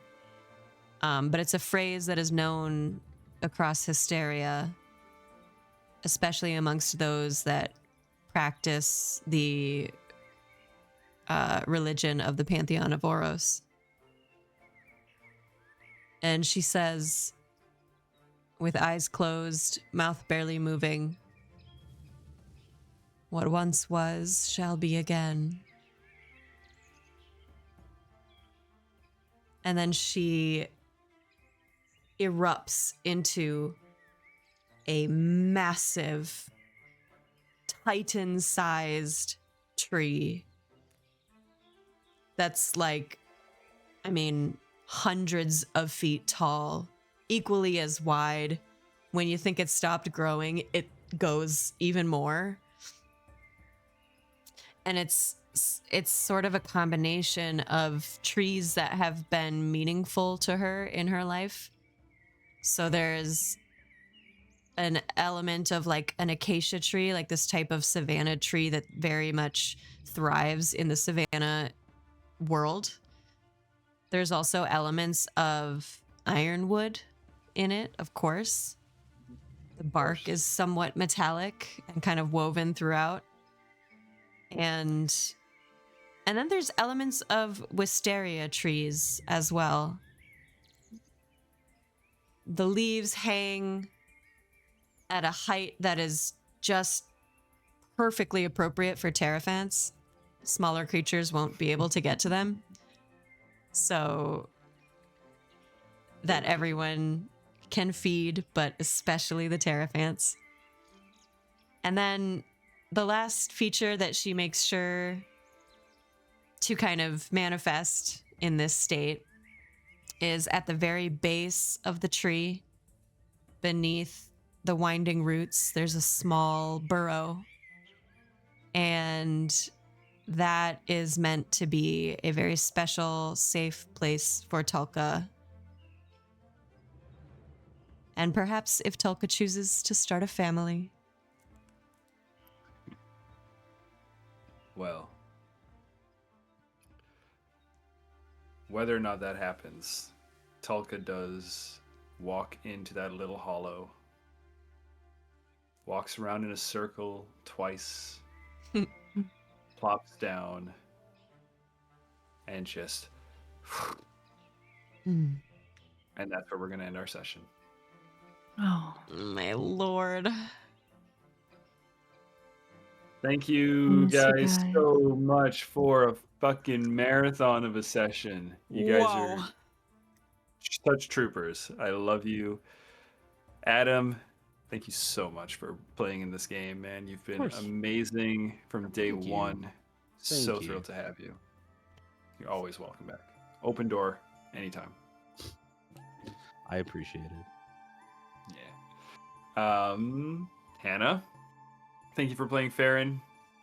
I think this was a very good, very fitting end to a beloved character. I feel very happy with how it ended. Perfect. That's what we're going for. Okay. We love you guys. Love you guys. y'all. Farryn will be away from the table for a few sessions, I think, as we just work out what's going on with Dex. Mm-hmm. So Oh, we do have our other character By Farryn, do you mean in the Hannah? pipe. Right. Hannah. That's her I actual mean, yeah, name. that is what he meant. Farryn what is I was permanently wondering, too. I away was from like, the table. Yeah, calling her by her Farryn's- character name. Calling her by her character names isn't so bad. It's when I go around the house telling her, "Yeah, I'll allow that." That's when she gets upset. That makes sense. I'd blow a gasket. I go. Excuse me. Yeah, I'll allow that. All right, guys. Any parting announcements, Alec? Hey guys, I don't know if you knew this. No Realms Till Lush is back tomorrow. We're Did live it? at 5 p.m.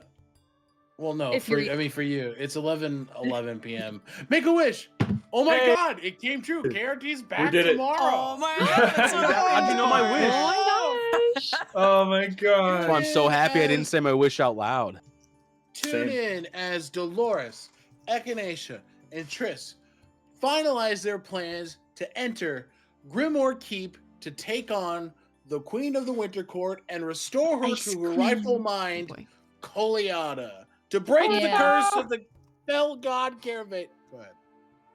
Yeah. We're on the next Awesome. step to killing God. I'm slowly getting there. Next one. Hey. The next step to killing God. That's awesome. Well, we don't want to miss that. So, guys, we'll see you next time. Bye. Have a good night. Bye. Goodbye. Bye-bye. Shh.